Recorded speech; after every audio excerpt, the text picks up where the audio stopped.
Hey guys, welcome to another episode. Today we're gonna marathon one of my newest adoptees in terms of children. We're gonna play a joke on Hero, aka Kid Airlines. It's gonna be fun. Today's flight is expected to be a long one, estimated maybe 9 hours and 10 minutes from her local at Frankfurt to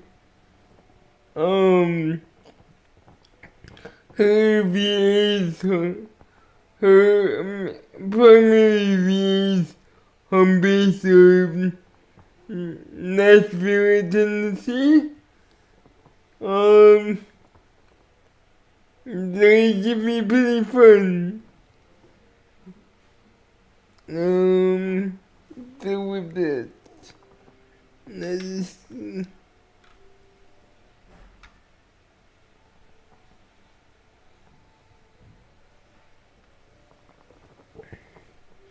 and we are getting off to one harvest start with Lag City.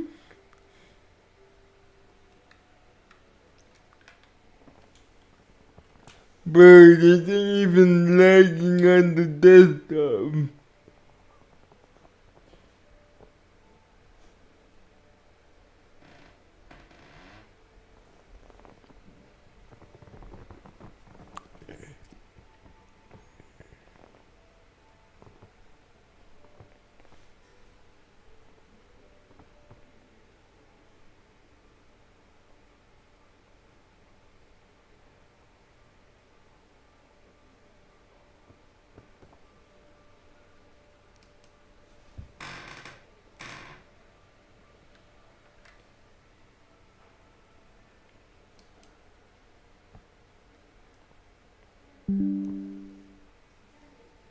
Bird.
Yeah, I got the email.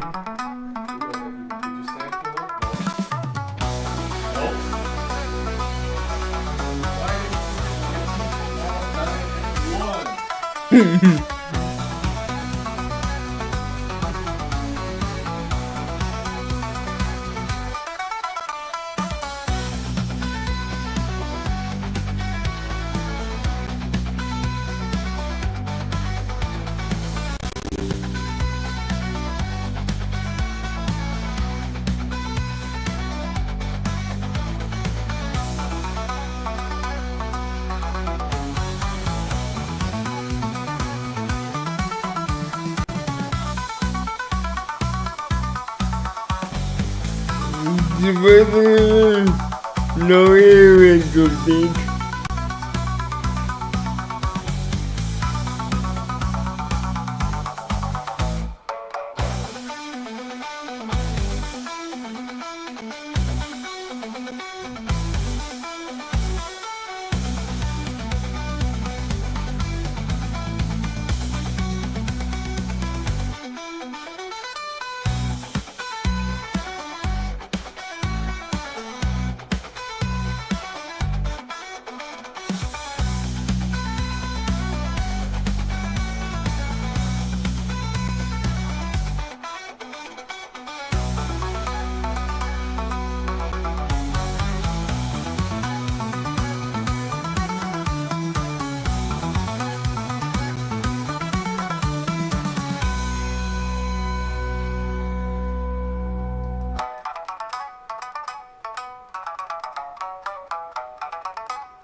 You like this one better?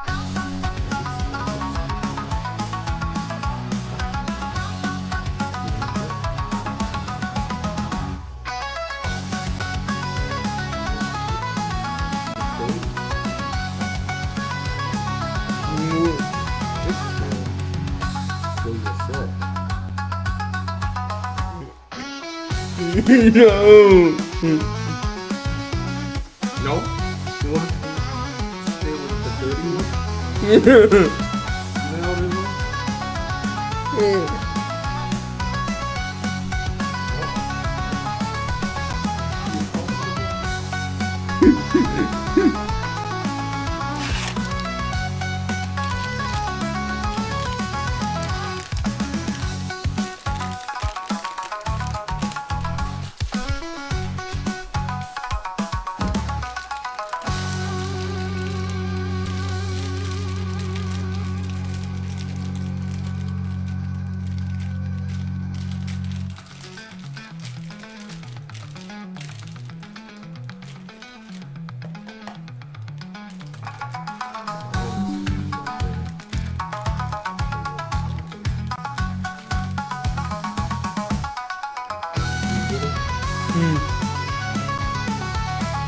Don't get it.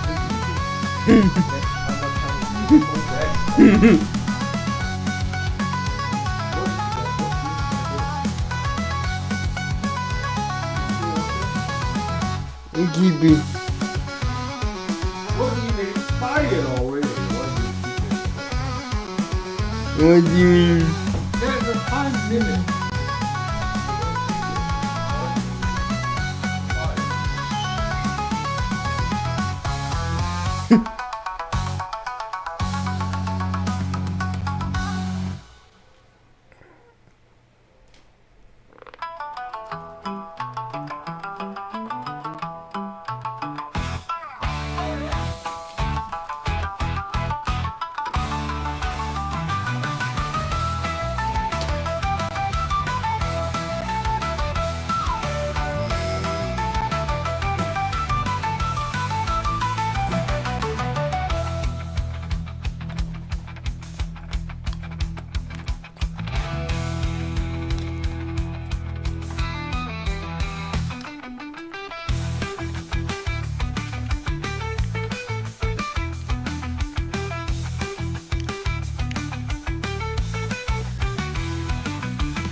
but we're not off to a good start.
Okay, I'm back.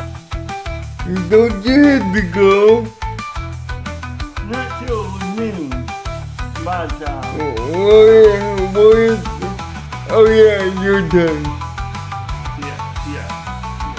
If you were in my time, you would have to go now. I know.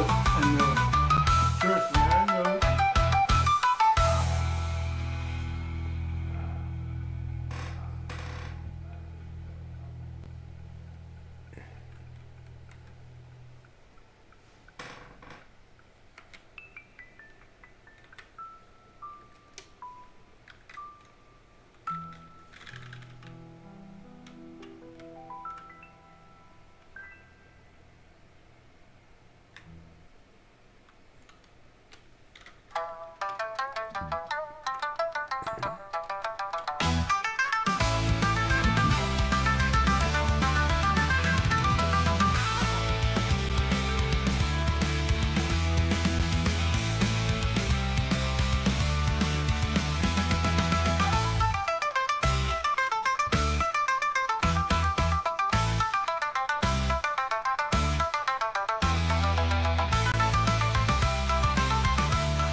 but it's been updated.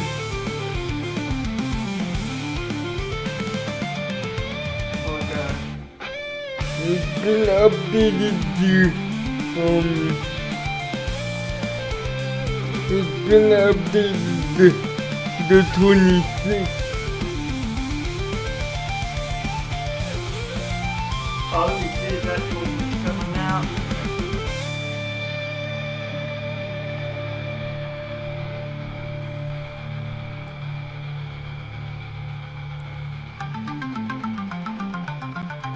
That's for Navigraph, right?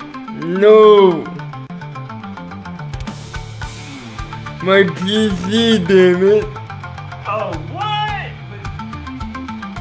But an update for that? Really?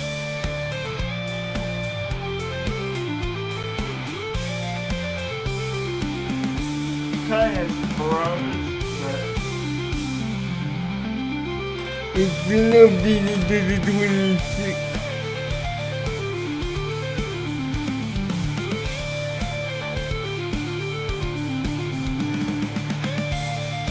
yeah, that's a little weird, but I guess that's one the thing we saw last night.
炸弹。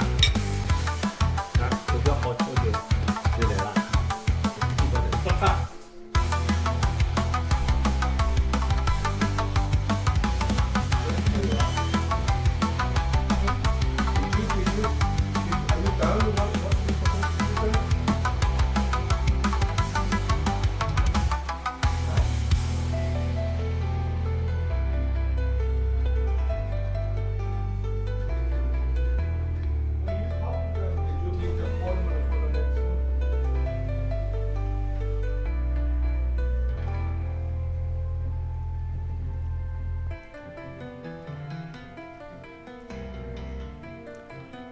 So.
then I'm going out to eat that and come back for lunch, alright? Yep.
เ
Runway awareness.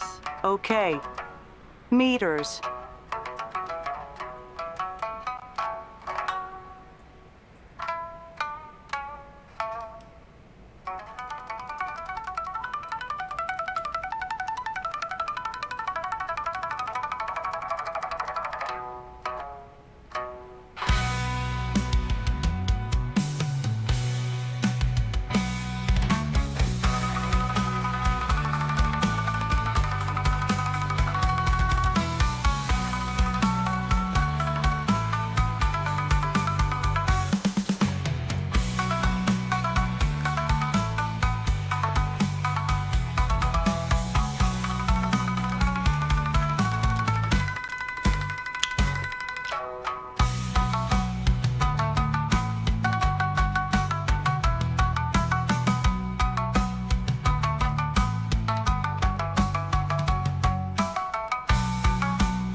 Runway awareness. Not available.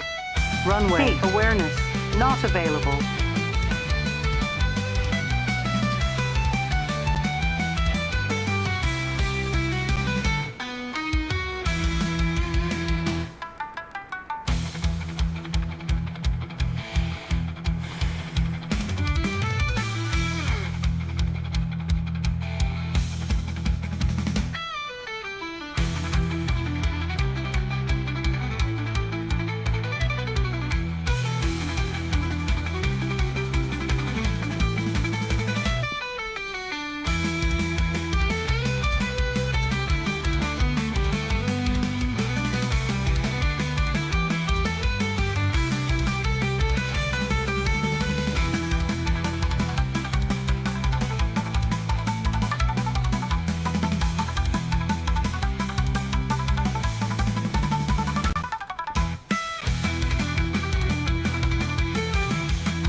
everyone and welcome to this guide. In this guide, I will show you how you can use a third-party tool called FS Hub to Discord, which allows you to send FS Hub flight webhooks into your Discord channels.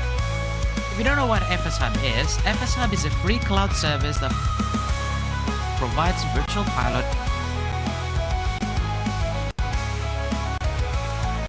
and airline flight tracking, as well as performance monitoring for flight simulator such as Microsoft Flight Sim, FSX, X-Plane, and others.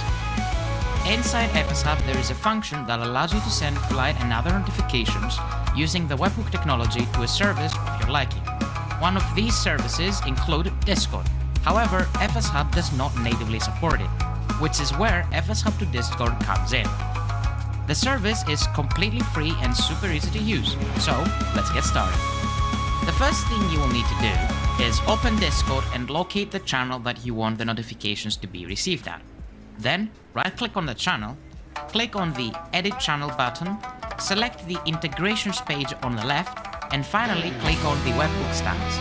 Then, click on the New Webhook button. Inside the configuration window, you can change the username and the profile picture, as well as select the channel, if needed, of where you want the notifications from FS Hub to go to. After that, simply click on the Copy Webhook URL button. Now, you can visit the FS Hub to Discord webpage, link will also be down in the description, and scroll a bit down until you locate the webhook configuration section. Then, paste the webhook URL that you copied from Discord inside this field, and select the event filter that you desire. After you have configured your webhook as you desire, click on the Generate URL button. The service will now create a unique URL that you will need to now insert on FS Hub. Click on the Copy to Clipboard button. Depending on if you're trying to set up notifications for your personal flights or a virtual airline, the process is slightly different, but essentially the same. For a personal flight, visit fshub.io, click on your username on the top right, then select Settings. Find the Integrations category, and inside this category simply click on the Add a Webhook button. In the endpoint field, paste in the generated URL you got from the FS Hub Discord service. Make sure the Enable checkbox is ticked, and tick any events that you wish to receive notifications for. After you have finished customizing your webhook, click on the Create button, and now any event that is triggered by the platform, such as flight information for example, will now be sent to your Discord server. For a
delivery for the Niner to November Heavy IFR. National ready to copy.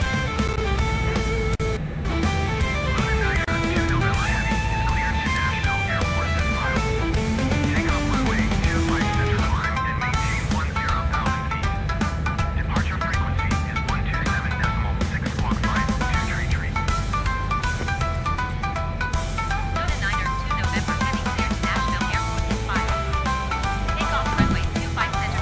maintain 10,000 feet. Departure on 127.6 squawk 5233. Luna Niner 2 November Heavy read back correct. Contact ground on 121.965. Good day.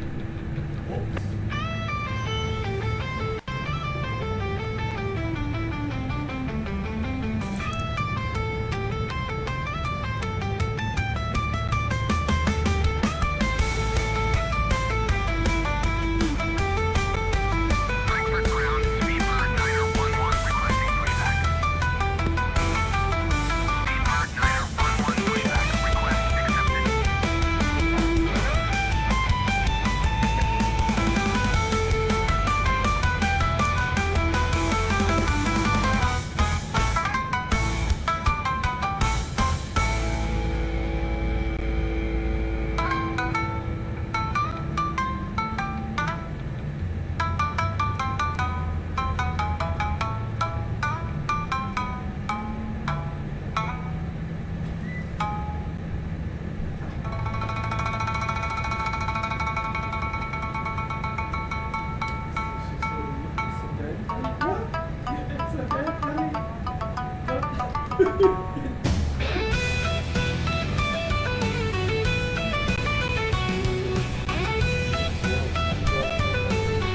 Frankfurt ground, Speedbird Niner 11 requesting the end of pushback.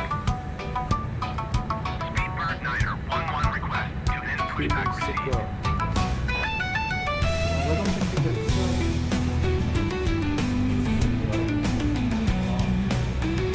Frankfurt ground, Speedbird Niner 11 with whiskey ready to taxi IFR.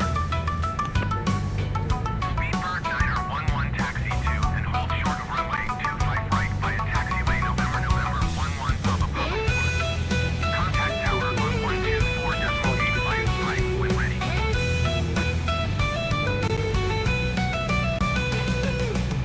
What? Taxi 2 and hold short runway 25 right using taxiway November 11 Papa Papa for Speedbird Niner 11. Speedbird Niner 11 hold position caution other traffic.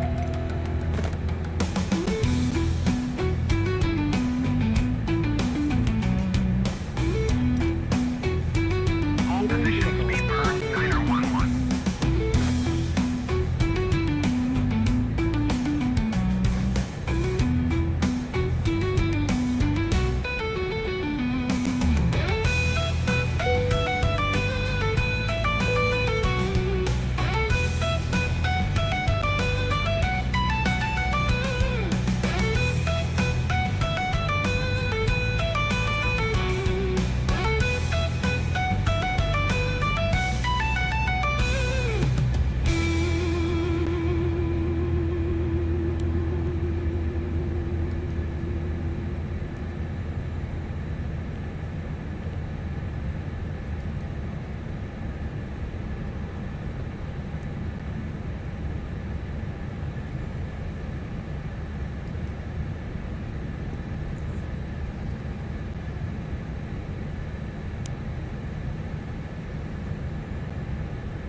Ground to cockpit. Go ahead. Hi Captain, microphone check please. Loud and clear. Okay Captain, radio check is complete. We'll contact you when we're ready to start loading. Roger.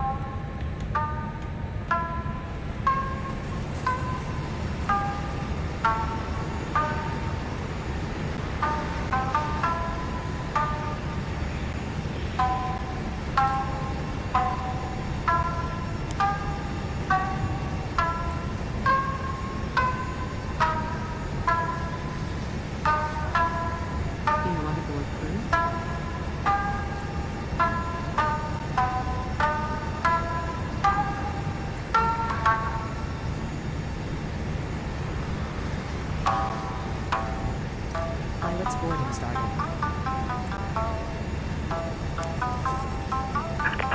Hello Captain, we are ready for pushback.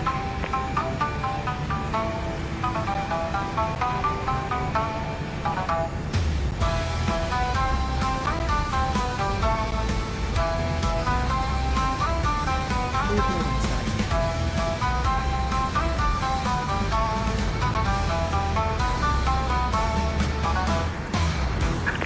Torture check completed. Bypass being inserted.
Ground to cockpit. Go ahead. Hi Captain, just a quick update to let you know that we started loading. We'll contact you again once we're done. Roger.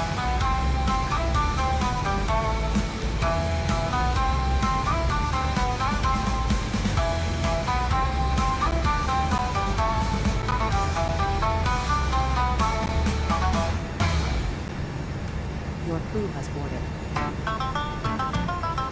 Passengers loading started. Hello. Hi, Captain. How are you this evening? Hi there. I'm fine, thanks. Great.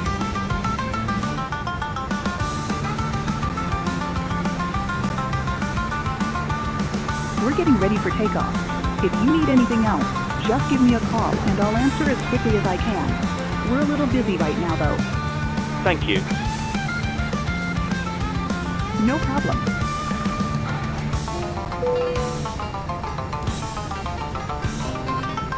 All stations, prepare to start boarding.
Hello.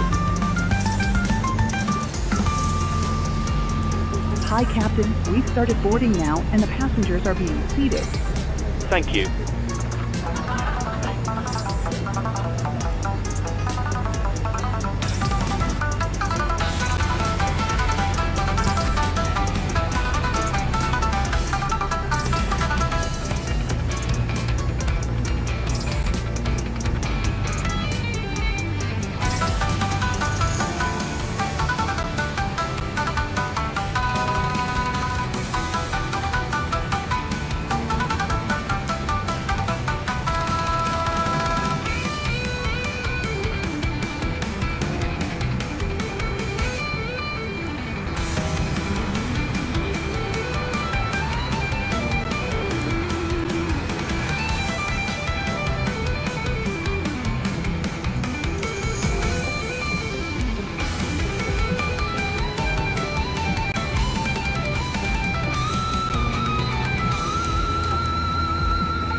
count 2 softly? Go ahead.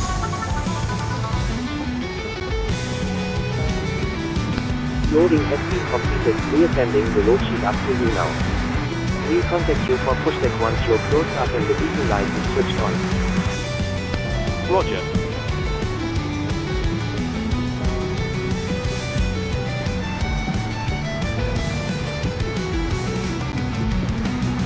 Frankfurt ground, Lufthansa 909er taxi to the gate. Lufthansa 909er taxi to gate Victor 128 using taxiway Papa 14 Papa November 11 November.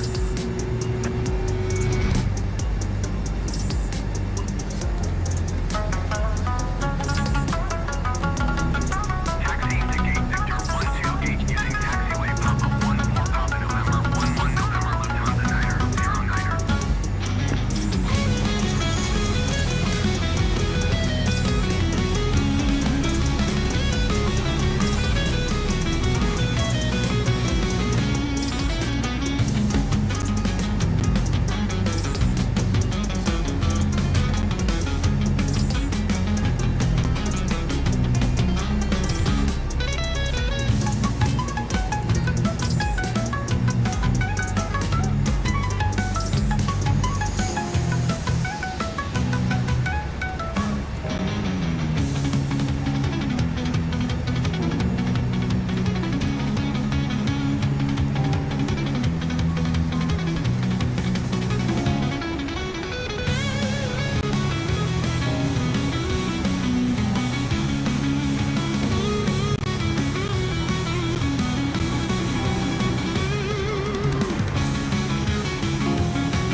I don't know.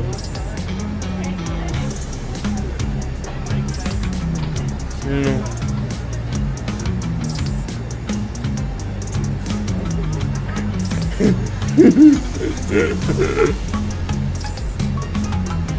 Yeah, that was shipped out. What can you expect the FedEx to give you update?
อืม เดียว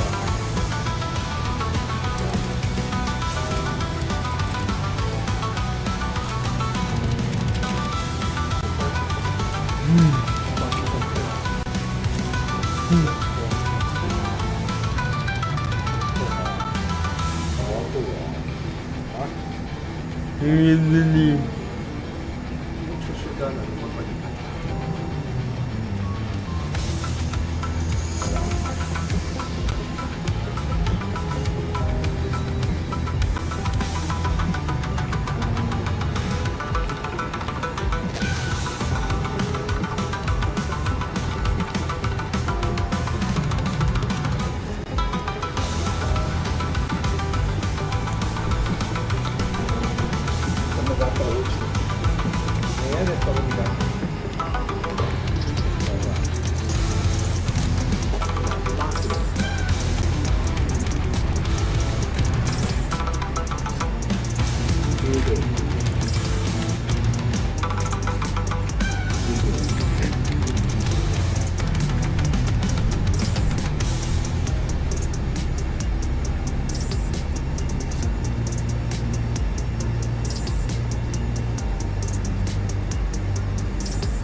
Welcome to Eclipse Airlines. We are so thrilled to have you on board. Our captain is currently preparing for our prompt departure, but while you wait, please ensure that you are sitting comfortably. All wheelchair tie-downs for those who are using wheelchairs are secure. Don't hesitate to inform our flight attendants if your wheelchair tie-downs aren't secure or you're not sitting comfortably. Eclipse 航空へようこそ。私どものフライトにご搭乗いただき、誠にありがとうございます。機長は迅速な離陸の準備をしておりますが、お待ちいただくのは、車椅子をご利用のお客様は快適にお座りいただき、車椅子のタイダウンストラップがすべて固定されていることをご確認ください。車椅子の固定ベルトが閉まっていない場合、または快適にお座りいただけない場合は、速やかに客室乗務員にお知らせください。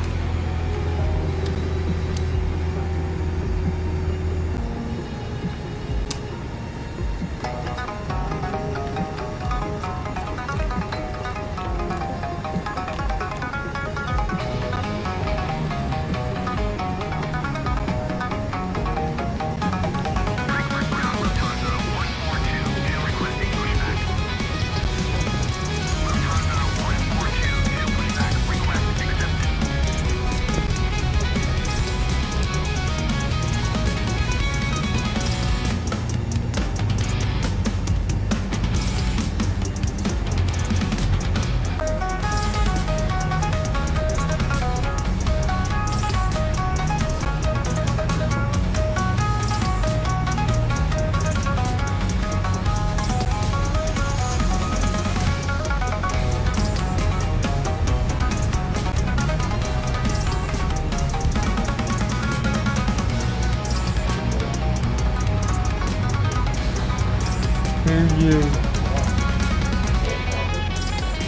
ground.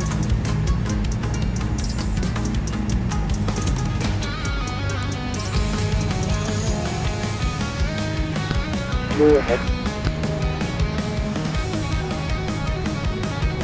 We're starting the APU. Please stand by as we'll be disconnecting from ground power shortly. Roger. We monitor the backup from down here and let you know if we see anything on the board. Roger.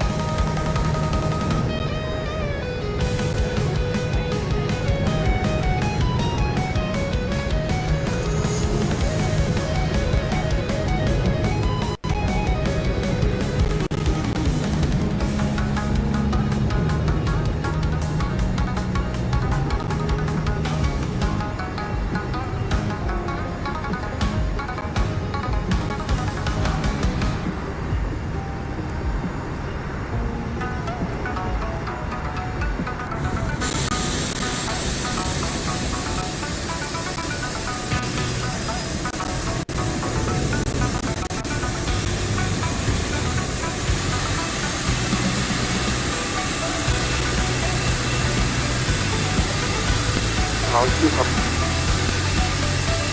Go ahead. After you. Disconnect ground power, please. Roger. Stand by. Ground power has been disconnected. Roger.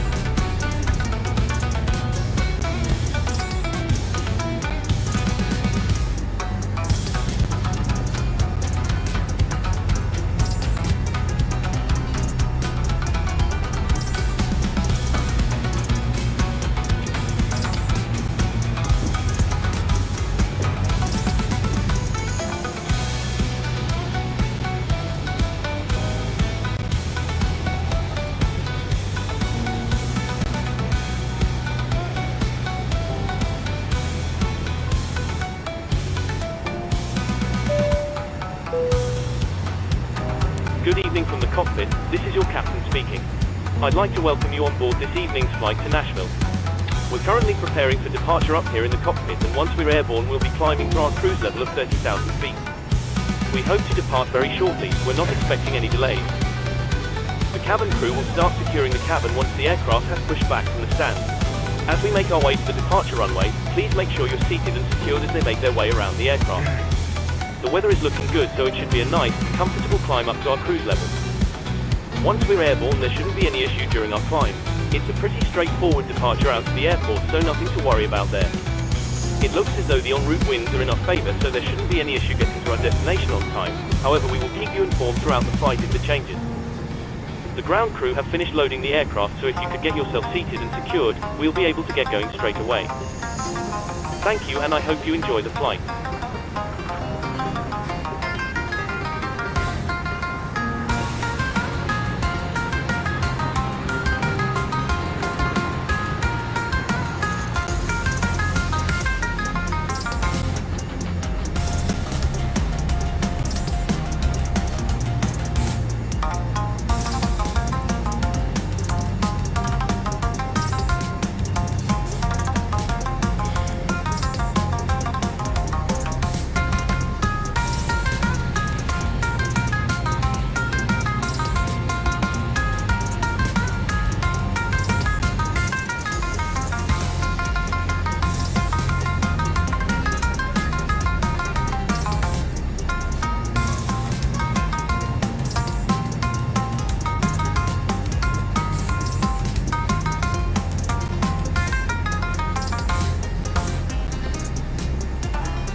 Talking gear.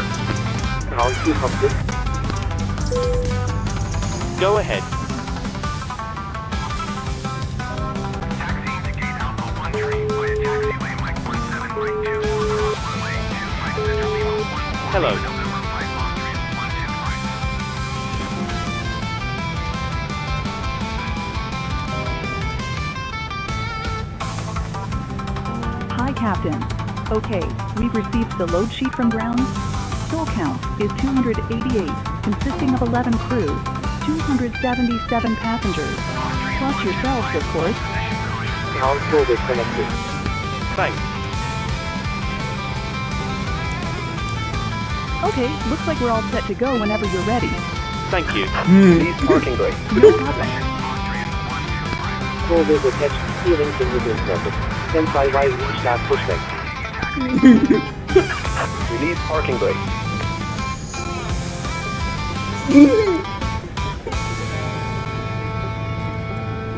Roger, Austrian 125. Release parking brakes.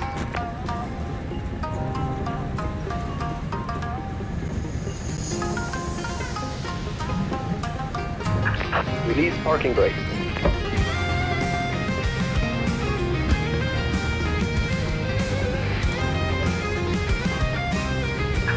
Release parking brakes.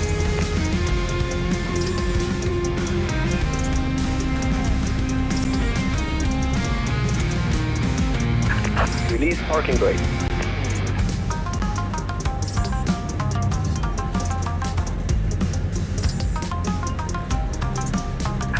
Release parking brakes. Release parking brakes.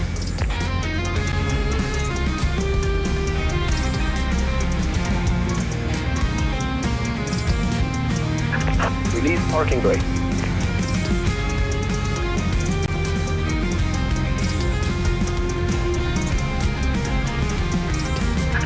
Release parking brakes.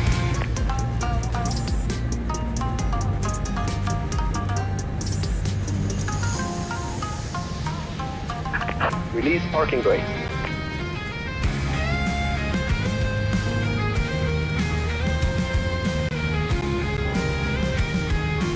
Release parking brakes. Parking brake release. Commencing push. All engines clear. Start at will.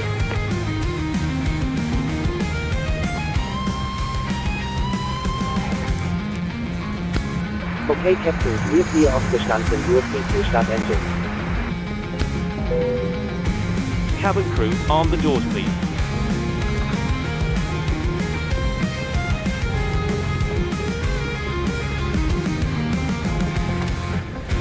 Starting number 4. Roger. Starting engine 1.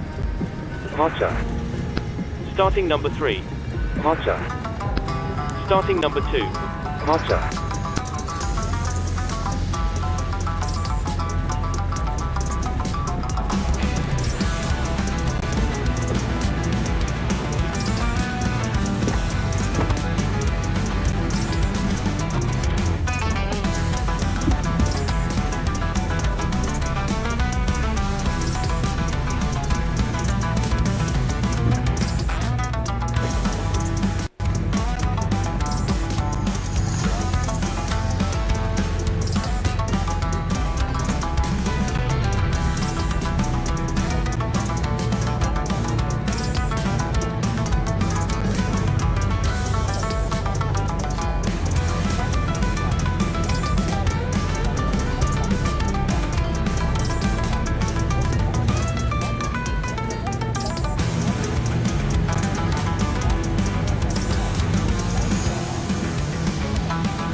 What's parking brake?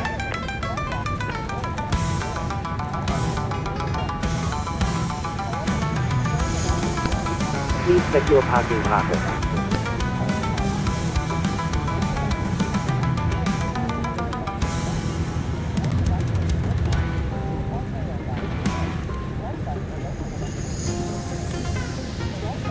Parking brake is Unlocking set. here.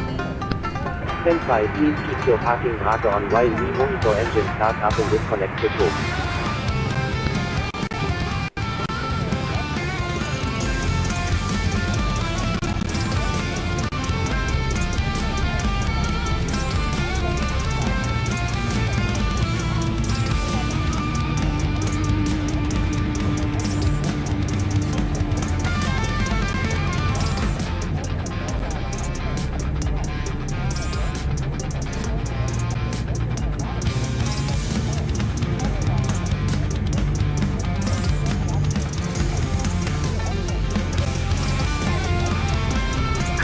Tow truck disconnected. I continue. Okay, Captain, looks like a good start up on all engines and tow is disconnected. Clear, right is we're good to go. We'll get ourselves disconnected now, so have a safe flight. Look out for the pin on the right and we'll see you next time. Thanks for the help. Pin on the right and we'll see you next time.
Hello.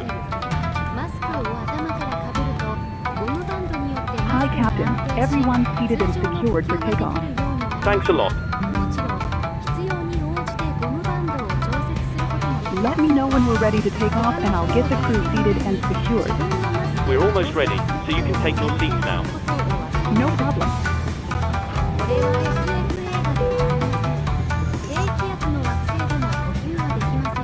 All stations, please be seated for takeoff.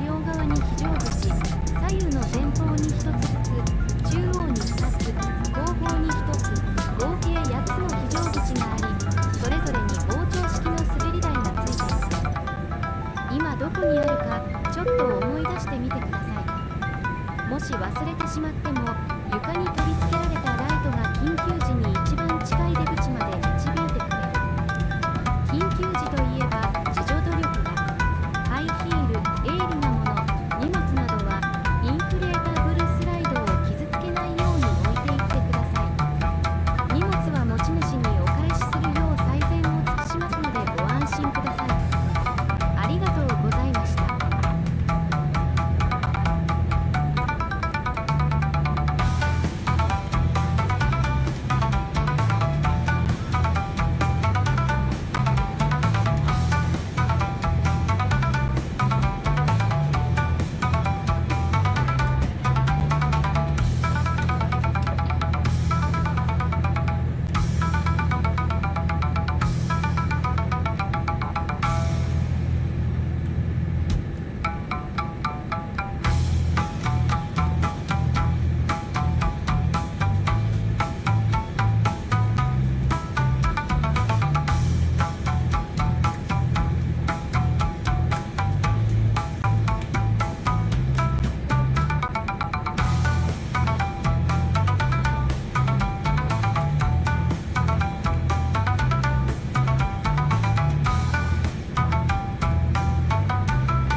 Frankfurt ground, Luna 9er 2 November heavy requesting pushback.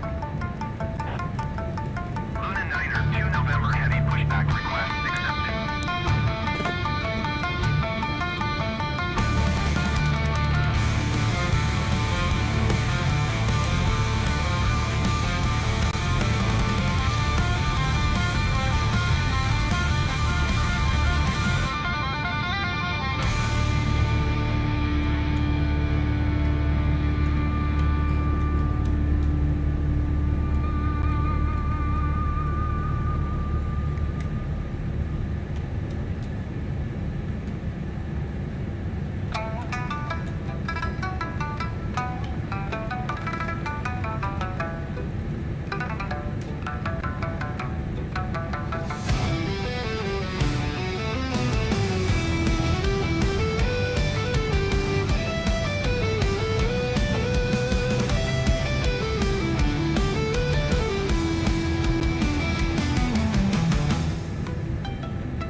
Niner 2 November Heavy request to end pushback received. Frankfurt ground, Luna Niner 2 November Heavy with Whiskey ready to taxi IFR. Luna Niner 2 November Heavy taxi to and hold short of runway 25 center via taxiway November 5 November November for Lima Lima Tree Mike 6. Contact tower on 119.905 when ready. Taxi to and hold short runway 25 center via taxiway November 5 November November for Lima Lima Tree Mike 6 Luna Niner 2 November Heavy.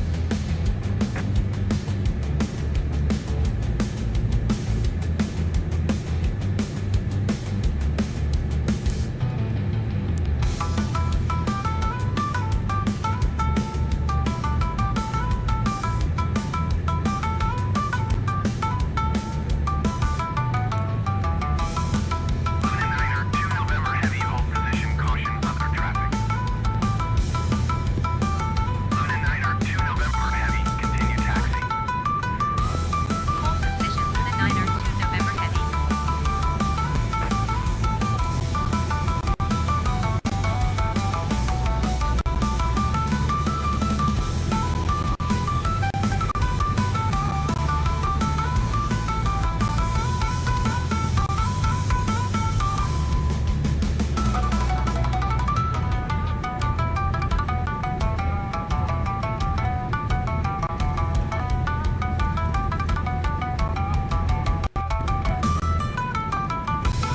Now, Miss, Kitten is waiting for you. no, I know. Yeah, I know. I saw the racing. Dropping some stuff off and headed home.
Approaching 25 center.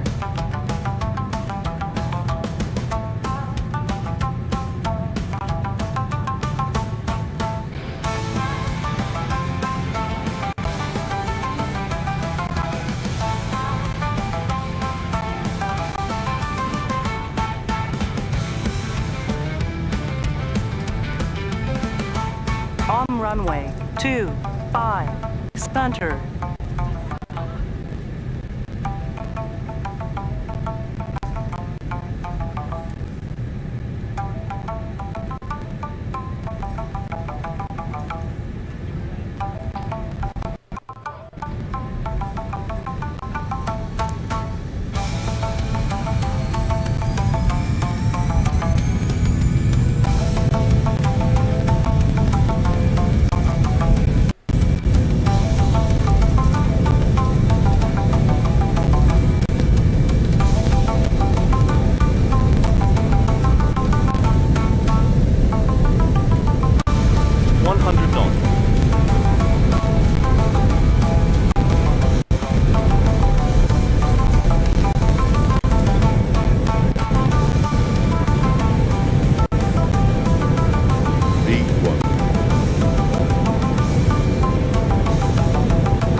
Positive rate, gear up.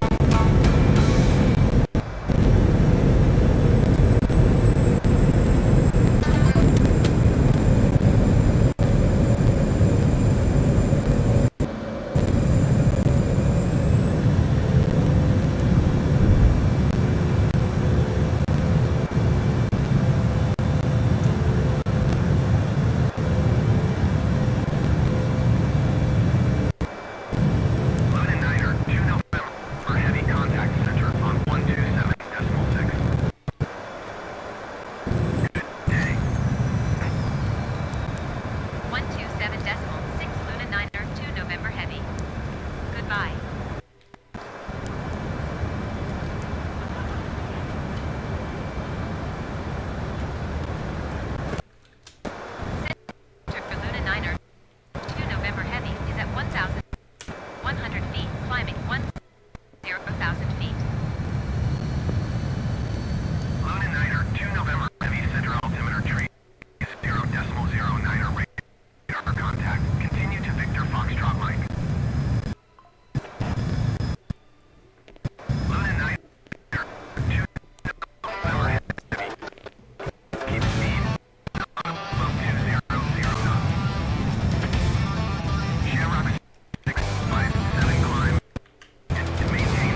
Altimeter setting.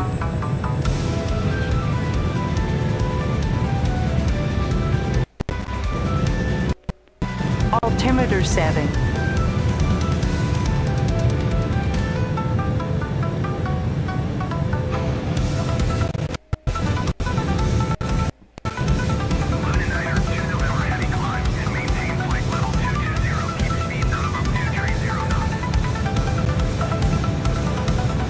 Climb and maintain flight level 220. Keep speed not above 230 knots. Luna Niner 2 November Heavy.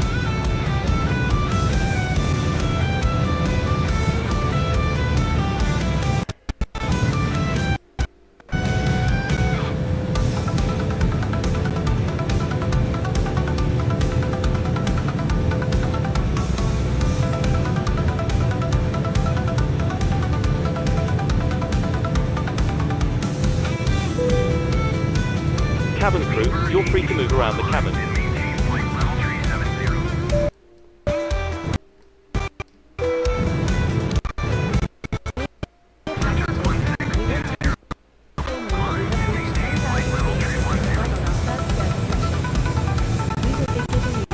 Complimentary snacks and drinks.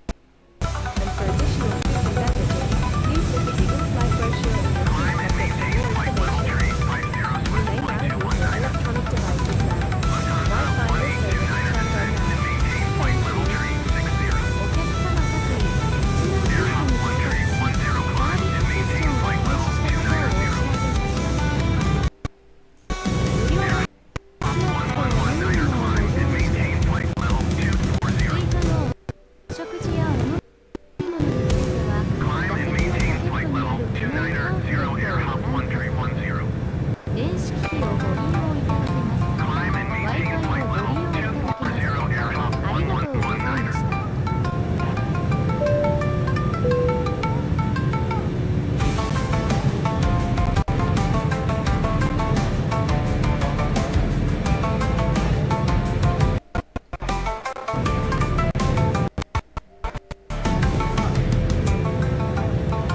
With Air 2284, you are 900 feet below your sign altitude.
gentlemen. Speedbird 706 climb and maintain flight level tree 70. Moon and Niner 2 November heavy climb and maintain. We are about to start our in-flight movie. If you'd like to watch, please plug in your headphones and select Channel 1 from your armrest remote. Thank you, and enjoy the film. Niner 87, you are 63 miles southeast. Climb and maintain flight level 1 Niner 0. Expect ILS runway 23 left approach via Delmux transition. Clear to Delmux. Climb and maintain flight level 280 Luna Niner 2 November heavy.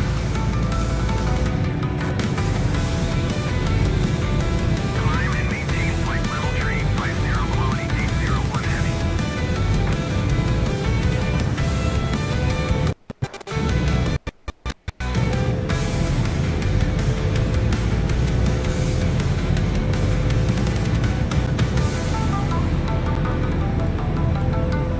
Climb and maintain flight level tree 40. Cedar Jet 2 Euro training.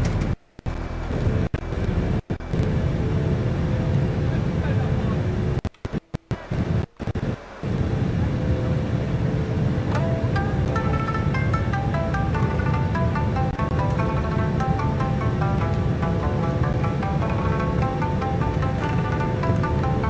and maintain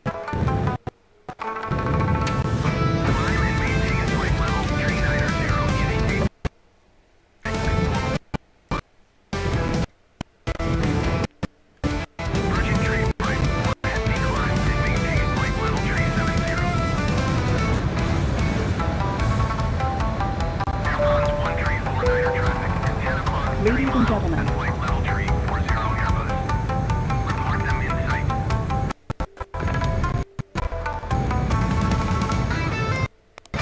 in 2 minutes, we will be starting the in-flight green service.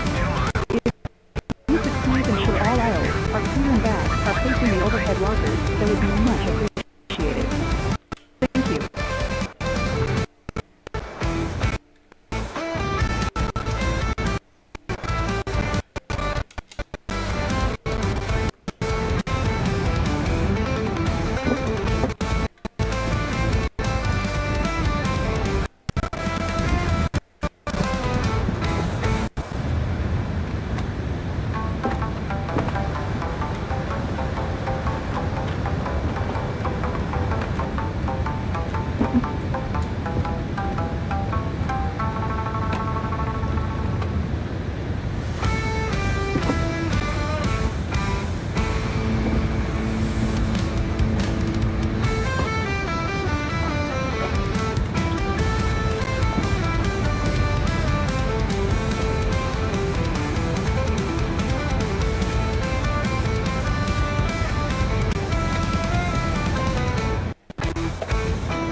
including tea, coffee, and cold beverages. Please make sure your tray table is in the down position and clear any items from the aisle. Thank you.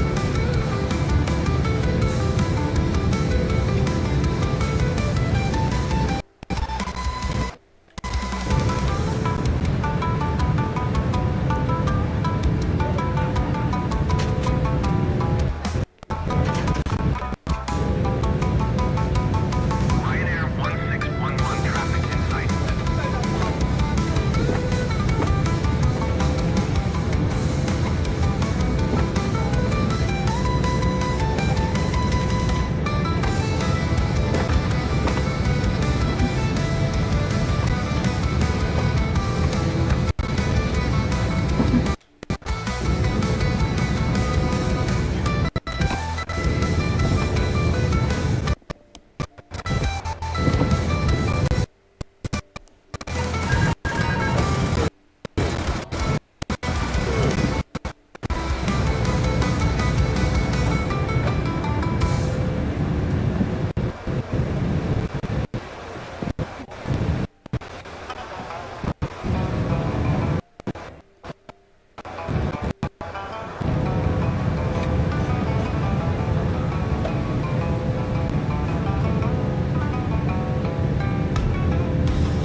Lunar 2 November heavy contact flying center on 118.75. Good day.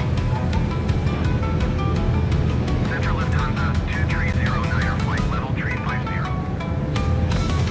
Lufthansa 2309er center radar contact. Continue to help.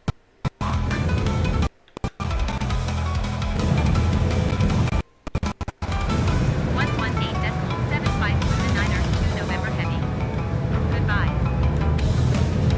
Langen Center Lunar 2 November heavy is flight level 285 climbing flight level 300. Lunar 2 November heavy Langen center radar contact. Continue to Avoca.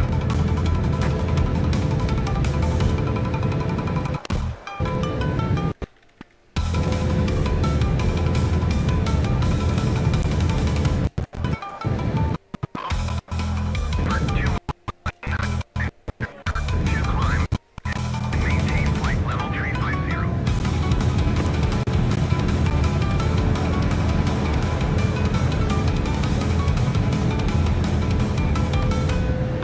Climb and maintain flight level 350 over 21902.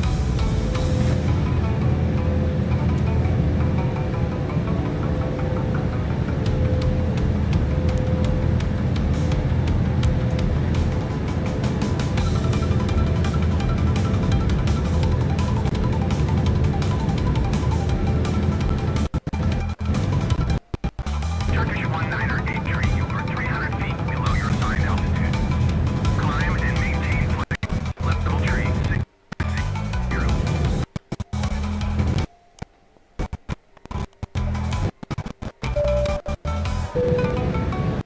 Good evening once again from the cockpit. I hope all is well with you and you're enjoying flying with us so far.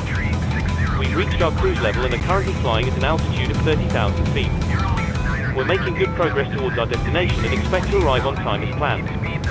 I'll leave you now in the capable hands of our fantastic flight crew and you'll hear from me again when we're about to start our descent. Thanks very much. 119.175. Good day. Lufthansa 842, you are 600 feet below your assigned altitude. Climb and maintain flight level 290.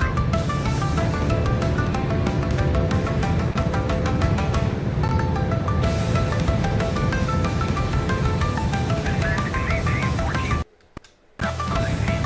Keep speed on about 220 knots. Airwings 909.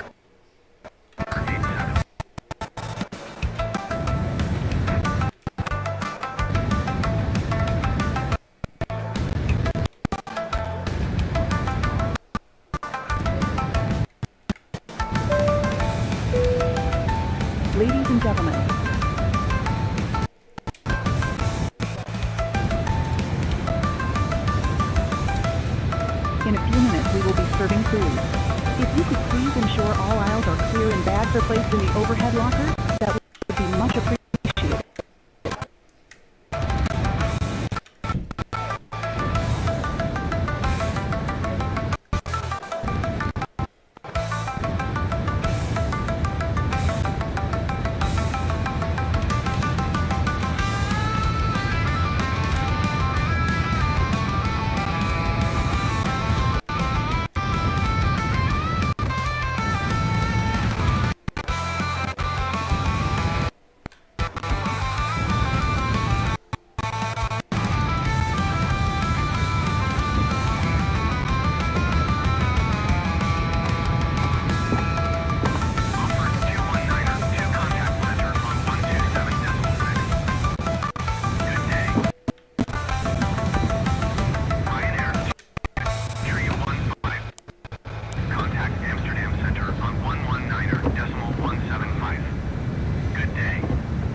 Selecting the flight far. Express 1527 climb and maintain 15,000 feet. Climb and maintain flight level tree 40 with tree 5. Climb and maintain 15,000 feet. Sun Express 1527.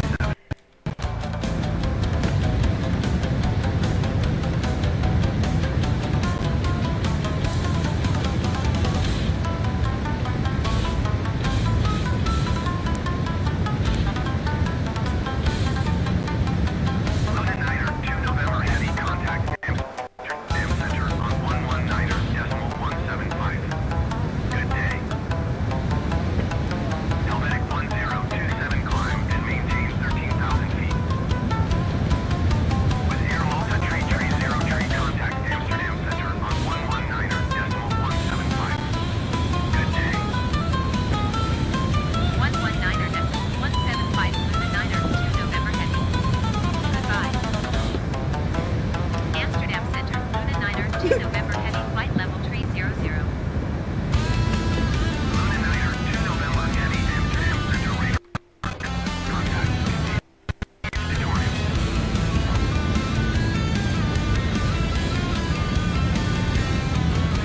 Amsterdam Center with Air Malta Tree 0 flight level 380. With Air Malta Tree 0 Amsterdam Center radar contact. Continue. Bravo uniform Bravo.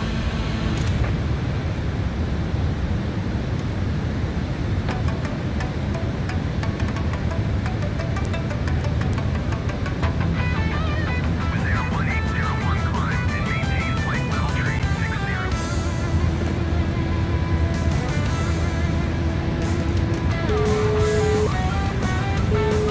Hello. Climb and maintain flight level tree 60. Sorry to bother you, Captain. I was just wondering if you'd like a drink. Not at the moment, thanks. No problem. Do give me a call if you change your mind, though. Scandinavian 2590 climb and maintain flight level tree 30.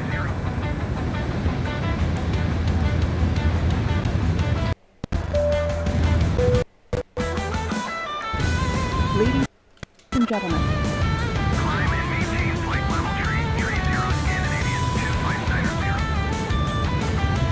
we're about to serve our dinner menu. Please make sure your tray table is in the down position and clear any items from the aisle. Thank you.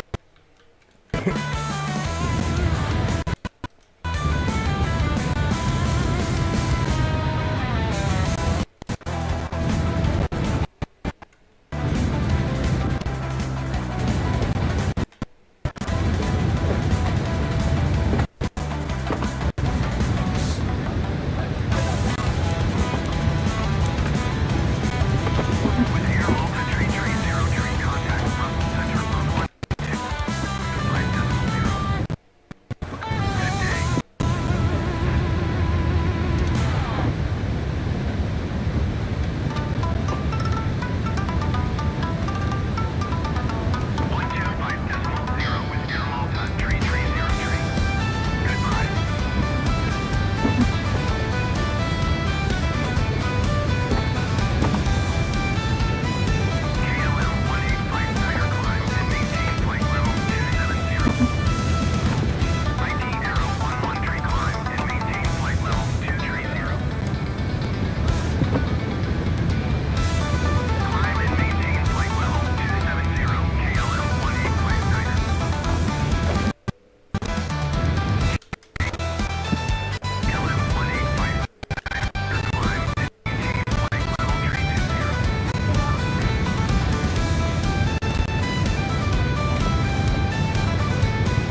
What?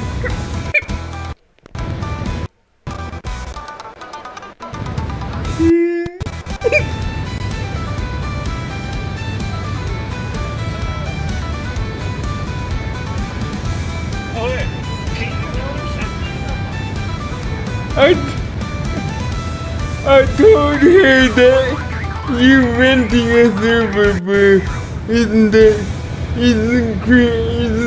crazy? Compared to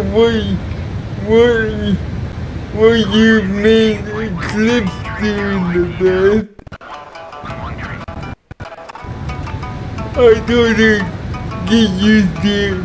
He's a crazy boxer.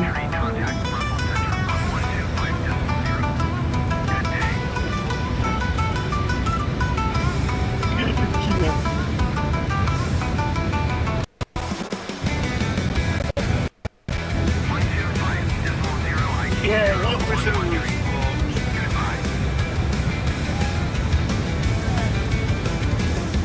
Yes, yet to answer that. She has yet to answer that.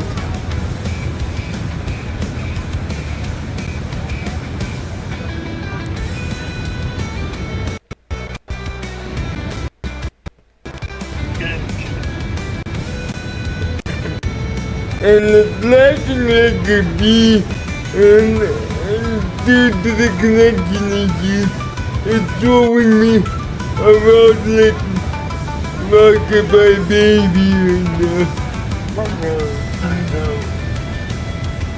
And I've already gotten a couple star warnings on the climb.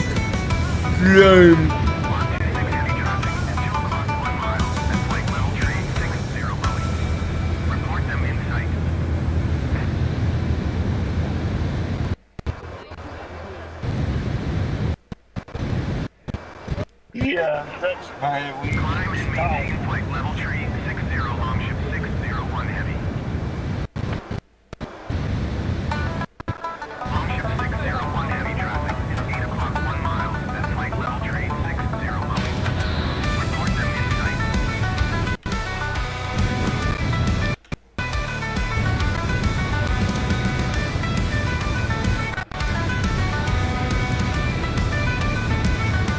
She was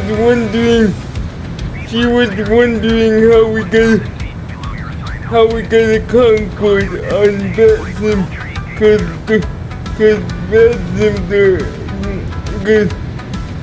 Concords are technically banned on Bethlehem. But thanks to crazy idea, remember Tasha had to go to the Bethlehem top dog and request clearance. You crazy bastard! But he's the one that wanted to tell that yeah. No, but you wanted to see the Concord flown on Bethlehem, and I'm like, those are bad. We're gonna have to ask for clearance.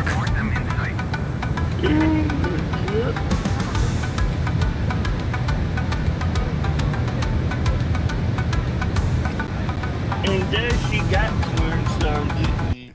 Yeah, and Ken was like, whoa, when I showed her, and Dashie's record with the Bethlehem tag on the Concord flight, and I was like, and she was like, interesting.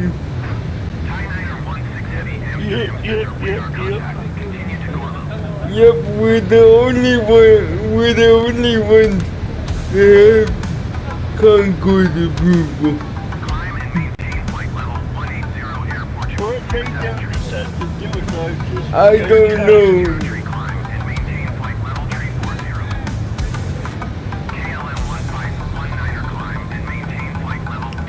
Concord, both Dusty and Ken Concourse has not flown on Belgium for over 10 years.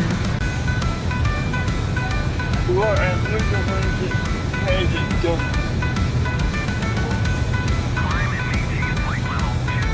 Concourse was banned on Belgium 10 years ago because nobody knew how to land them and everyone was crashing them on landing.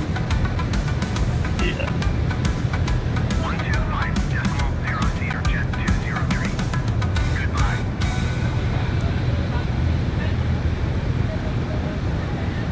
And yeah, but these top dogs are like, whoa, this dude knows what he's doing. Well, he knew a couple ATC controllers in Belgium, so they got him to the top dogs. Yeah, but the top And dogs he are somehow got approval. I don't know how the hell he did, but he did. yeah, but how long does that approval last? Once you're approved, you're approved.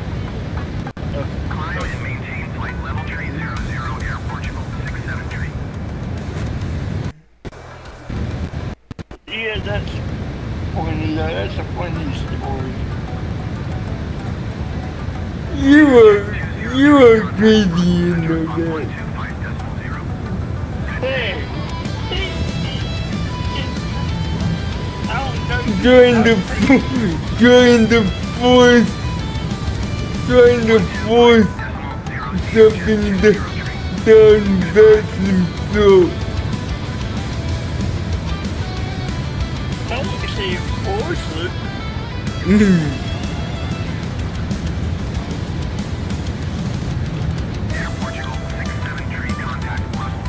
They probably looked at his X-plane, Concord record.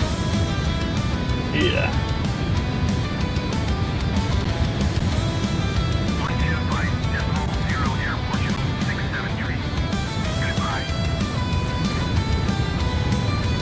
But I would think, oh, you.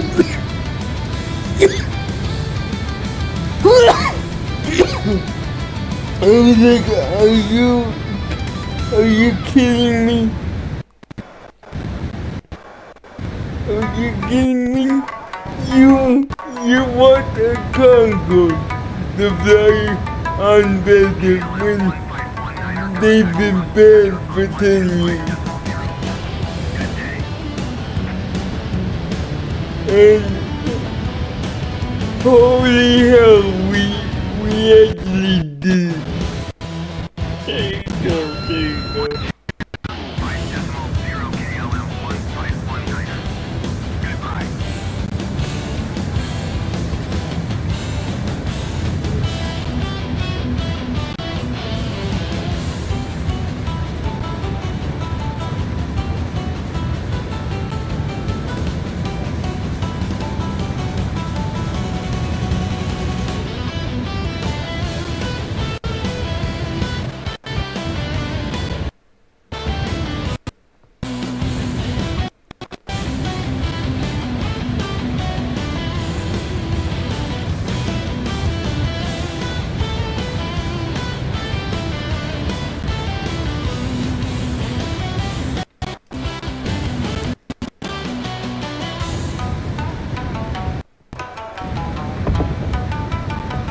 Even Ken was surprised.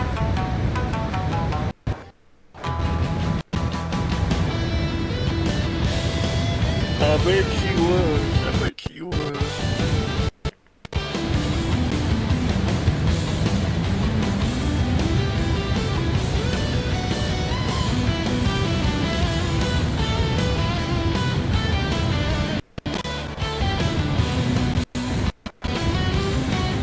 She doesn't fly on Belgium for obvious reasons, but she knows that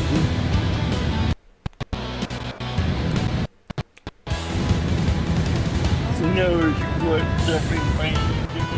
Yeah. And everything. Well, I would put it, just do it. And she'd be like, no way, I don't believe you. And then she would heard the record and she was like, holy crap! Yeah.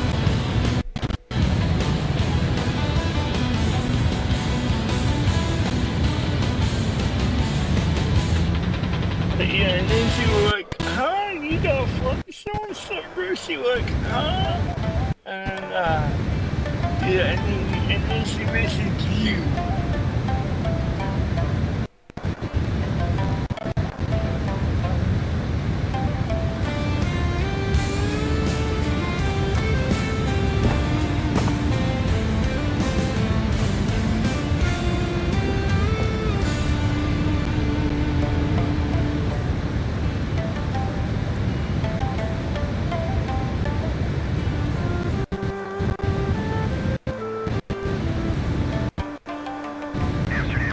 Center with Air Malta Tree 30 is at flight level Tree 30 climbing flight level Tree 80.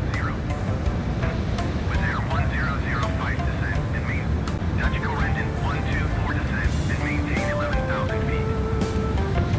With Air Malta Tree 30 Amsterdam Center radar contact continue to limit.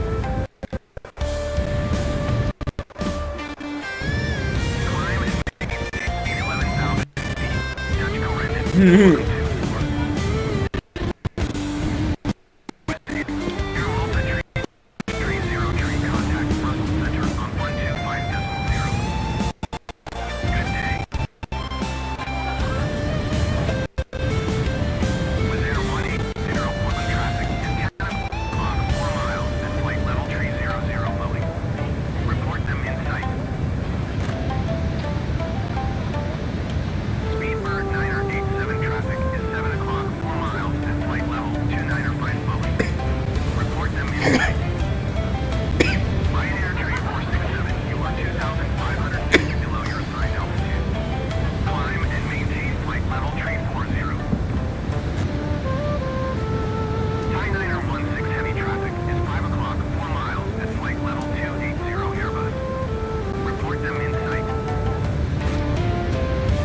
You know, we've done some cruisy stuff over the years.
Hello. Would you like some food? I'd love a bar of chocolate, or maybe something like a flapjack if you have one. No problem. I'll get it for you now.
Hello.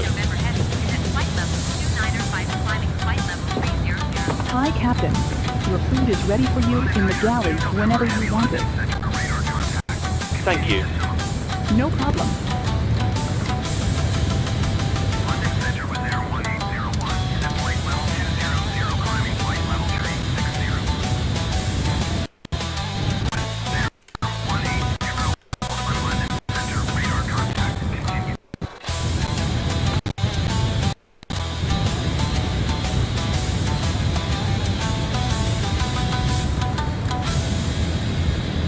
London Center Ryanair 3467 is at flight level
Thank you.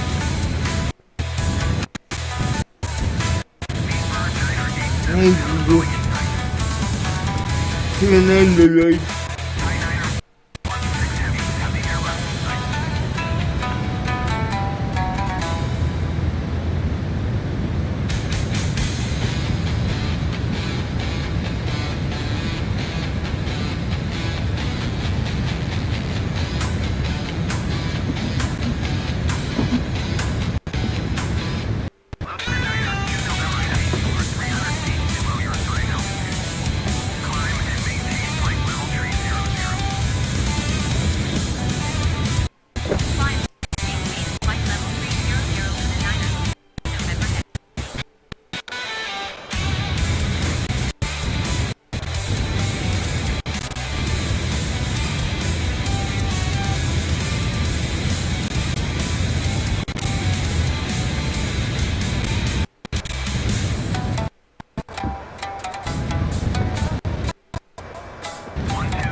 Bird, Yeah, what? I got one for you. What? Speedbird 987 descend and maintain 3,000 feet.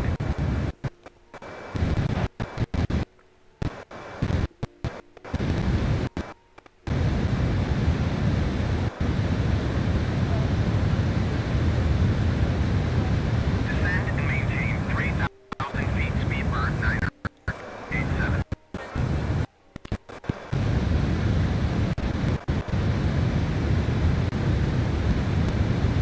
And what is that?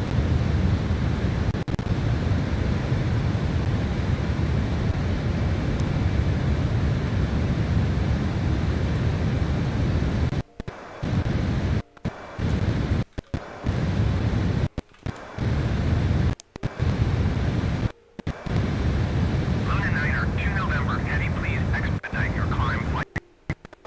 Level 300.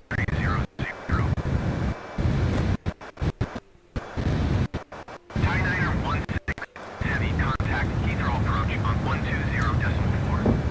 Good day. Beeline 2105, contact Heathrow approach on 13.98. Good day. With Air Malta Tree 0 you are 50 miles east. Keep speed not above 220 knots. Expect ILS runway 25 approach via Abbott transition. Cleared to Abbott. 134.98 beeline 2105. Goodbye.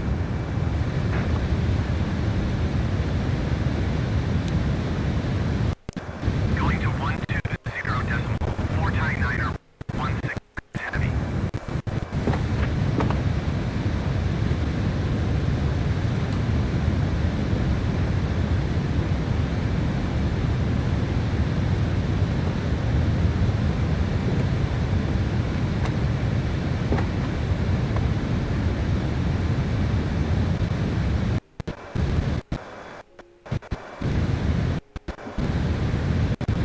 Luna Niner 2 November heavy, you are 300 feet below your assigned altitude. Climb and maintain flight level 300.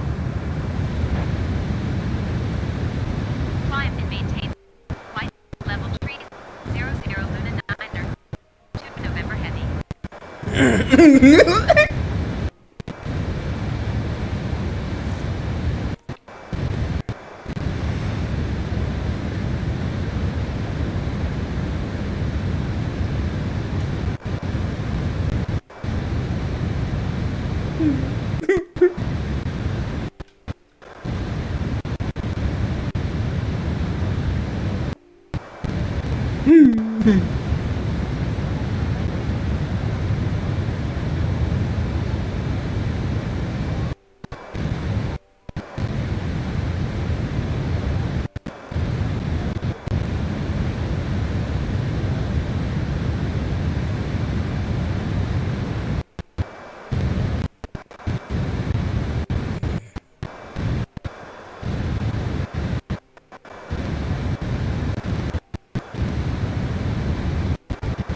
Janix 1508, you are 48 miles southwest. Descend and maintain 15,000 feet. Keep speed not above 220 knots. Expect ILS runway 22 approach via Laurel transition. Cleared to Laurel. Luna Niner 2 November heavy, you are 300 feet below your assigned altitude. Climb and maintain flight level 300.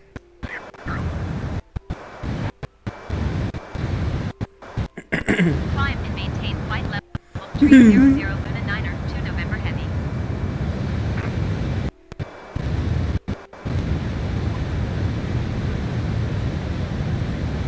Descend and maintain 15,000 feet. Keep speed not above 220 knots. Expect ILS runway 22 approach via Laurel transition. Cleared to Laurel Janix 1508.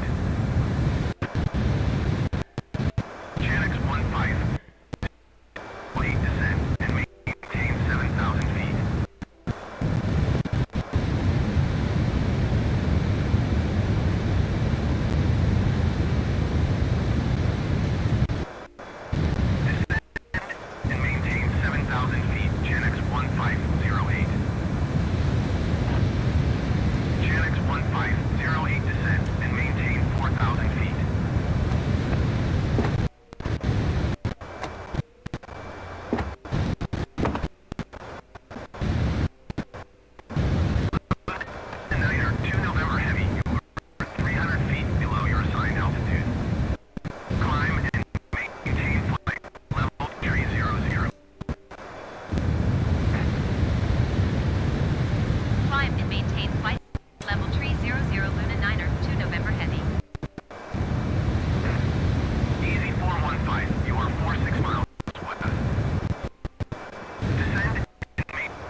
Is that you, Dale? Ryanair 1809er, Manchester Center, radar contact. What? Continue. Was it your PC? You sent me a pic. No. There was a joke on the Windows Twitter.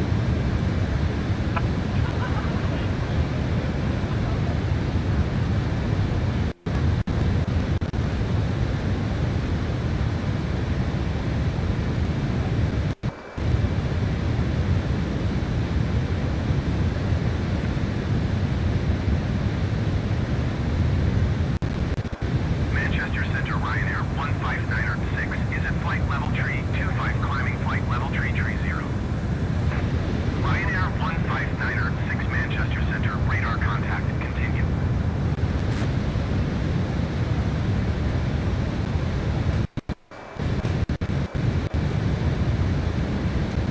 Ryanair 1809er, you are 300 feet below your assigned altitude.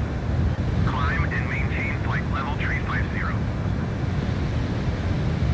Shamrock 1740 traffic is 6 o'clock, 4 miles at flight level tree 50. Report them in sight. Shamrock tree 88, contact London Center on 118.475. Good day. Luna Niner, 2 November Heavy, you are 300 feet below your assigned altitude. Climb and maintain flight level tree 00. Shamrock 1740, you are 300 feet below your assigned altitude. Climb and maintain flight level tree 70.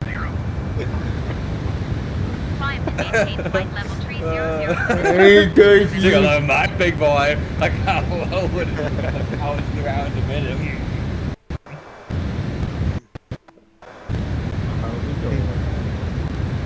good.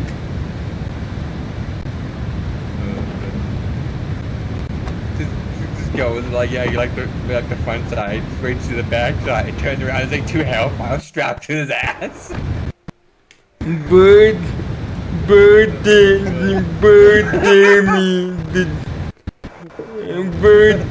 me to do, Frankfurt to Tennessee. So 9 hours a day. Great.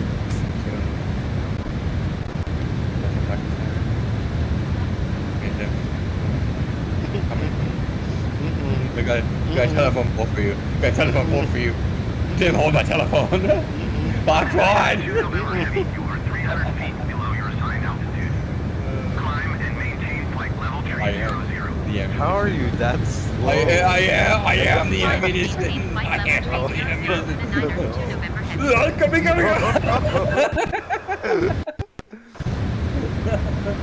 Stop.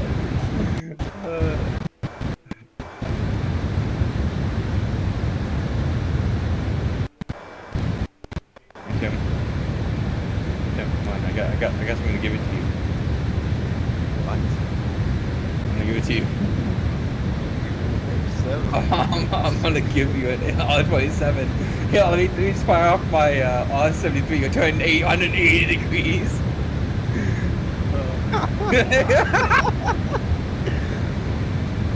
What the fuck are you doing? If I go to the right of you, it'll hit. Yeah, how long? When I pull the trigger, the whole pile on just moves 90 degrees. Oh my god. Imagine the attached like a pylon that can rotate. Like it turns it, you can lock him behind you, the whole pylon turns 180 and just points it at the dude. That's unnecessary. All you have to do is cover a carpet. Oh man, just imagine that.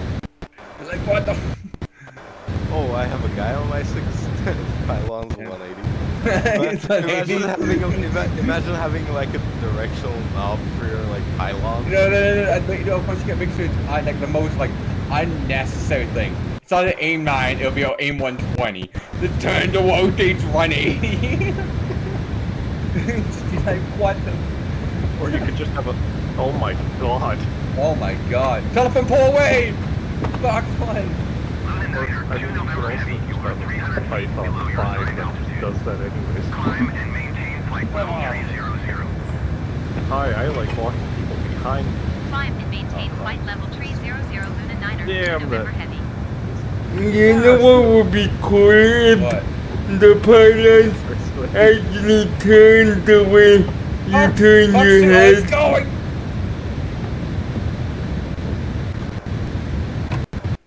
Oh, I thought that was going to tip.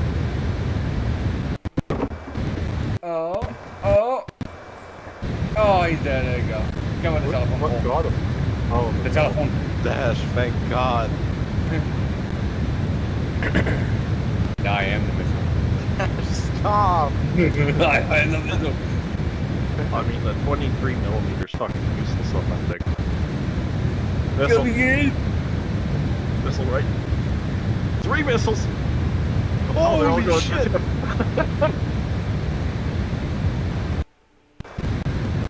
Notch all of them. Missile.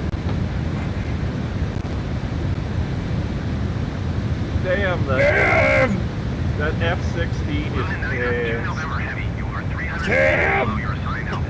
I am a phantom, I'm a brick.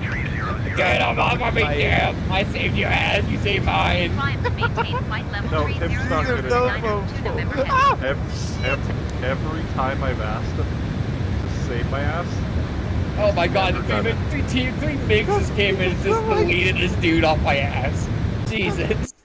I'm like 20 kilometers away. What do you Tim's want like, me yeah, to let me do? just masturbate for a hot second. I'll get back to you after a bus Tim's like, You guys are in the fish bed? I just want to get potato toes. Oh my god, what is that? Those are F-16s, a place! Oh shit, that's a missile. Oh, it down! Whoa, watch out! Did you... Oh!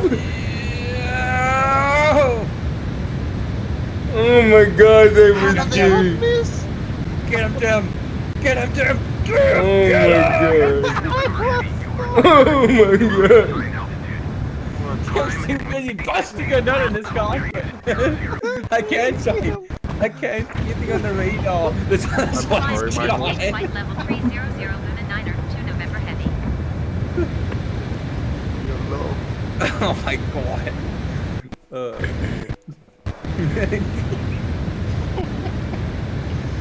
Tim's just flying around. Pouring cheese at his butt. He's like giving a truck again.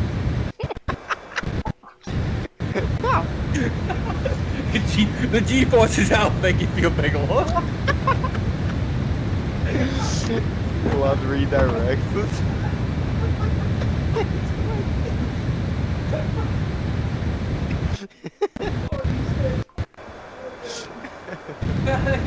Oh, my head hurts. No, he's like, block him, I can't see him. There's too much white shit on this screen. Oh my god. Look at this F-16 on my ass. Tim's like, hang on, I'm busy. That's watching 229. That's allowing it.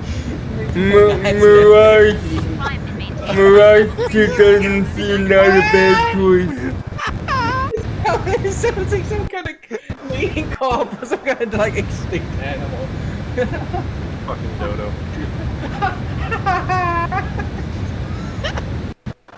It just sounds like a mating call for like fucking spit. Hey.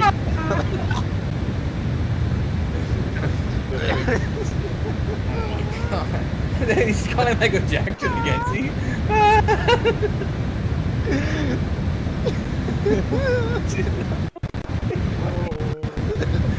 Oh man. Oh my god. Oh, they're gonna get gypped. Oh god.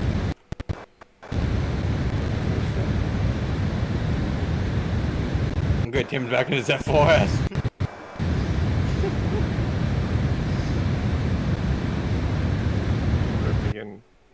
have just as much missiles in it.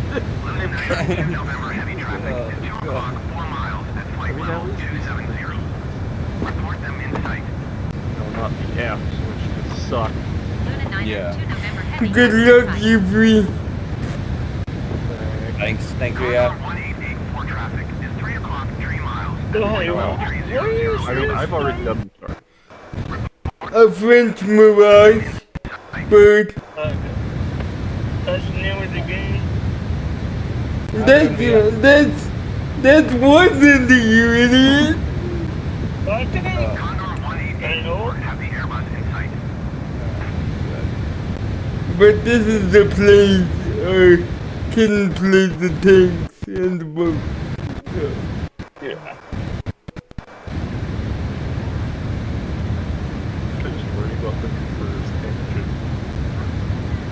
I was looking at it, I'm like, it only has, like, max afterburn is like 6,900. The nice thing about this plane is it's so dirty. I'm curious. Makes it hilarious. 21?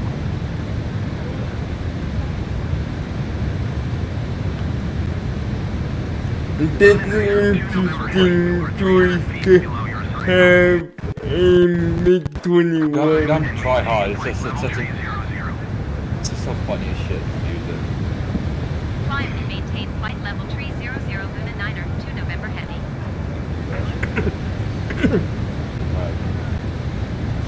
Yeah, that's Stop squeezing your chicken so hard when you punch and use Stop doing your breathing exercises. Like, If I squeeze it hard,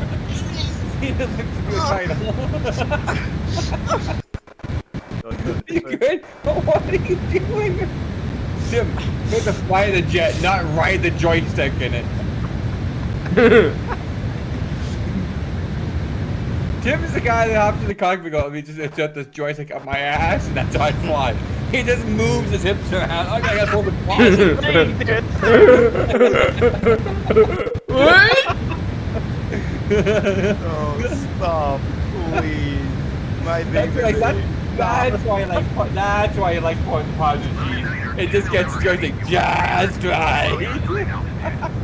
Climb and maintain flight level 300. Oh my god. Watch out, dude. And I'm just gonna apologize. Climb and maintain flight level Tight straight ahead, tight straight ahead. 300 I know. Luna Trees. 2 November. Trees. Box one. Foxman. Need that missile. Oh, Oh god, you missed. Oh, he ate that. Climb and maintain flight level 310 air.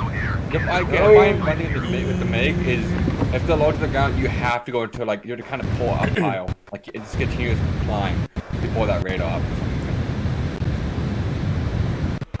3 o'clock. Oh shit! Two tank.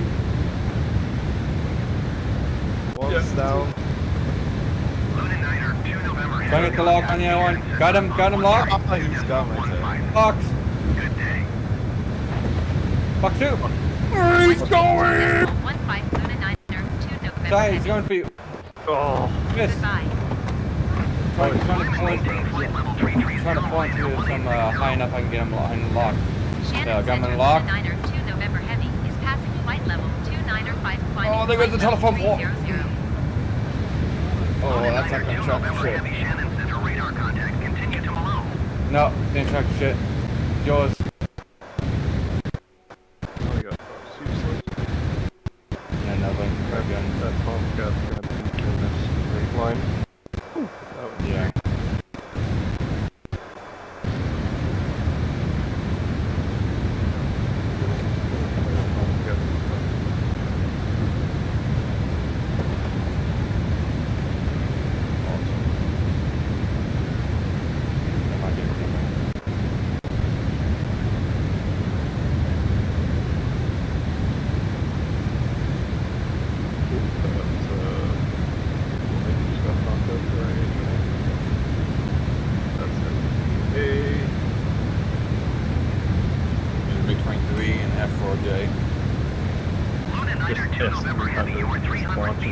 that conflict over there. Oh, that good. Climb and maintain flight level 300 Luna 9er. Oh, what the hell? November Heavy. What? I just heard some message. 0.32. Okay. No.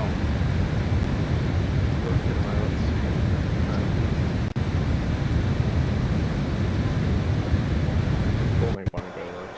That's good.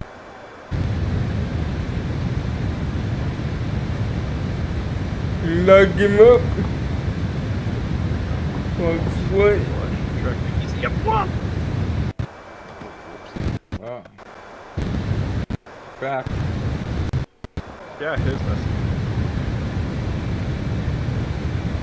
Did you get hit with that wing grip? He's dead.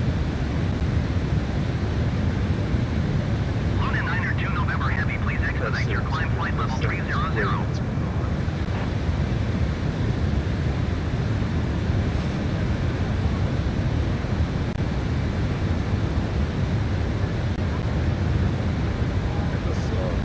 Ryanair 7072 climb and maintain 16,000 feet.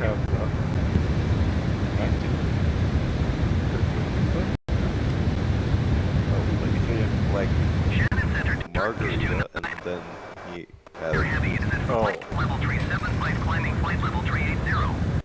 Okay, that's God, thank you, Hanoi. Jeffy wanted 10% discount. Good day. Turkish 2-9er Heavy, Shannon Center, radar contact. Continue to Pelik.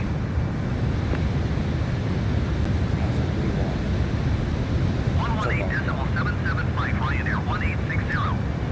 Goodbye. Luna 9er 2 November Heavy, please. Next, your climb flight level 300. Right now. Bring out. Luna 9er 2 November Heavy, traffic is 2 o'clock, 2 miles at flight level 330 Boeing. Report them in sight. Luna 9er 2 November Heavy, have the traffic.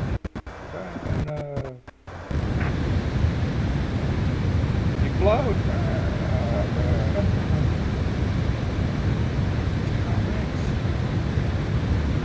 That bring out these unique flags. Ryanair 108 climb and maintain flight level 360.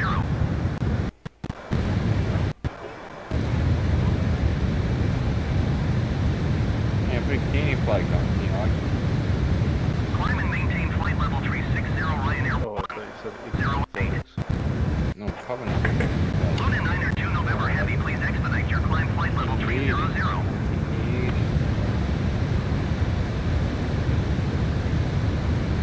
Well, I mean, I would say the Mirage 2000 is a downgrade, but it's really not really an upgrade, so you might as well keep the friendship. Why did you say that? Did I show you the, well, our FAQs use AIM-7. And in the Canadian pilot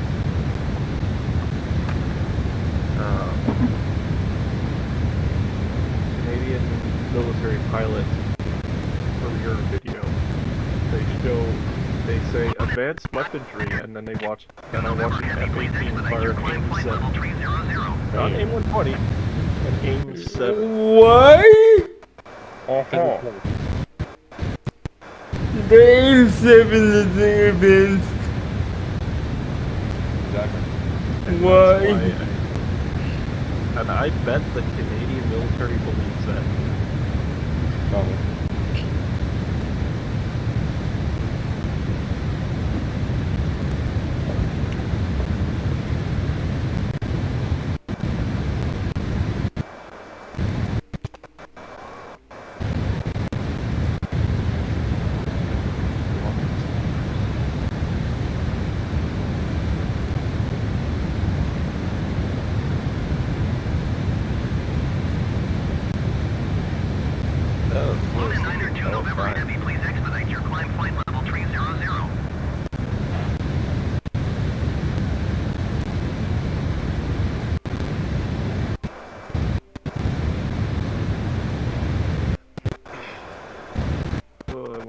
sure I turned this Good.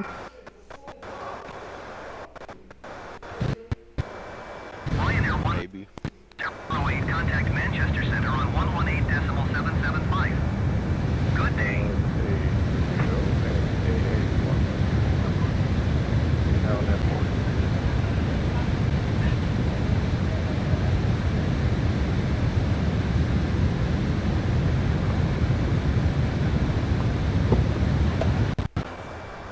That's saying no. Oh, I mean, I can turn off. Niner 2 November Heavy, please expedite your climb flight level 300.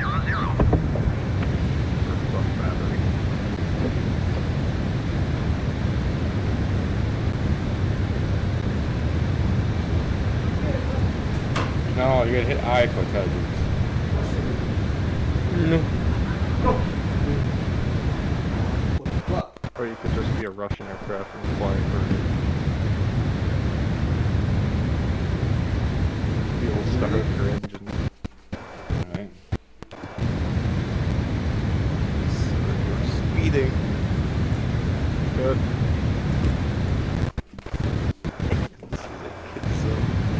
Messing around. Oh, that certainty is.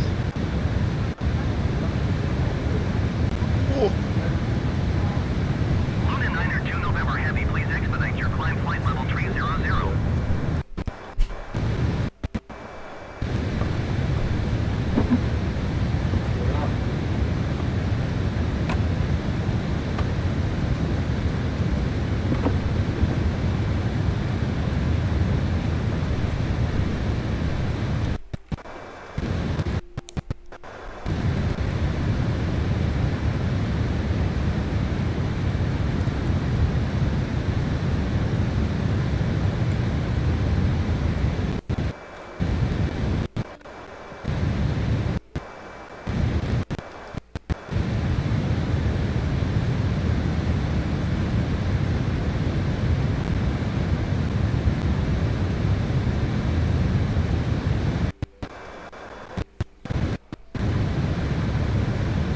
Luna Niner 2 November Heavy, please expedite your climb flight level 300.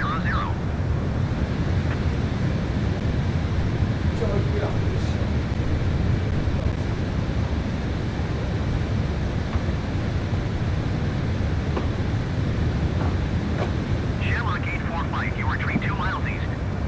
Descend and maintain 4,000 feet. Expect ILS runway tree 4 approach via Charlie Romeo Kilo transition. Clear to Charlie Romeo Kilo.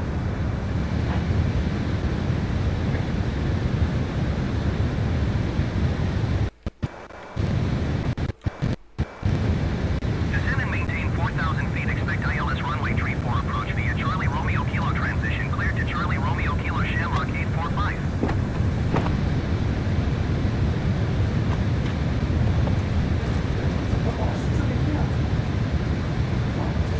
Luna Niner 2 November Heavy, please expedite your climb flight level 300.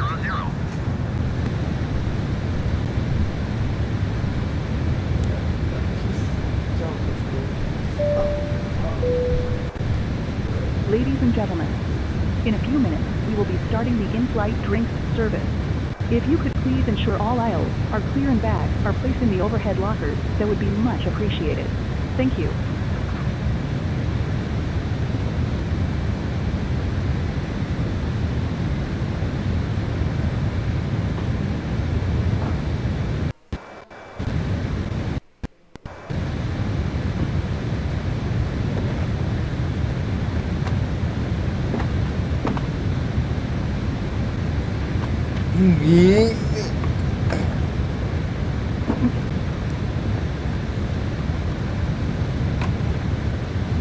Luna Niner 2 November Heavy, please expedite your climb flight level 300.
Ladies and gentlemen,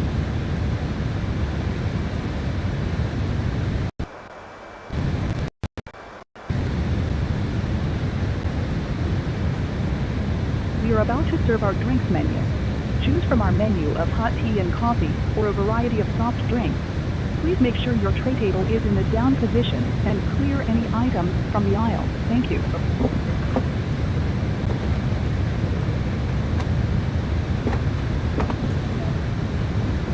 London 902 November Heavy, please expedite your climb flight level 300.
Hello. Heavy, please expedite your climb flight level 300. Hi, Captain. How are things? All good? Thanks for asking. Everything is going great. Great. Just give me a buzz if you need anything.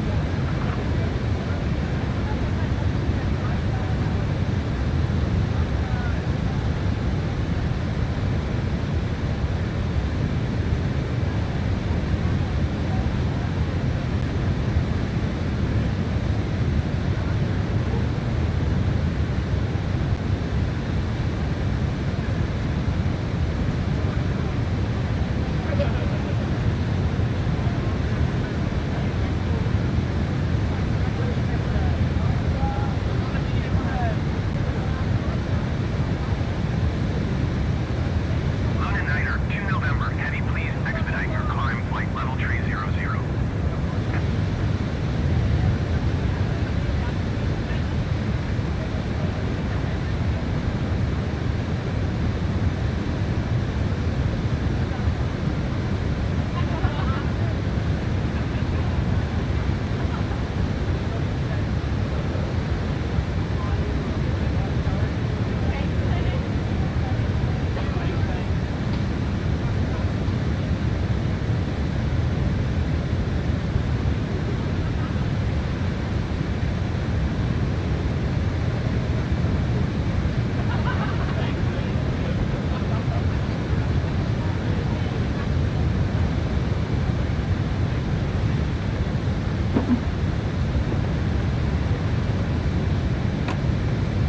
Luna Niner, 2 November. Heavy, please expedite your climb flight level 300.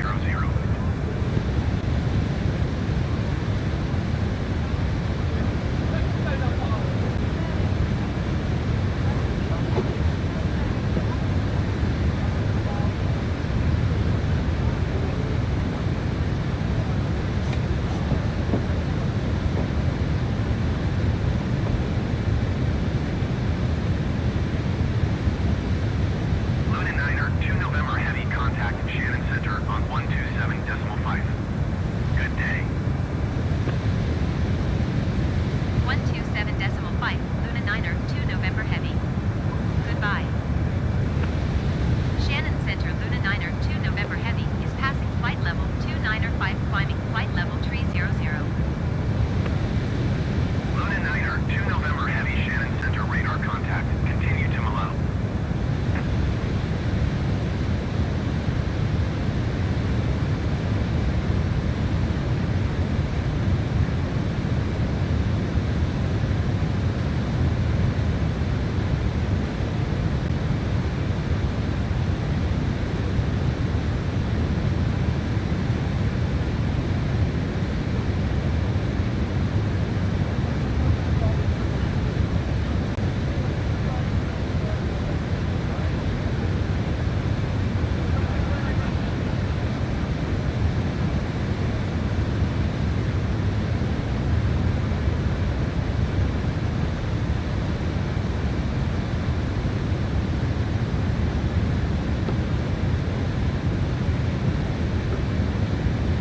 Luna Niner, 2 November. Heavy, please expedite your climb flight level 300.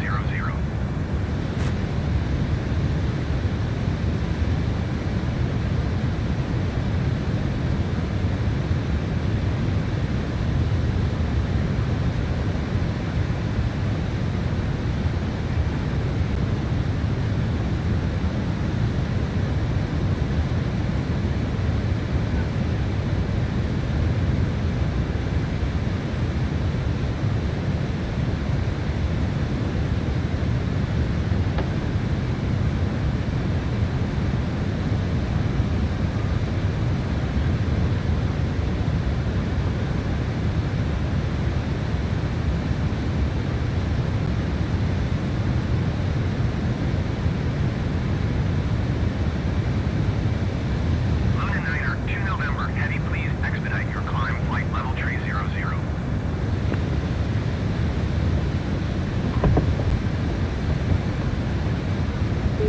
Hello.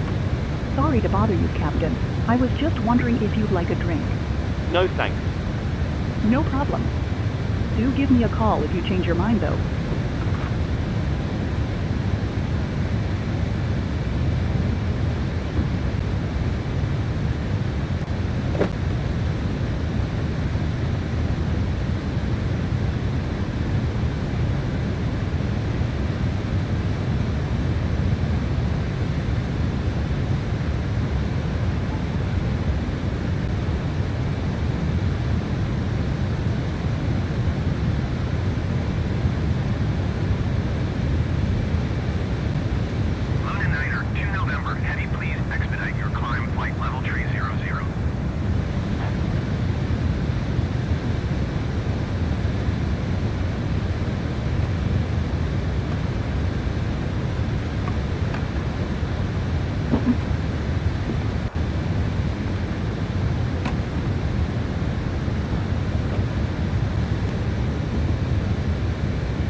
1 Shannon Center, radar contact, continue.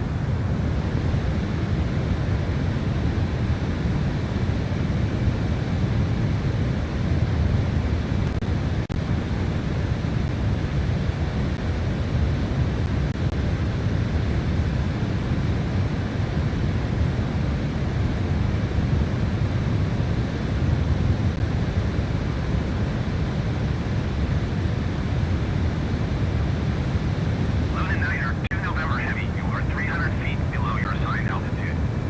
Climb and maintain flight level tree 00. Climb and maintain flight level tree 00 Luna Niner, 2 November Heavy. Well, he's tried. If you can't complain, he's gonna try harder. Big. But,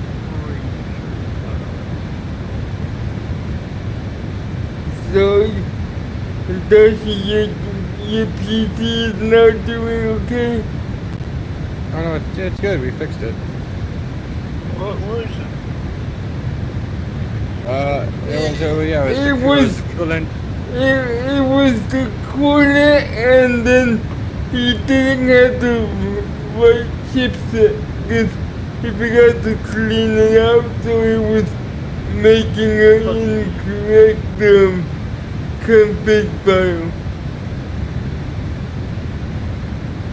But Yeah, yep.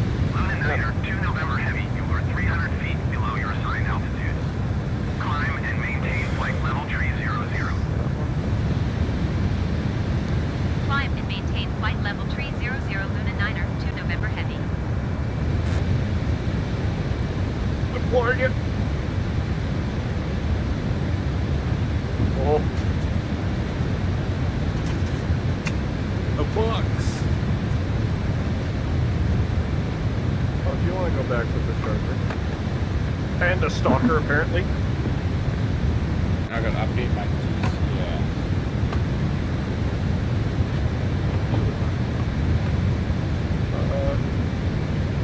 Got it. Oh shit, back up, back up! What I'm doing?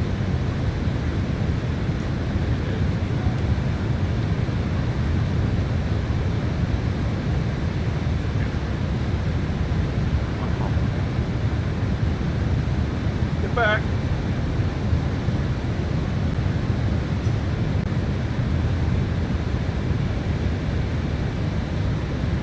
Oh shit. Cover me. Luna Niner, 2 November Heavy, Not the you are truck! 300 feet below Oh, your assigned shit. altitude. Climb and maintain flight level tree 00. Climb and maintain flight level tree 00 Luna Niner, 2 November Heavy. Oh, that's a failure.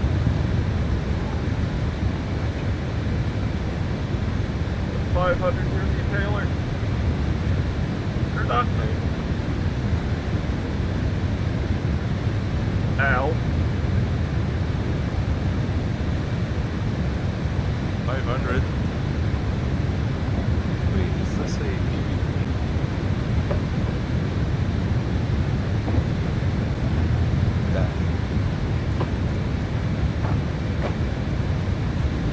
It is, but it's not a lot of people use it as a PvP.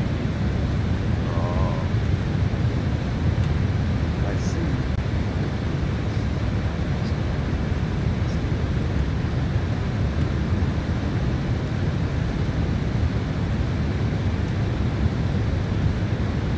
Wait, so it's a oh. Luna Niner, 2 November Heavy, you are 300 feet below your assigned altitude.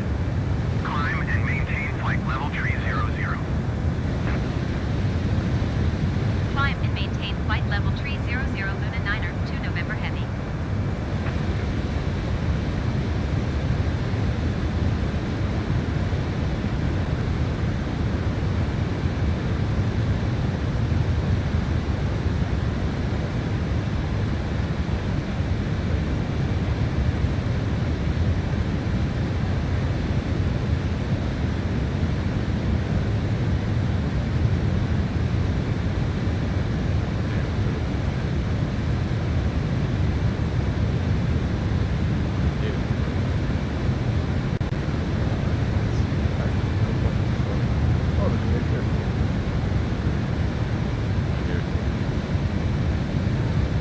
Hang on. Bring it back, bring it back. Heavy traffic at 10 o'clock, 4 miles at flight I level had a chance, 270.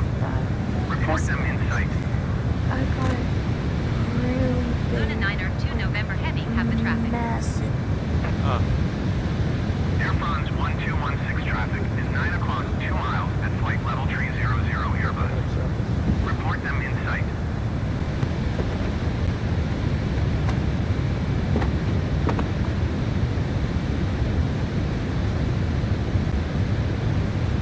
Air France 1216 have the traffic.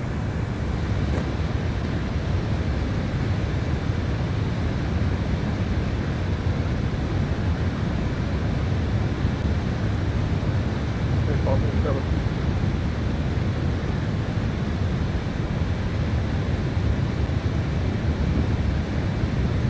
I don't want to be on this planet.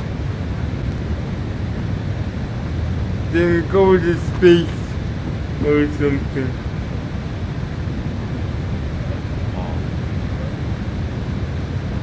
No, we're just doing the bug objective.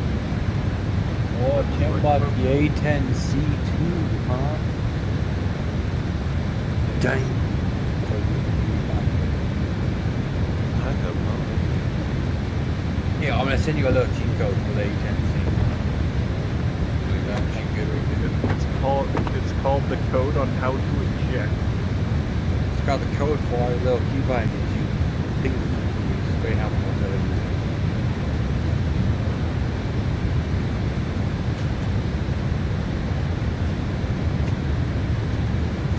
Air France 1216, you are 300 feet below your assigned altitude. Climb and maintain flight level 270.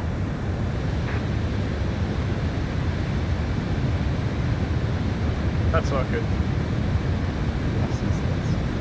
Climb and maintain flight level 270 Air France 1216. Oh, the shit for your controllers. Your DMS and DMS.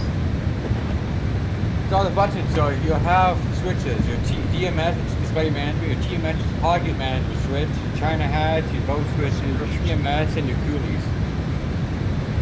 So it's TMS, for example, if you want to use the AIM-9M, your AIM-9M mode, when your TMS short up, it's going to go scan. If you forward to a long forward, it's going to make something. It's going to make it a SPI, so it's pointing to the interest.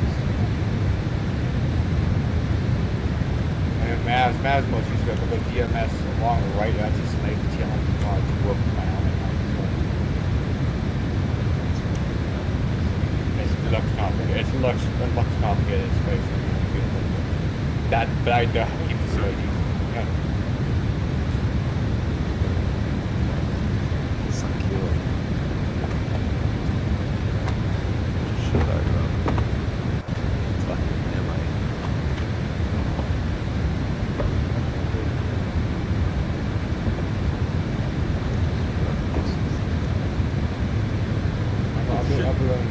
I'm running the 15.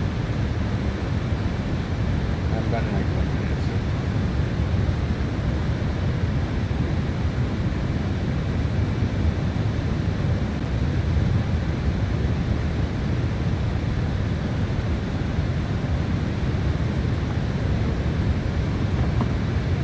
Well, we're good.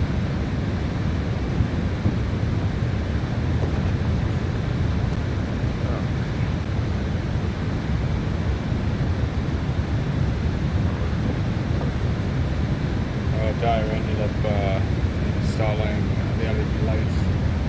LED lights. How was that? Oh, fucking so nice. And it's but once you want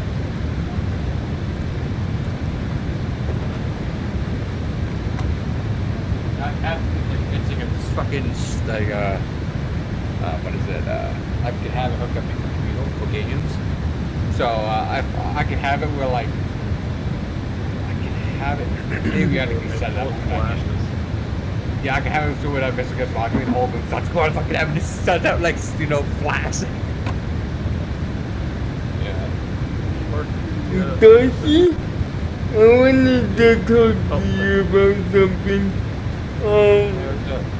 We are considering adding if it's helped you, Eclipse, are you familiar with landing rate manager? For what?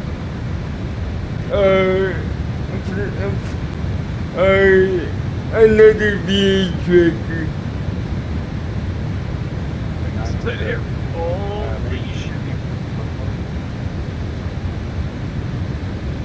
We're gonna make it optional, but yeah.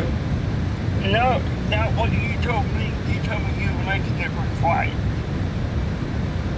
Well, I'm saying either one.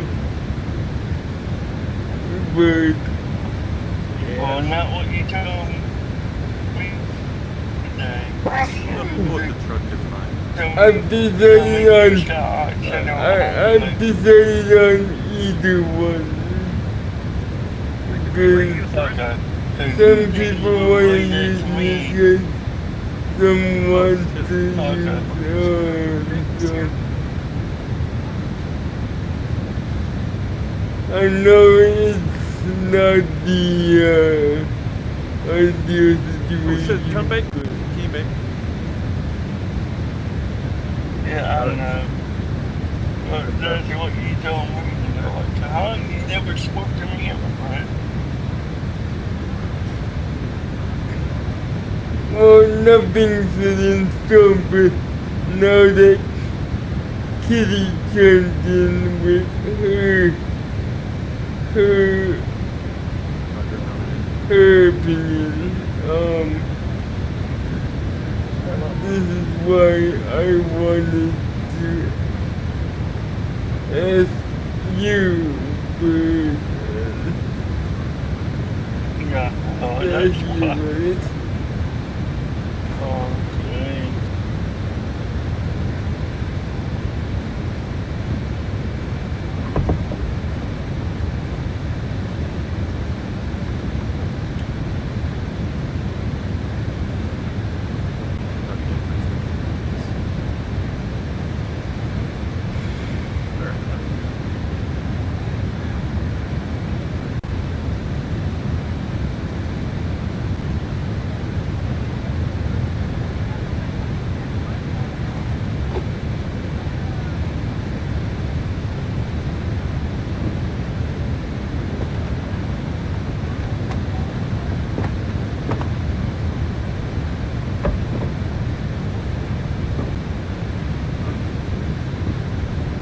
Cam.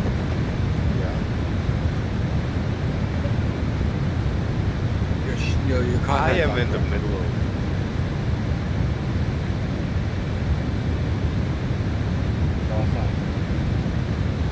No, I'm not.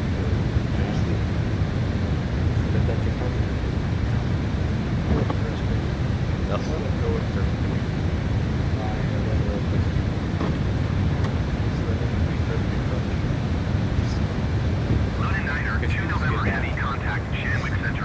Crispy skid mark. What the fuck does that come from? 1, 2, 3, decimal minor 5, Crispy Cocoa Pebbles. Goodbye. Rice Krispie. Shanwick Center, Luna Niner 2, November Heavy. Sounds so Passing flight racist. level 300, climbing flight level 300. The crackle, then oh yeah, yo, Ice Crispy. Is that what you call? Is that what you call a what is it? A white Asian? Is that what would be a call for? Yeah. A white crispy. Sorry. That's the first thing I came. Hey, we're talking about inside saying that's the first thing that came to my mind. If that's when it worked. Alright, goodbye, let's. Oh, Christ.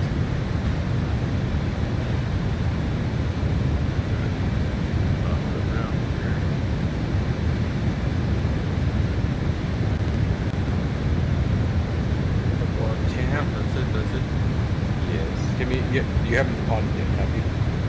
I am. What? bit of escort.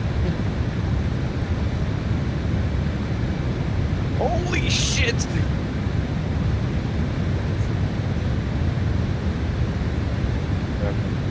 Almost crashed.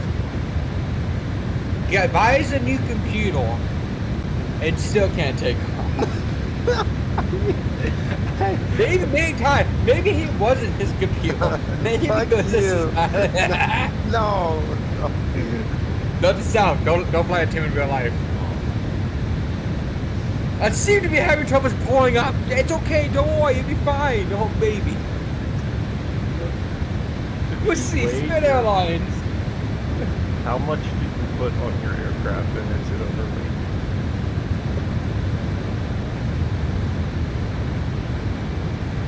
He's not answering that question. That's the answer. That's the answer right there I was looking for.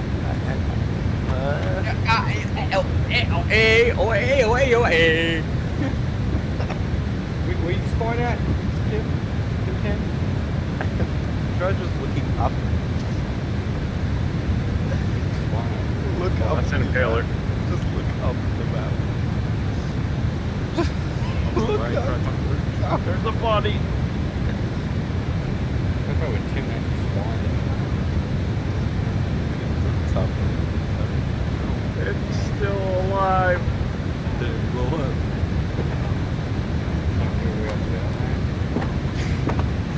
Why are you way up there, man? Because I forgot. This bitch. Yeah, man. Grab, Rabbit, and Matt David.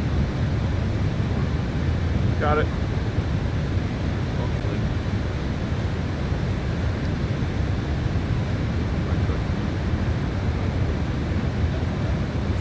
Goodbye, truck. Their lifetime was only a couple minutes. But you got us to where we wanted. Two. Whoa.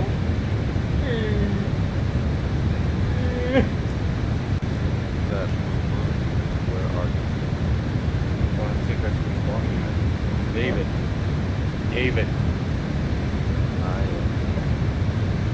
Go to David.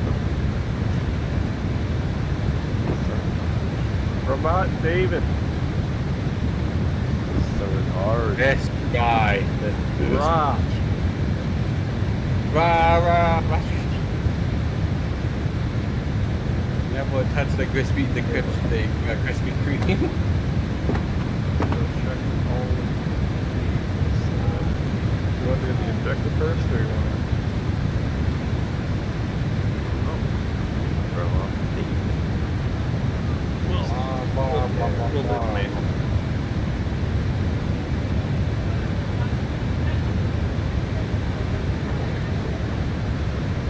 Whoa. What do we got? Let's pass something else. And work on TV to win it. There, here.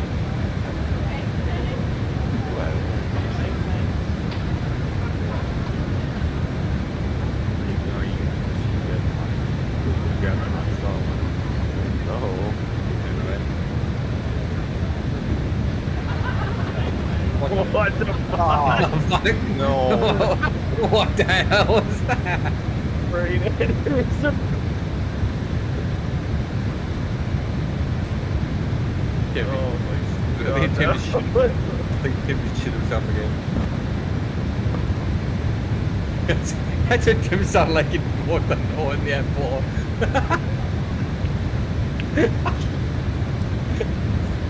Oh my god. He's doing a dog fight that man. Oh, we're choking the chicken. What a ball! Tim, tell me I'm wrong. You bet. We know the truth, Tim. Oh my god, that's amazing. This one done.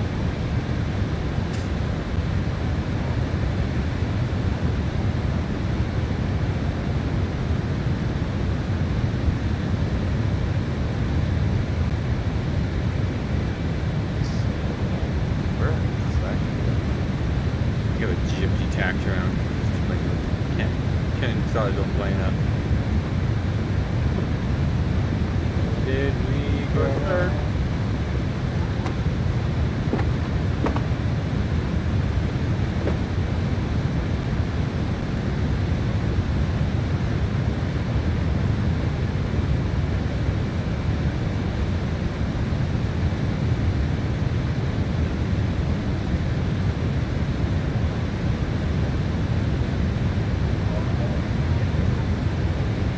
Dash. Yeah. What's up? Break, come on. Holy shit. Because he almost slammed into the side of me. Nope.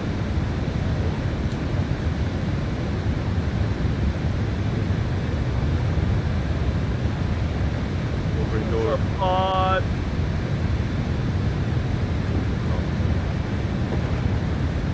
Oh. What the hell?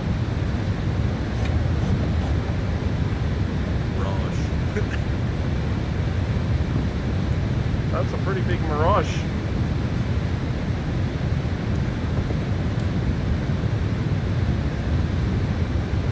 That's a really big mirage. Shit.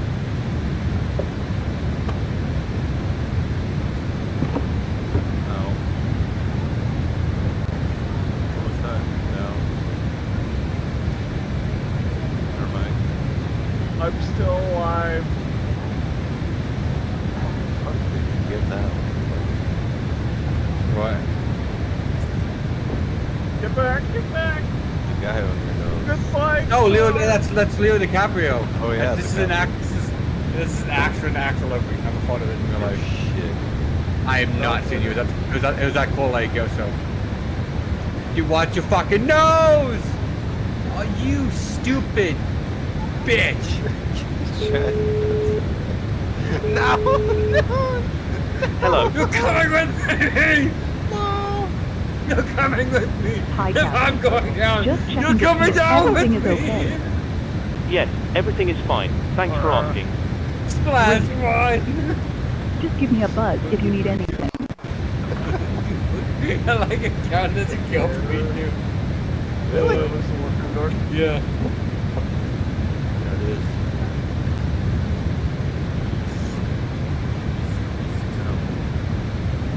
Oh, it's good.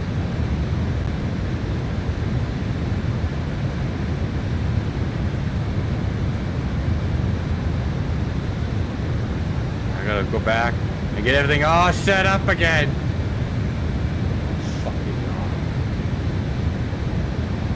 Hey, Dash. I will shove this F-15 so far up that ass of yours that did you have no issues getting us out of it.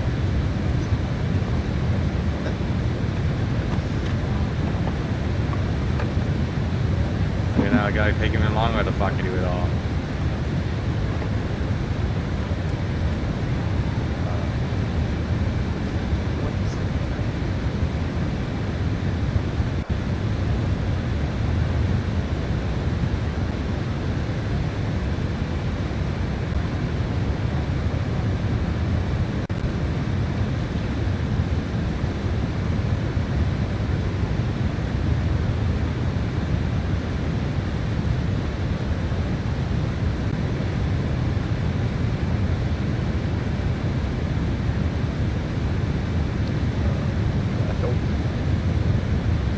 It's so taxi. You perhaps turn like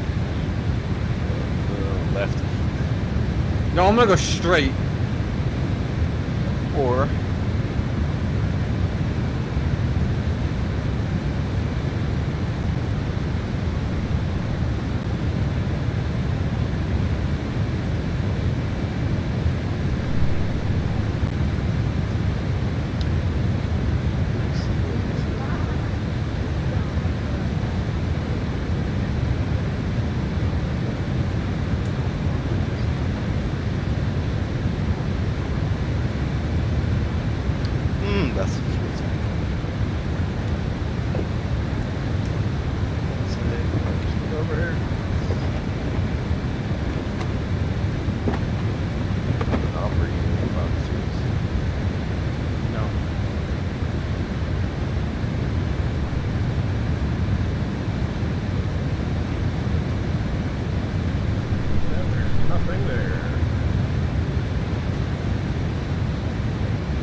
the F-16s like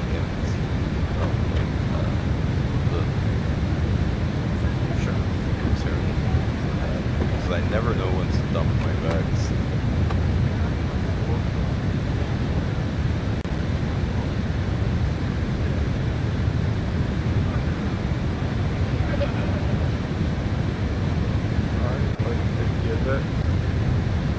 Run it with no bags, see how much fuel it has, and then you'll know roughly how much Why? with bags. Yeah, the F-16 has it. You just need to select the knob.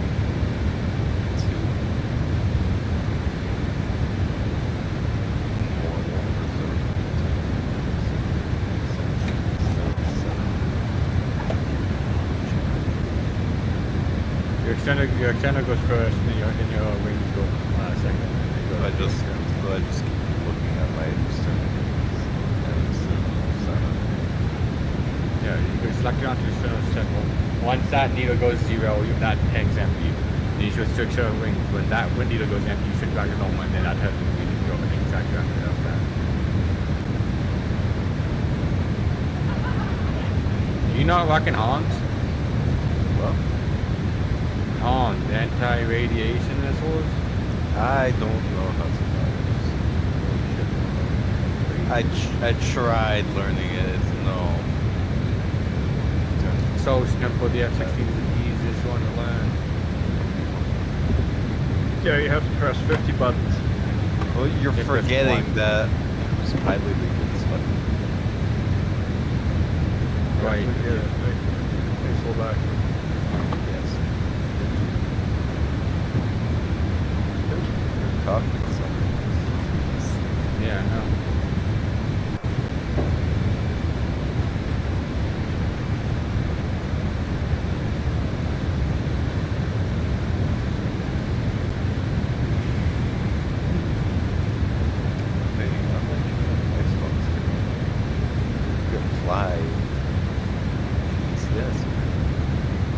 I've always had an Xbox controller. What the fuck? Didn't you have a PS?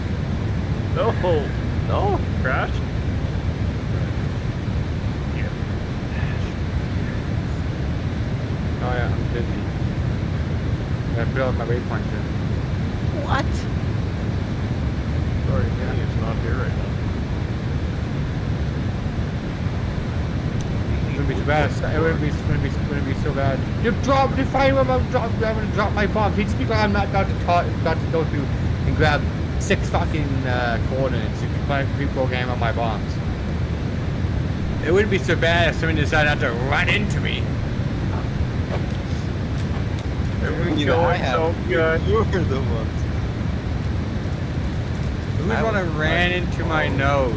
That's not your sample. Spatial flight. I'm slow. Unless I was stuck on your turret trying to...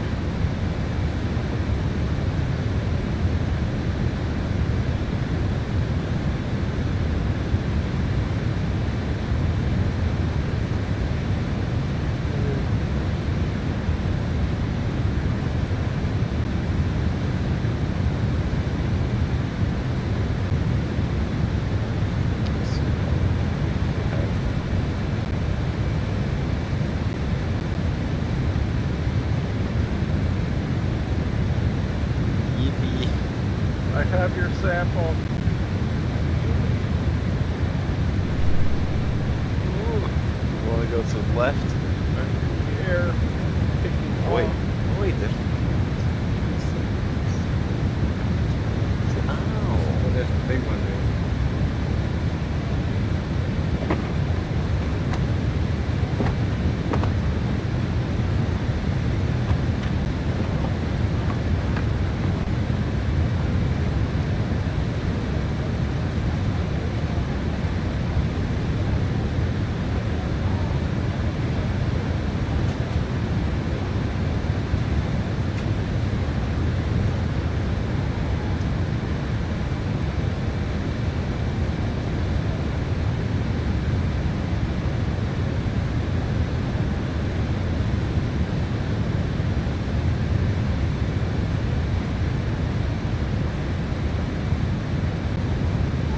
Dash, guess what might be coming to hell next?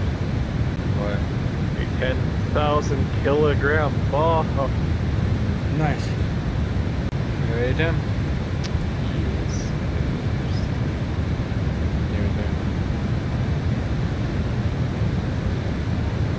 Let's go.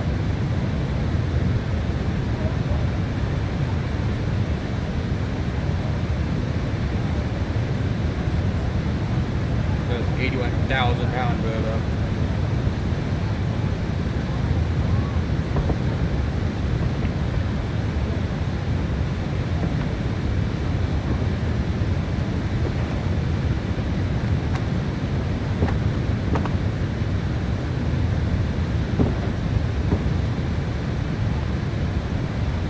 Dash run.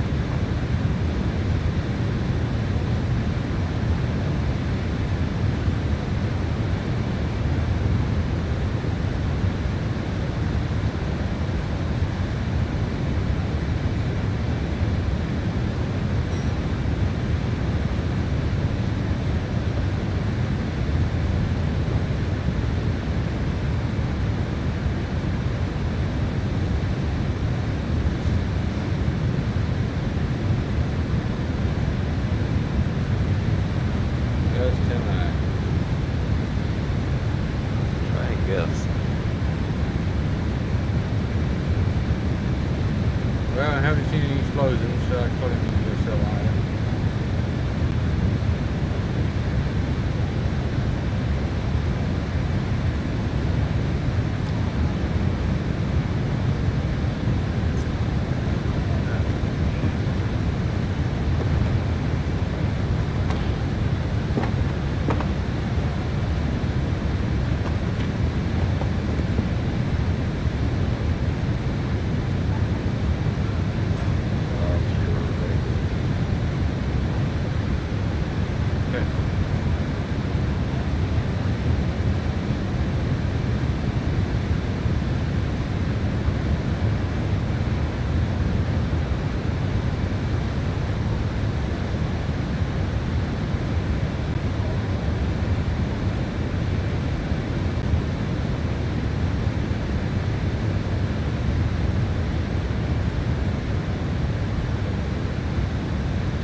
On a like big tree swamp slash forest one.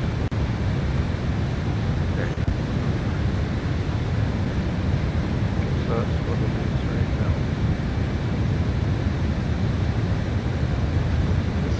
This sea system.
Pickle. Pickle. Yeah. Pickle. Pickle. A lot of good kind.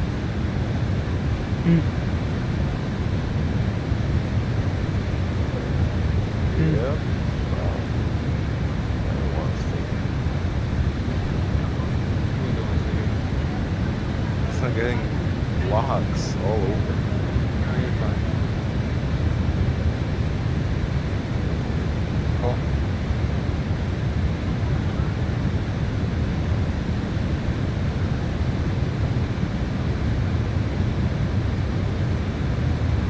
Free of those locks. What? You said you're free of being locked for those locks. It doesn't necessarily do that. Well, this is yours. Metal.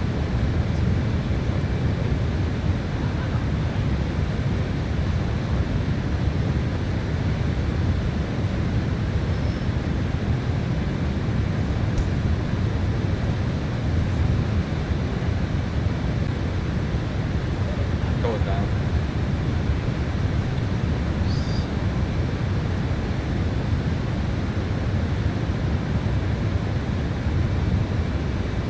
Get back in.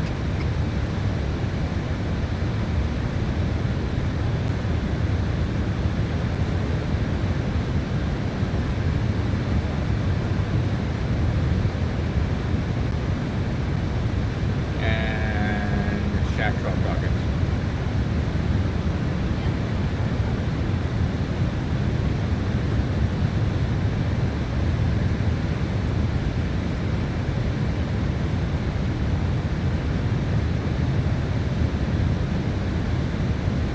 I got hostile aircraft. Here, so now those games. Yeah, we can do it now.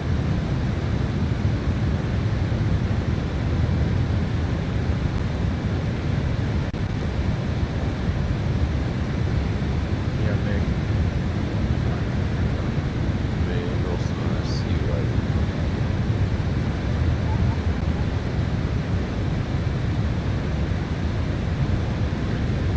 A lot of people. oh fuck I didn't know.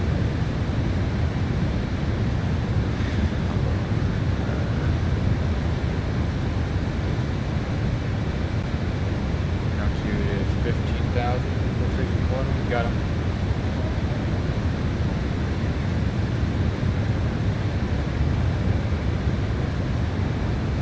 Come on. That's what the fuck is that? I think we've flown into the fucking base.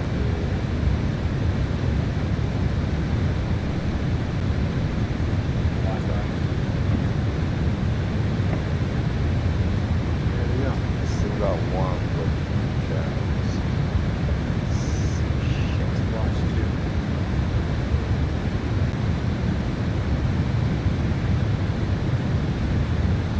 Let's say 2 seconds straight ahead. I lost it. Diving. Cross, shack, 2, SA2, SA6, SA5. Yeah. I'm, can't even say. I dove.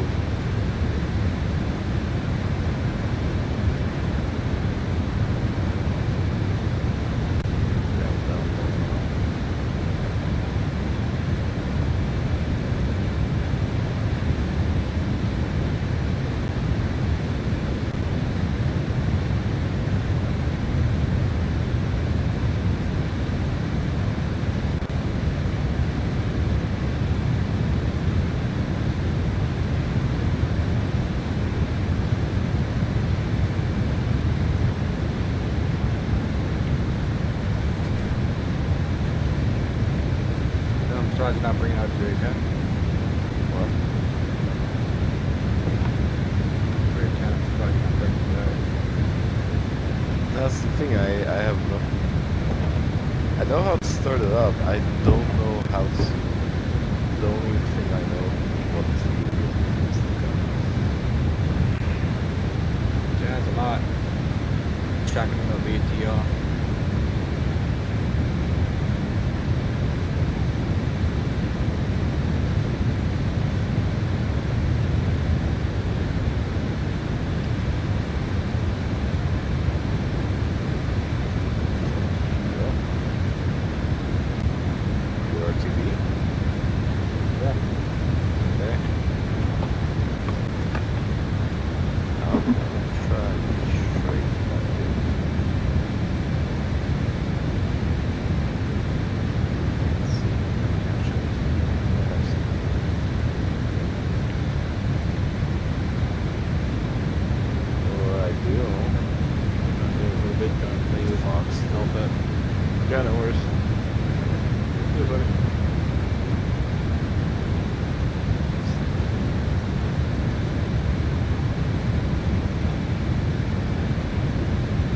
Splash Mirage.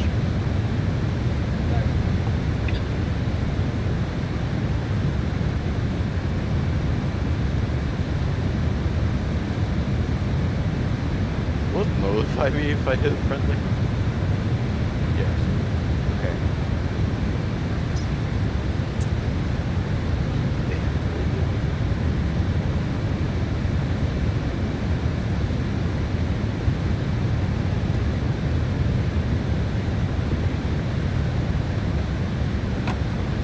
YouTube. I got to hop in my A10 C2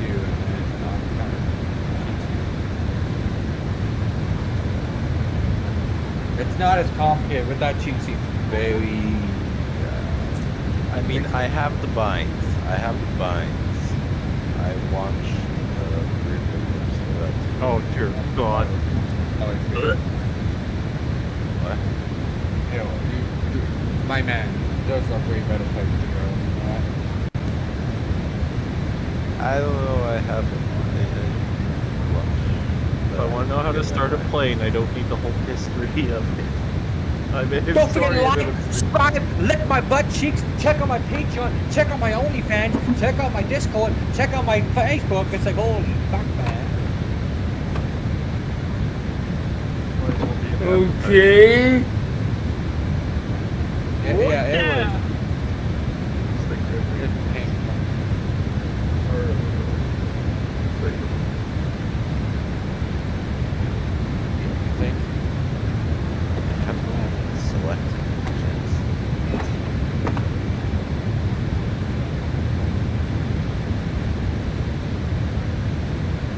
Yo, Tim, you want to learn about an aircraft and get it done? Less than a minute there. Go to that guy. It's the only person you ever see.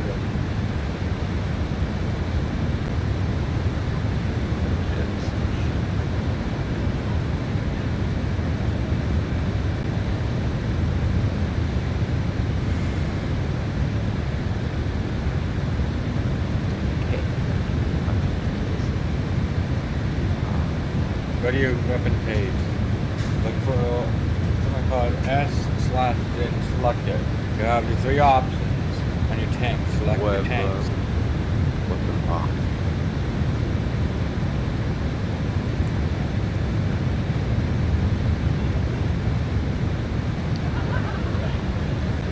What? Can I just some fuel tanks? Because I don't. Is it also? It's two screen.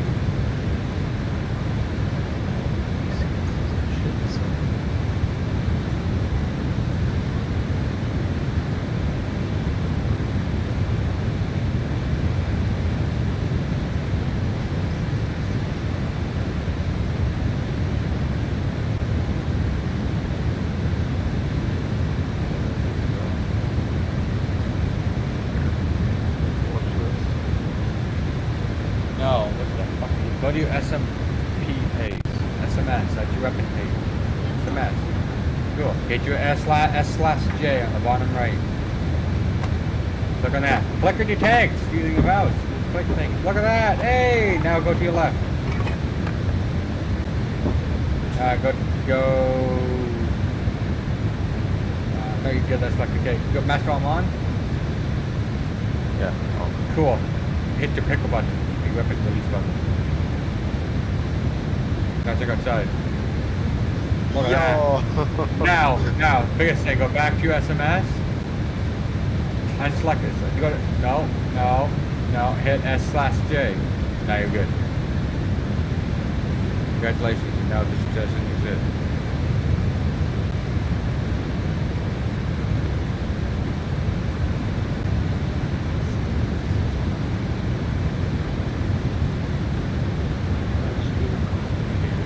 Press one button more than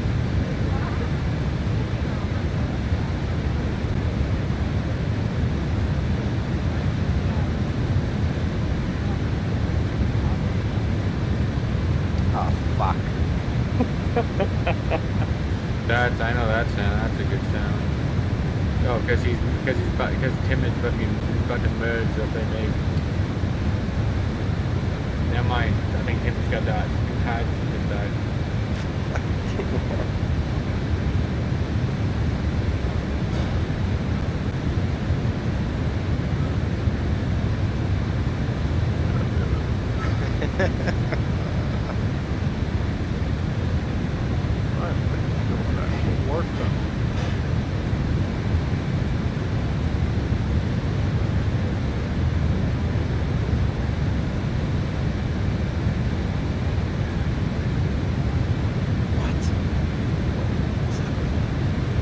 Oh. Okay. Tim became a terrorist doing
How much was function?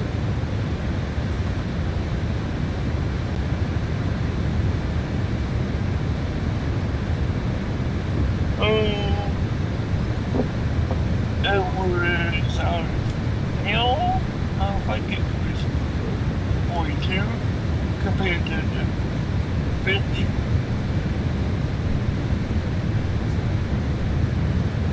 Wait, what? Yeah. Yep.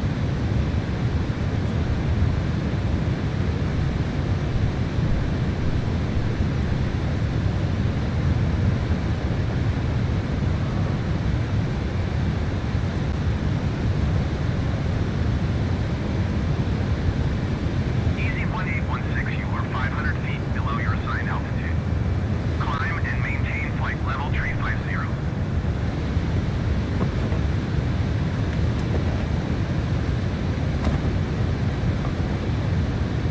Climb and maintain flight level 350, easy 1816.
whispering.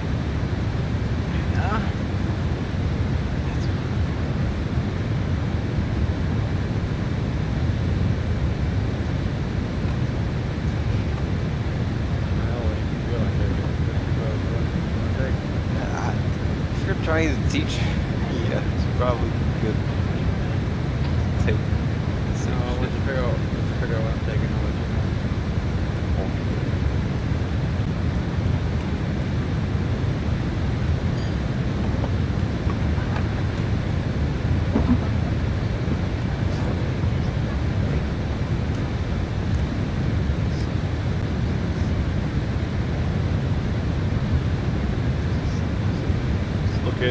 Look at your map, it'll tell you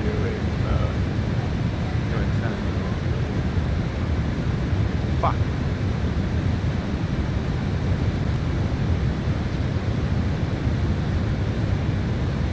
better get the meeting up Okay, I'm taking 2 9Ms, a ECM pod, a target pod, rockets, 6 Mavs, 6 paveway, 500 labor guided, 2 500-pound Pioneer 1005, you are 400 feet below your assigned altitude. Climb and maintain flight level 370. I have to. Station's 11. Station's 11. I'm running my ECM pod along. Station 1, I'm running 2 9Ms. 1005. Station 2, I'm running the talking pod. Station 10, I'm running an unguided rocket pod. Station 9 and 3 are running 3 Mavs. Station 8 and 4, I'm running 3 500-pound pay rates. Station 7 and 5 with 1 500-pound J-Dam. Station 6 is empty. You'll be 3,000 pounds overweight.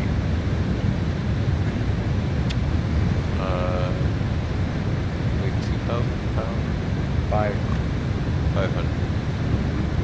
What station are you looking at? 7. No, go to station 10. Yes. 10, load up a rocket. Whatever rocket you want. I don't give a damn. Rocket. How many you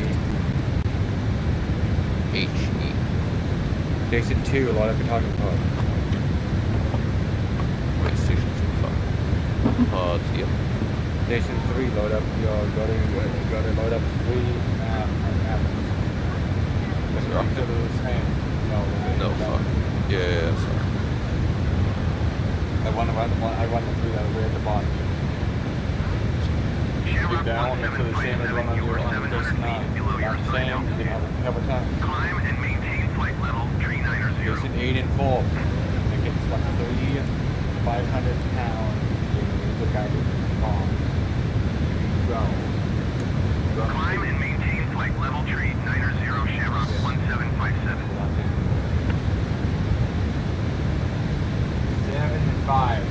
Select the 500-pound J-Dam.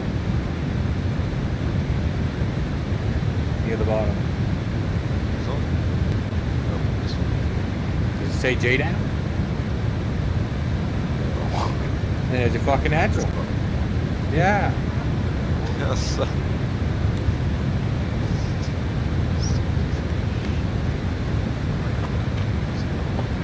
And then section we empty and leave it as it. Pull it and turn it off. You see, you 2,000 pounds over limit. Because we have a fucking great time on this. If I was you, I would start looking at seeing which buttons do what. So when you ask me, what's that button? Well, I don't fucking know. I used to know because it's your button. I know. EMS. I have shit. EMS. Is this by any chance the A10C2? Yeah. Fuck, I don't have bindings for this one. As you said, I thought you literally just said you had a bunch for it. I have the bindings for the A10C, not the A10C2. That's like the same. All the same thing. Same. Okay, wait. I'm gonna use the washroom, so yeah. Same thing.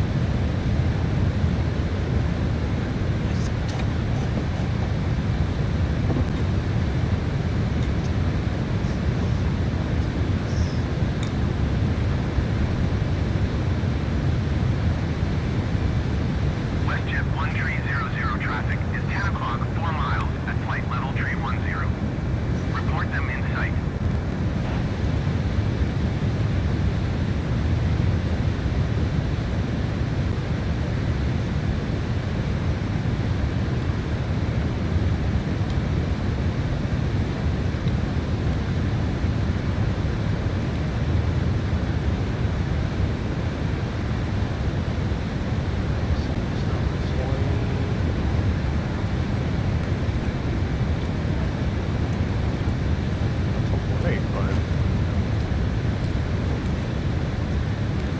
The A10C2 has not been a bit, has better instruments, better systems, better radar.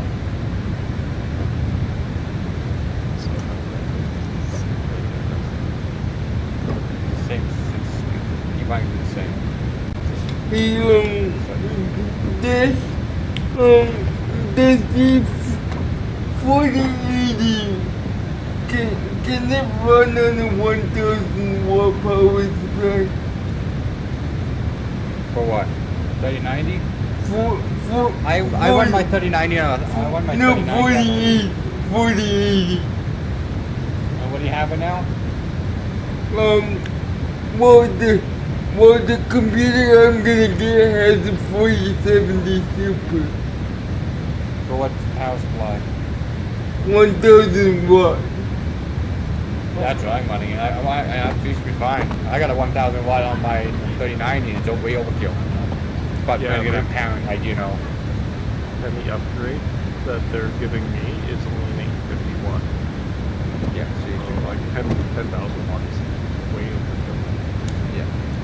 Okay, so I should be fine to just slot the new GPU in when I get it. Yeah, you should be fine. Rocking with that.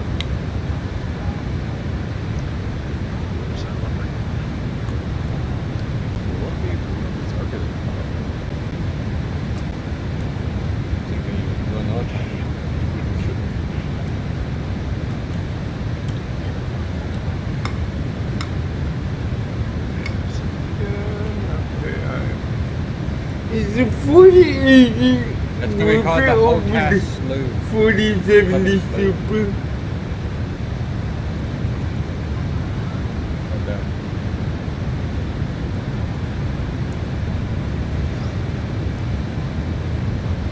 Smells like this guy with nonsense.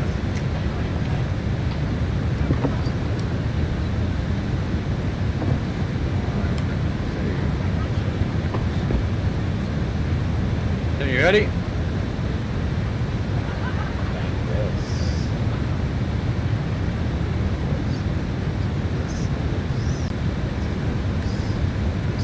Light up.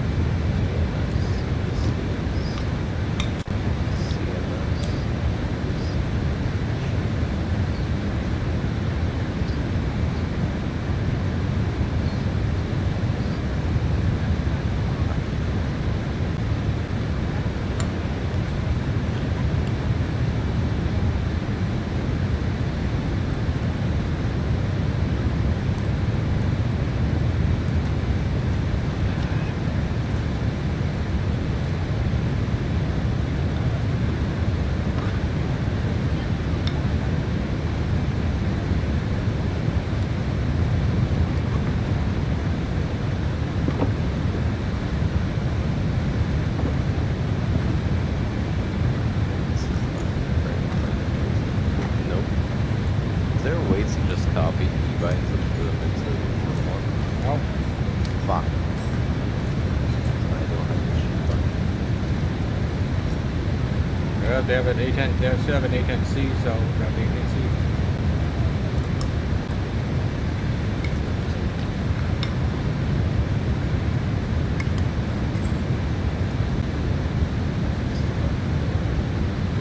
V1! Hey!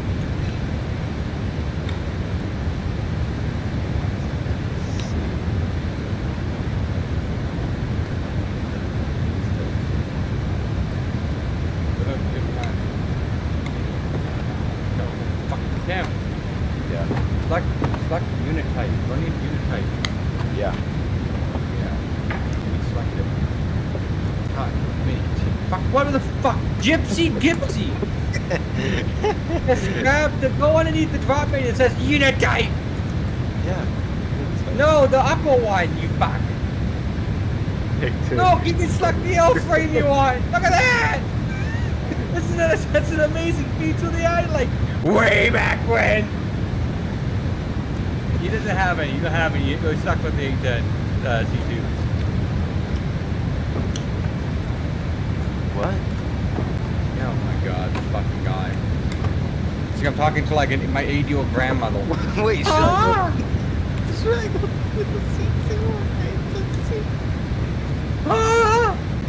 What's the deal? Back of my day, I didn't need a hearing aid. This spawns me at fucking seconds. Yeah, exactly. Because that's like a 4-hour flight for you in that thing. I need to rebind it. Woohoo.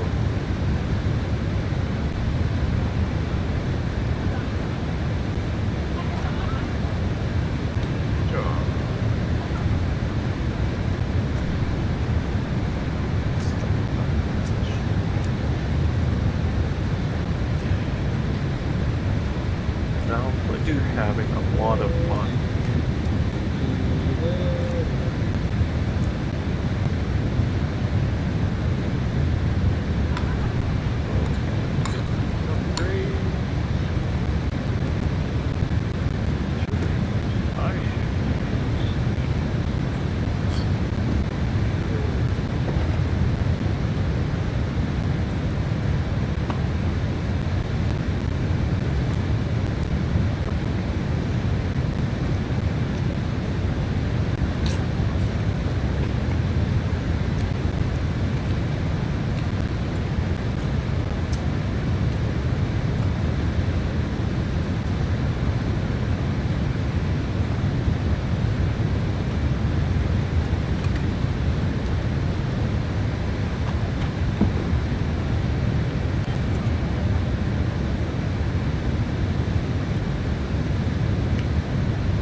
Are you excited for the A350?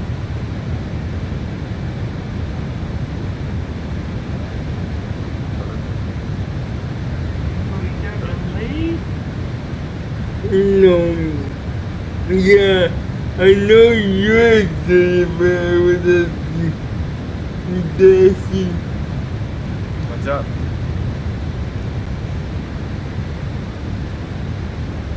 Are you excited for the A350? I haven't touched the A380 since last time.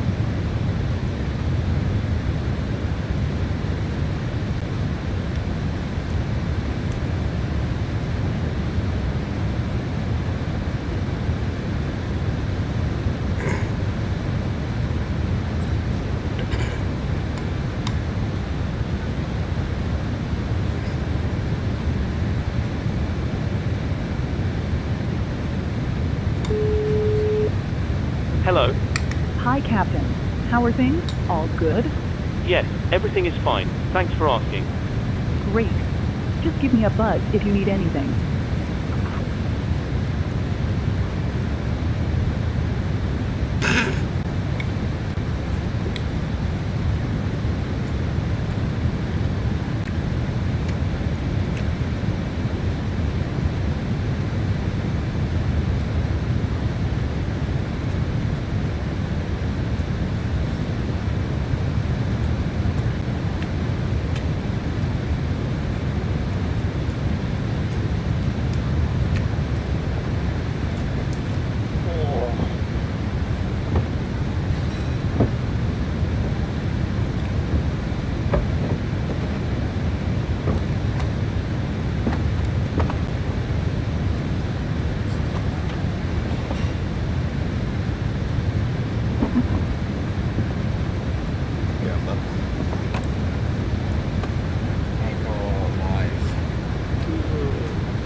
Air Canada 1123 have the traffic.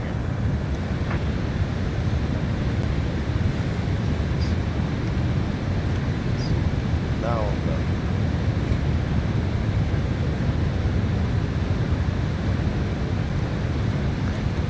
There's nothing wrong. Find something.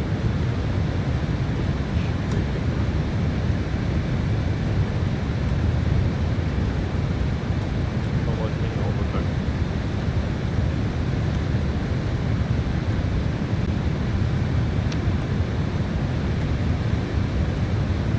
Luna Niner 2 November heavy traffic is 9 o'clock, 4 miles at flight level 290.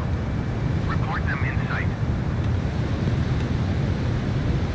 Luna Niner 2 November Heavy have the traffic.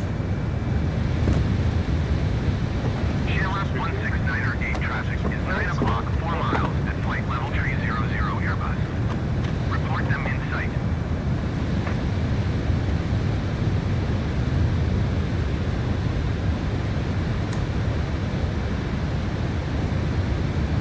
Shamrock 169 traffic in I was sight. scared for a second, but I'm like, right, I'm in a tank.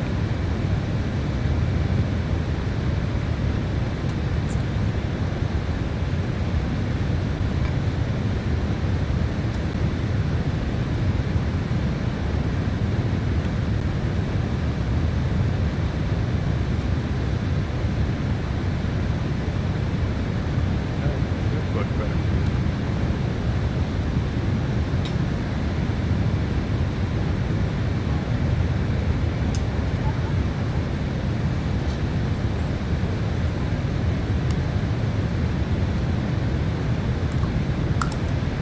No, I'm not on a trip. What are you talking about?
who it is. The gypsy finally arrived.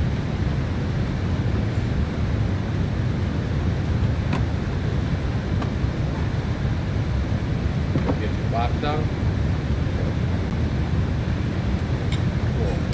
Anything with the H-hand. Shoot you a full pound. Just know that a full pound. I know how to take off.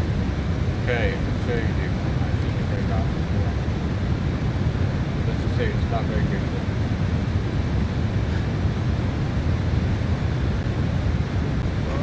I think I know what I'm doing.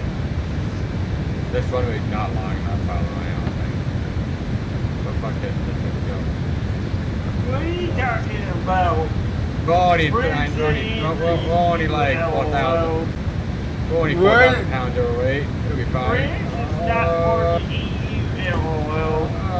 No, I'm talking about this. I'm talking about the show. He's airborne barely. I'm talking about the show, please. Are you sure? I think.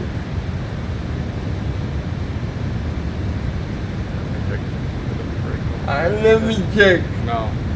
Cause I don't want, Did I? I know. Her to be in trouble. Hold on a minute, let me check. Because the show is sitting and eating you, I know that.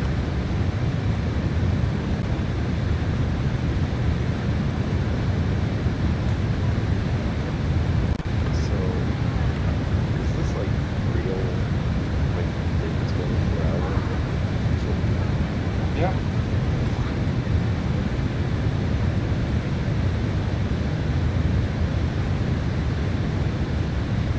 Make sure your target pod's on, make sure your laser is on, make sure your mask on, and the gun pack is on, get ready to go. If you have any lights, just carry your lights off.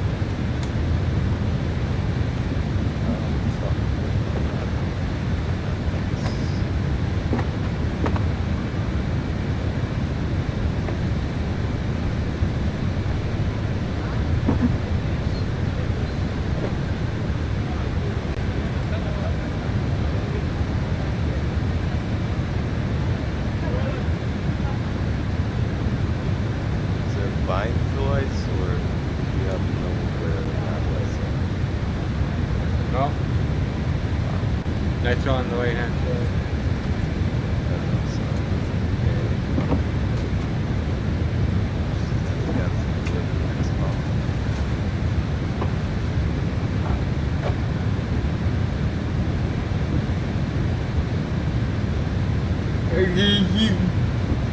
He good.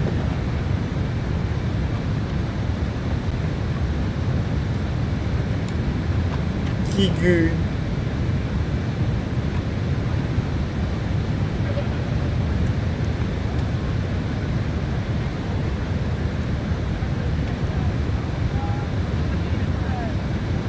I know that show. I watched it. I know we ain't fans because it's sitting in you. This is why I hate hot jets. I'm trying to break systems. Tim. Yeah. Go to your SMS page. So left and left and left. Left to And look for DSMS. Yep. So let's do the gun.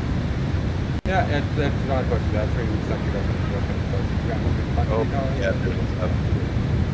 Alright, well, we'll try the gun. So select and use your master mode selector. Yep, that's. Okay, there you go. And now engage, make sure your gun master's on and your gun pack is on.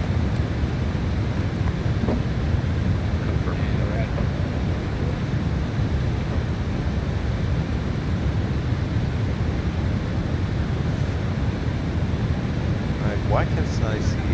Oh, I was wrong. It's only 36. That's what I'm talking about. Scale 52 to 36. I was wrong. Once you have I, eight, you know, it's a little bit higher than it should be. I won't sure it's 36 Yeah. for them. do you have the A64? You mean the Apache? Yeah, that's what the A64 is. Cool, what are you, a gunner, pilot? I only tried flying. Good. Like, try to be interested in that. Yeah, but it would take more binding for me. That won't be that much. Wait. It's up to you if you want to be interested. Just everybody get done. Sure. Okay, just continue going forward. Continue the way I was going.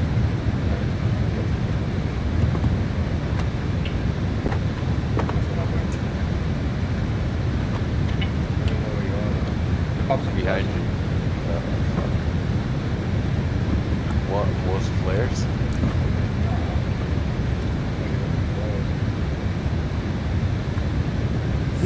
Oh, there we go.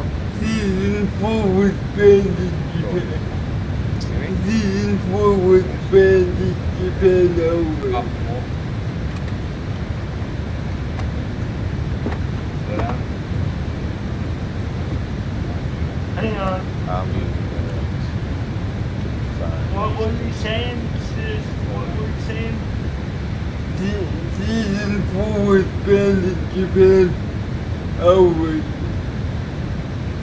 What, the code? Yeah, season 4 was banned in Japan over. Why? They never said the reason why. So 1, 2, or 3 on that.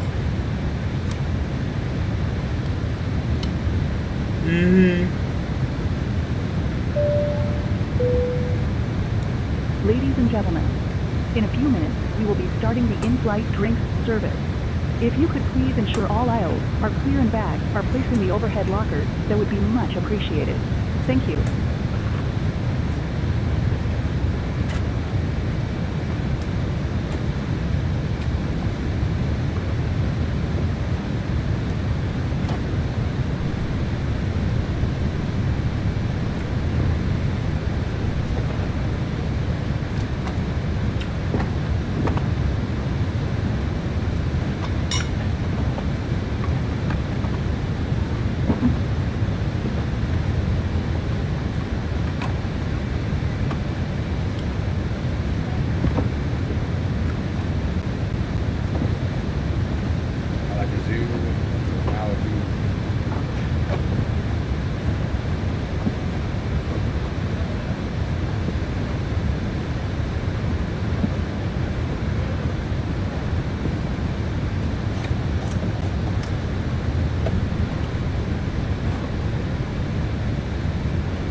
Come on!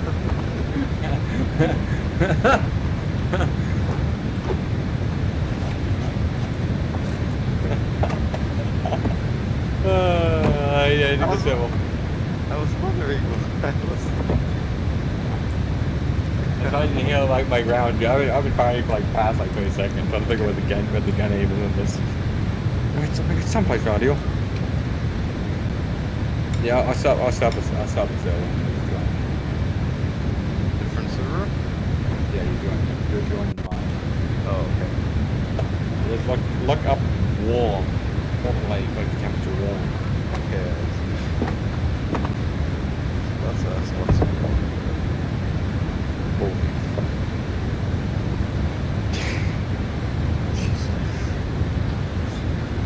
We trust you in a plane, I mean what?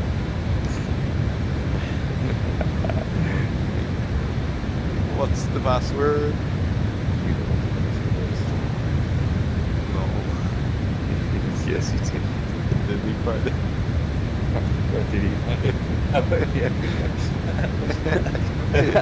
That's SS.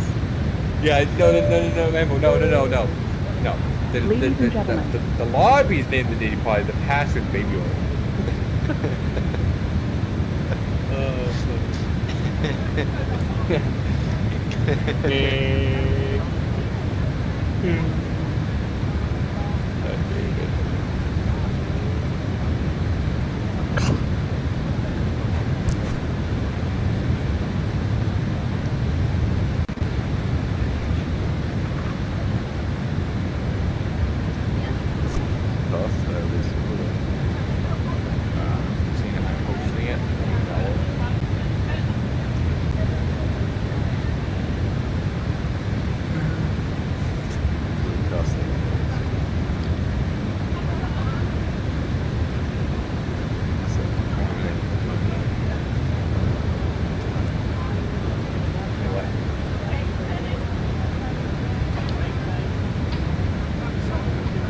I know a guy who knows a guy that knows a guy that likes baby oil and takes it.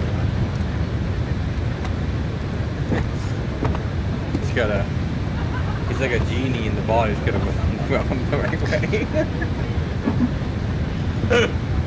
Oh shit! Hey, welcome to the fun. Welcome to the bits department. How you doing? Okay. So yeah.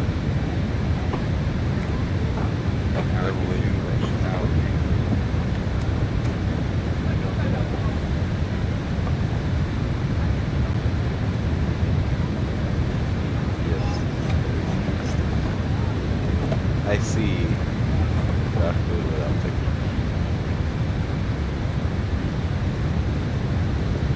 Oh, hello.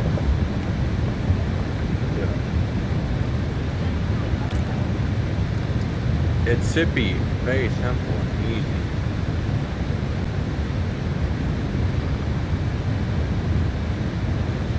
Climb and maintain flight level 2900 WestJet 1300. Bill, here's a 1 minute on how to use. Do I need vines? Yeah, probably. Not much. Most of it's basically.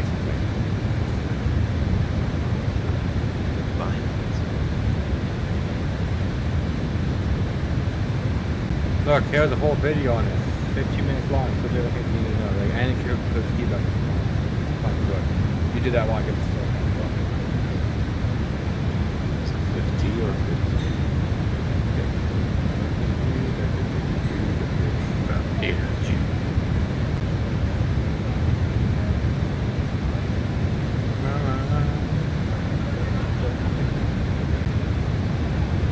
Oh look, I know this guy. You sent the file.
335.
Yeah, welcome back.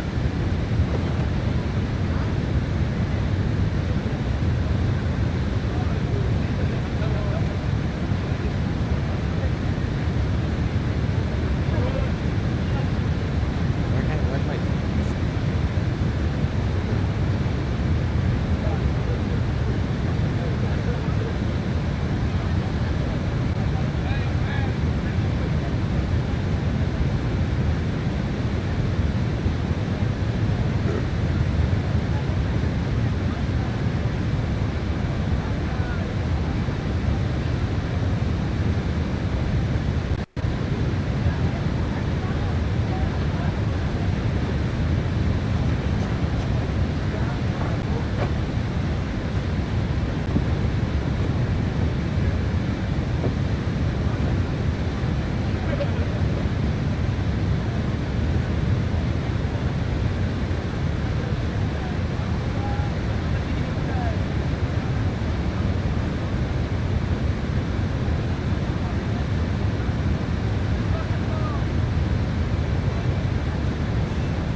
Luna Niner, 2 November Heavy, contact Gander Center on 125.075. Good day. 125.075 Luna Niner, 2 November Heavy. Goodbye. Gander Center, Luna Niner, 2 November Heavy, flight level 300. Luna Niner, Then 2 save it November closer Heavy, then? Gander Center radar contact continue. Okay.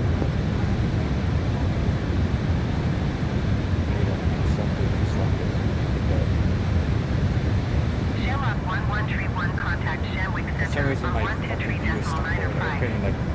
Good day. I can go and I can go like to the person that's around the phone, but like when I'm in the car, like stuck to the wall. Do I need to select row again?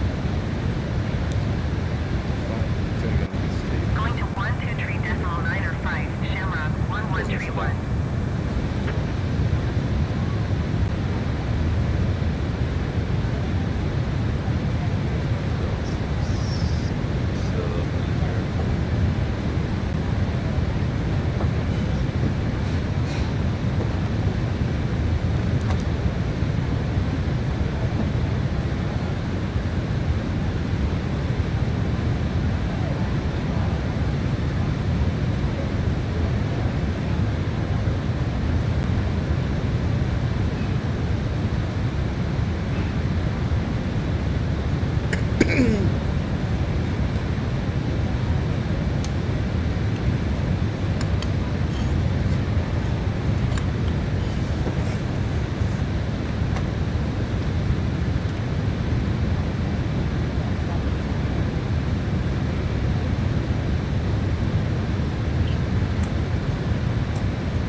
Hello. Hi, Captain. Would you like a drink? Tea, coffee, or water? A bottle of water would be fantastic, thank you. Of course. I'll go and get it for you. Now just give me a few minutes.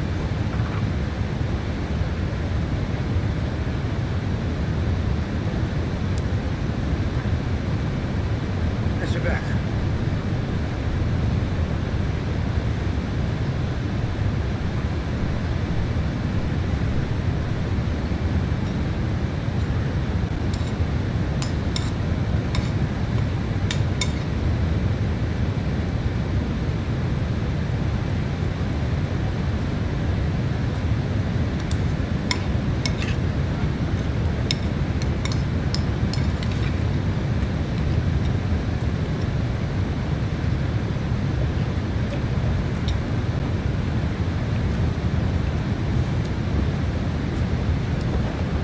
Ryanair 1166 contact Shanwick Center on 123.905.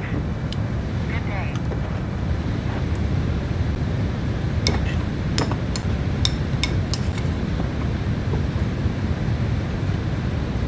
Going to 123.905 Ryanair 1166. Hello. Hi, Captain. Your drinks are ready. They're in the storage compartment in our galley. Thanks. No problem.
Bird, What? you're not gonna believe this. Run a 902 November Heavy. There's a fan game. Your assigned altitude. Descend and maintain flight level 300. Cody Wings? Yeah. Descend and maintain Yeah, flight I level can't figure 300 that. Luna Can't 902 figure November was. Heavy. Why? You can play it? No, but I thought you'd be interested. Oh, I love Korea stuff. I watched the entire series. You are 300 feet above your assigned altitude. Between anime and live action. the conclusion is only live action. It got canceled, so then they had to redo it into live action to finish the story. That's Nope. what they did. And guess what?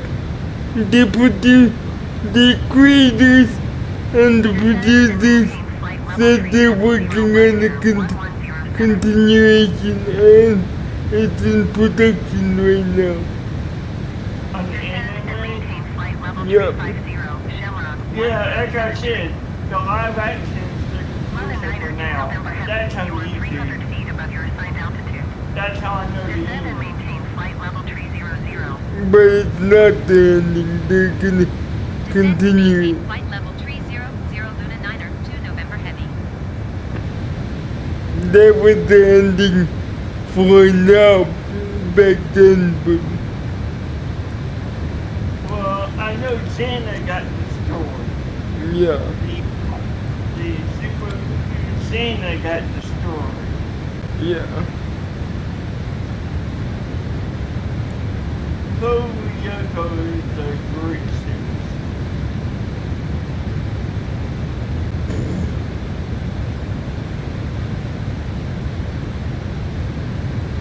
And that was part of my inspiration for becoming an IT person. Was that show.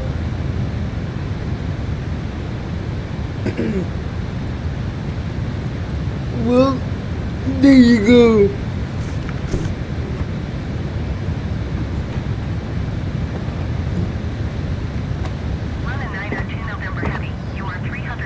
That's where my networking inspiration computer inspiration came from. I'm back. I've always Damn, are you Flight in? level 300 Luna 9er to November Heavy. That's where that came from. Tim, Yeah. you in? No, I'm about to do the server, just finished the binding. Ain't not that many bindings. Definitely less than the A10. Oh, the A10 is just pretty basic bindings. Well, binding happens. What's the system? Fucking Any other crap. It's still... It's not Yeah, sure.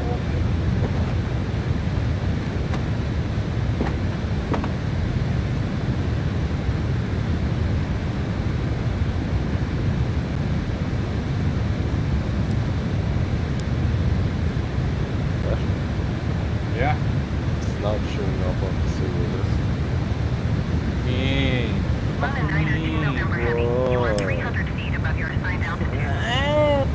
No, Michelle's launch Okay, fine. Descend and maintain flight level 300 Luna 9er to November Heavy.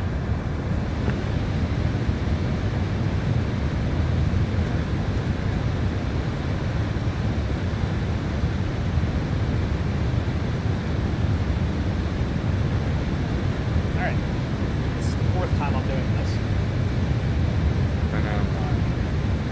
Anyway, welcome to IFSCL. So this window appears for every local warrior, so click on their card, you saw that goes away. And they have a bunch of commands on the side here. These are their life points, their action points which you use for skills, and their battle timer as well as their super speed. Basically when they're on foot, this becomes operation.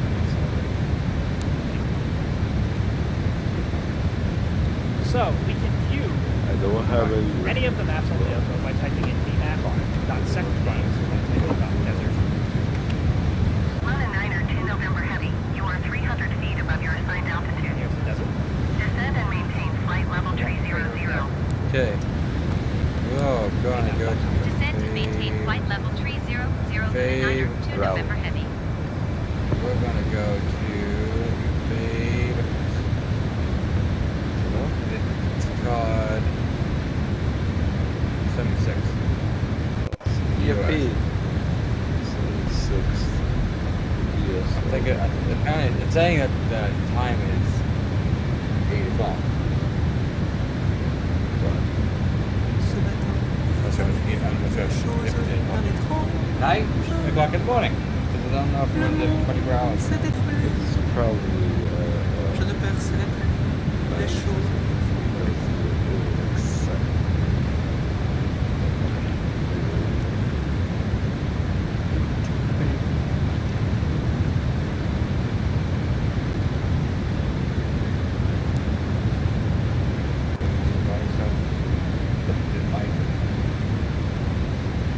Run a 902 November Heavy. You are 300 feet above your assigned altitude. Descend and maintain flight level 300. What to do? Descend and maintain flight level 300, Luna 902 November It's Heavy. daytime. Yeah, it's daytime.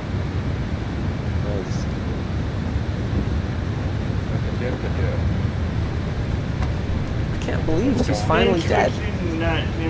Yep. Guess I'll need a new one then. But my budget for a tablet's only $300. I'd like to spend less if I can. Don't worry, Mom. I'm here for you.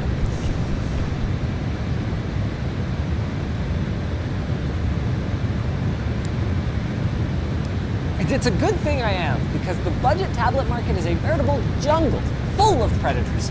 There's scummy manufacturers selling last decade's tech at this decade's pricing. There's devices loaded up with adware and spyware masquerading as deals. And sure, iPads are really great, but sadly, iPads aren't $300. Or are they?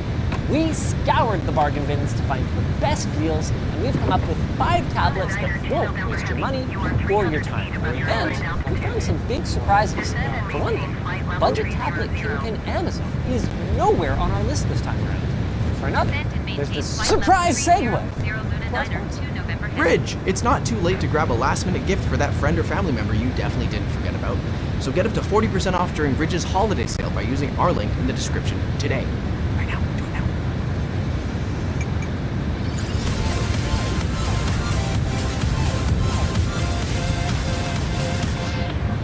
Let's kick things off with our sub-$100 contender, Walmart's ONN 10.1-inch tablet. And last time we looked at a Walmart tablet, we called it e-waste special. They've upgraded their creaky plastic and plastic build with metal and glass. It not only feels significantly more premium than their older tablet, it even feels, I'd say, as good as Samsung's entry to this roundup, which is twice as expensive. But while the build quality is excellent for the price point, the screen resolution is just 1280 by 800, which is pretty low for this size. It also isn't very bright, and it's not that pretty. Where did you guys get my grade 4 report card? Making matters worse, the ONN has only 3 gigs of RAM, which slows down multitasking to the point where even updating apps in the background can render this tablet sluggish for minutes at a time. The ONN also lacks a headphone jack, though it does come with a slot for expandable storage, which you'll probably want to use because this thing only comes with 32 gigs of storage, 10 of which are consumed by a surprisingly bloat-free Android 14-based operating system. That is a refreshing change from the ad-ridden experience of most inexpensive tablets, which is probably the biggest argument for this thing. For all of its flaws, it's just $98. So at the very least, we have got to give Walmart a Most Improved award, even if it doesn't score an outright recommendation. If you know that your workload will be light and your eyes aren't too judgmental, or you want something that you can throw in the back seat to shut the kids up on a road trip, then this could be a perfect solution. Just be aware that Walmart doesn't seem to offer any promise of future software updates. And the same goes for our next pick, the Aldo Cube iPlay 50 Pro Mini. We decided to look at this one after seeing a surprising amount of enthusiasm for it on Reddit, and you know what? It is pretty slick, at least on paper. Basically, every aspect of it is significantly improved over our $100 tablet, making it better at multitasking, gaming, well, everything. However, while the internals might wow, the performance improvement really is very noticeable here, the externals are a little less impressive. The construction, while metal, lacks refinement with parts that aren't flush. Even the screen, actually measured, is a little off-center. There's no biometrics of any kind, even if that is true of most budget tablets, and the single speaker is truly awful.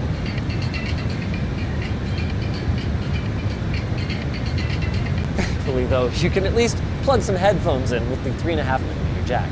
And there are other things to like. It comes with a combo SD and SIM card slot, and the screen, while off-center, isn't half bad and includes a screen protector.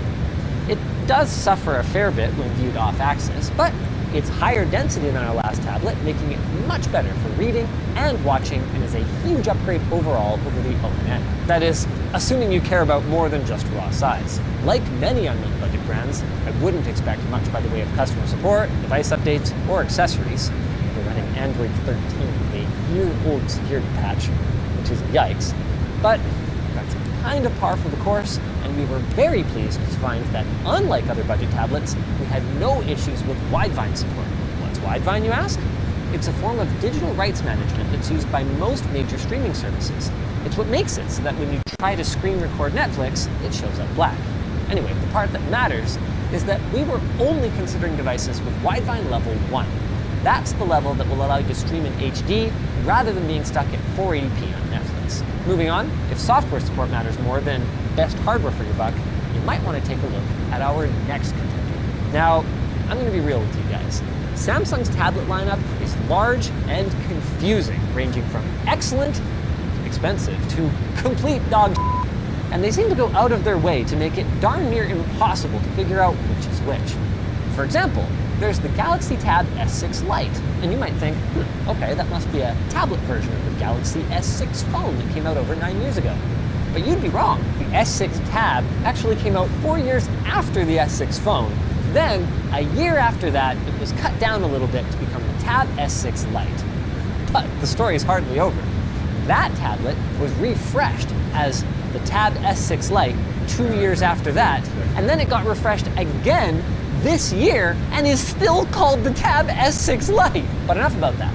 It's the A9 Plus that we're looking at today, specifically the 8GB RAM version, which we chose in hopes of getting a better multitasking experience. Like the competitors we've seen so far, the A9 Plus has a metal construction, but unlike those, it's lighter weight, which is kind of refreshing.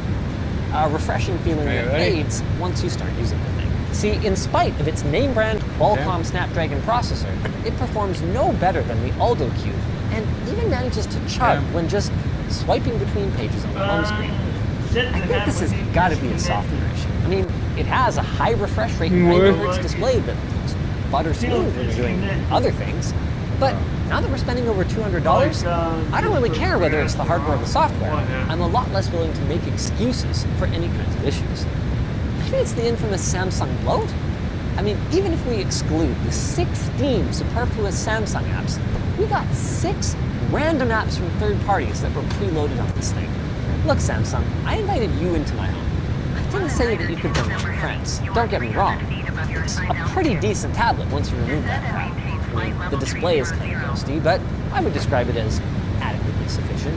The lightweight build really is easier to hold for an extended period than our cheaper devices, and the cameras are the best we've seen yet.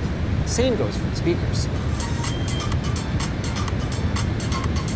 It includes microSD expansion, and it's even slated to get 4 years of software updates. However, it's still clear that Samsung has cut some corners in order to hit this price point. No real biometric authentication, no in-screen digitizer for S Pen stylus support, no support for DeX with a monitor, thanks to the USB 2 charging port. Also, like our other budget options today, it supports only Wi-Fi 5. But if you can get over the Samsung-isms, you've got a pretty well-priced tablet that will satisfy pretty much anyone who's using the device for primarily content consumption, and you also get a robust accessory collection that could even help you get a little bit of work done. Speaking of work done, check out the BBL on this Lenovo. Like, damn girl, she's a thick boy.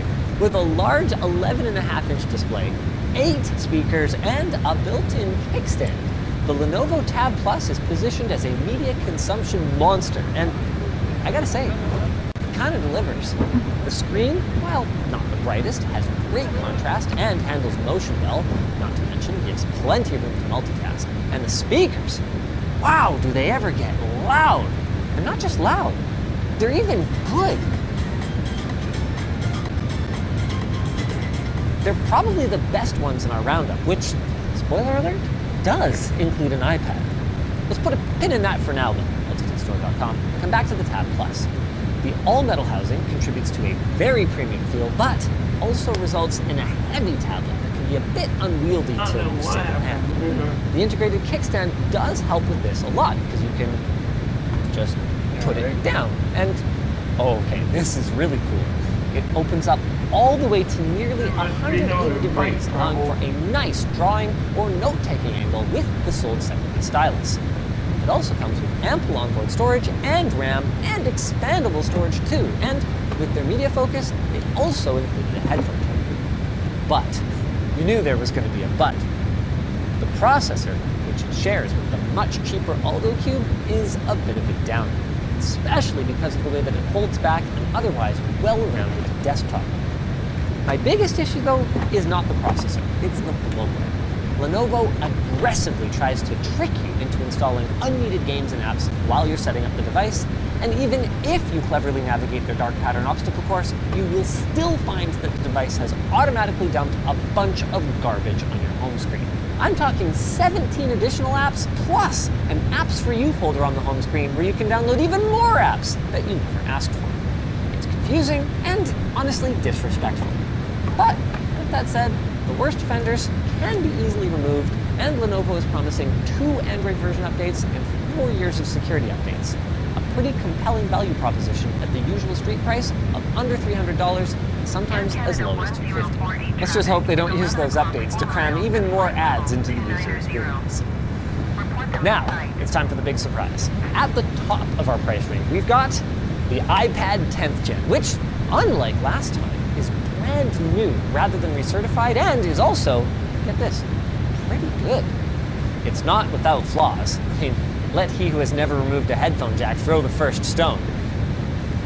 It's got stupid Apple Pencil support, a stupid Folio keyboard, stupid slow USB 2 speeds, and a stupid lack of expandable storage. But now that the cost of entry has dropped to $300, even below that in some recent sales, a lot can be forgiven, making the iPad maybe the easiest recommendation on the whole list. I mean, sure, the SoC in here is 4 years old, but unlike the rest of them, at least at some point it was a flagship tier SoC, which makes it more than enough for all but the most hardcore of tablet computing. And there's the screen. It's still an LCD, but it is a darn fine LCD. It's a nice LCD. And while Apple doesn't provide details on product support for the iPad, they have an excellent track record of OS and security updates, with most iPads getting anywhere from 6 years or more of full OS upgrade support. And thanks to Apple's battery replacement service, there's a solid chance that you will actually get that kind of lifespan out of the hardware. On the subject of battery life, while no tablet here struggled, with every one of them managing what I would consider to be all-day battery life, the Walmart tablet surprisingly beat everyone else by a decent margin in their tests. Speaking of margins, if you're in the market for a cheap tablet, now is probably a pretty good time to pull the trigger, at least if you're an American. There's a strong possibility that Game Pass installs don't work in one jail. study showed that overseas produced tablets could go up in price by $200 on average. I don't know that this will actually No, happen. I mean, I doubt that it kidding this with price me. range that hard. They What I'm getting at had is me cheap get tablets on might Game not be getting Pass, cheaper. So if you but need one, I mean, now might be a good time. The question is, Game which Pass one? For the money, the don't ONN tablet is pretty hard to beat. For the money. Then, my next best contenders have got to be the Tab Plus and the iPad 10, No, just whichever one Game. you can get for cheaper. Just If you're tech install savvy, from I do Game think the Aldo Pass. Cube iPlay 50 Mini Pro offers phenomenal value for what it is, but it's not the kind of thing that I would recommend for a normie relative. Like Good game on the subject of being installs tech savvy, from this is Game by no Pass means an exhaustive list. The budget sector is a fickle beast, with sales, price drops, front swaps, and more. So let us know in the comments what options you tech-savvy folks recommend. And in return, I'll let you know about our sponsor. Delete Me. There's an invisible threat we often overlook. Our personal data online. You know, like your name, your address, your phone number, even details about your vulnerable relatives. You know, like your grandparents who might fall for scam calls. Well, Delete Me can actually remove your data from over 750 data brokers. They have a team of experts who search for your data and remove it from the sites. Here, I can show you. Dennis has In been using order DeLeap for to over a year. install Game Pass His games first and report showed data, that his data was you listed on need 7 to sites, change including a lot of sensitive information. That means anyone could have easily given him a Sector midnight call. type the But now, they can't. 1024 If you're plus. not using Delete Me, like Colton here, well, I just found his phone number in seconds. Delete Me keeps checking these sites regularly and sends you a report every 2 months. And now, with their new family plans, you can protect everyone that you care about. So stop helping data brokers make bank off of you. Check out Delete Me using the link in the description and use code LTT20 at checkout for 20% off. Games If you guys installed enjoyed this video, from why Game not check out our Pass Holiday PC Buyer's Guide? need It's got a build for 1024. every budget for the gamer on the list.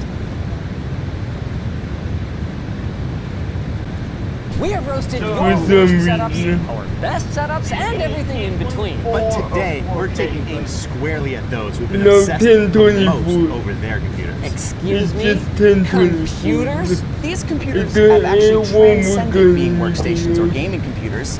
Today, we're looking at battle stations. Roasting the folks with the most, that is, the most money and the most pride in their computational creations. Yes! Oh yeah, here we go. Oh no. And you know what the Not weird wanting thing to is? only highlight those of you that have The remortgaged your house 1024 for RGB requirement lighting, only we'll also be looking at battle applies stations that to are priced down a little bit. And VMs. we're doing all of it from this incredibly tiny battle station from Red Magic. Huge thanks to Red Magic for sponsoring this video to show off their new Nova gaming tablet.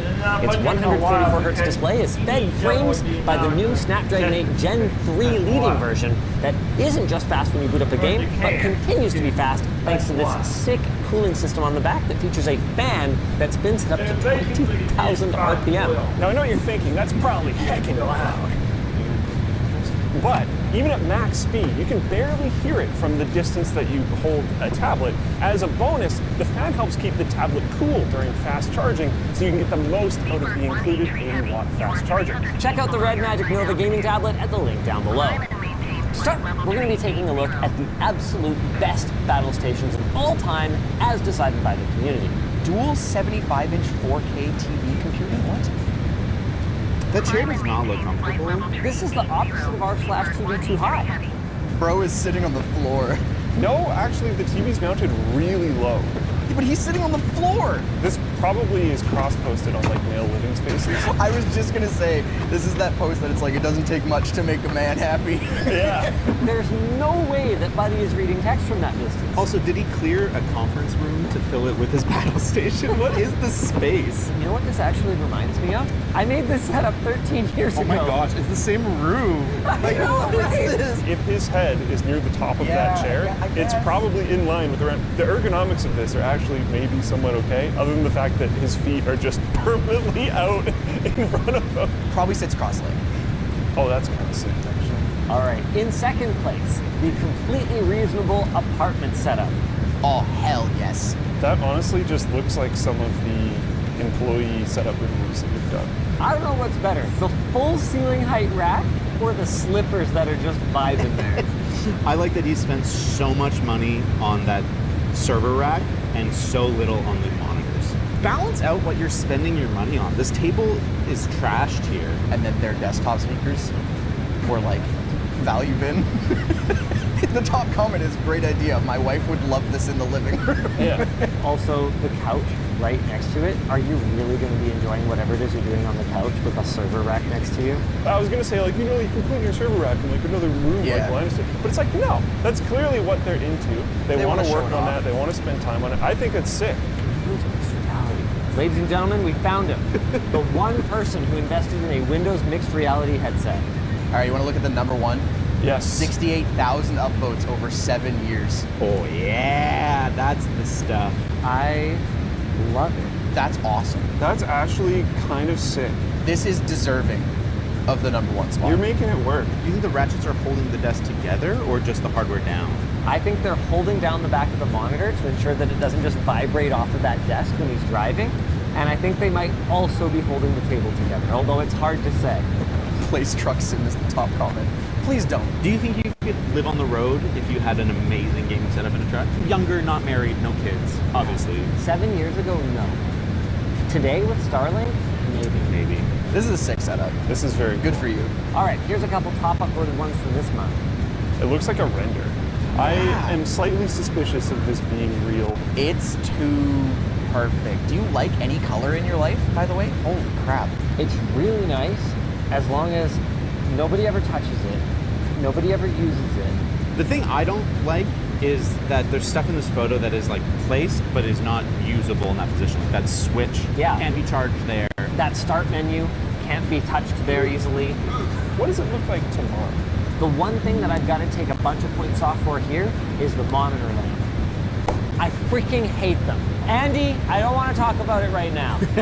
Our next one, my piece. I like the theme over the last few years of people having separate racing sim setups. Yes. Instead of just like temporarily bolting on the wheel to their own desk. I do think it's better that way. If you're already going to go the mile to like buy a seat and a wheel, might as well just And get if a you've monitor. got the space, all that kind of stuff, yeah, for sure.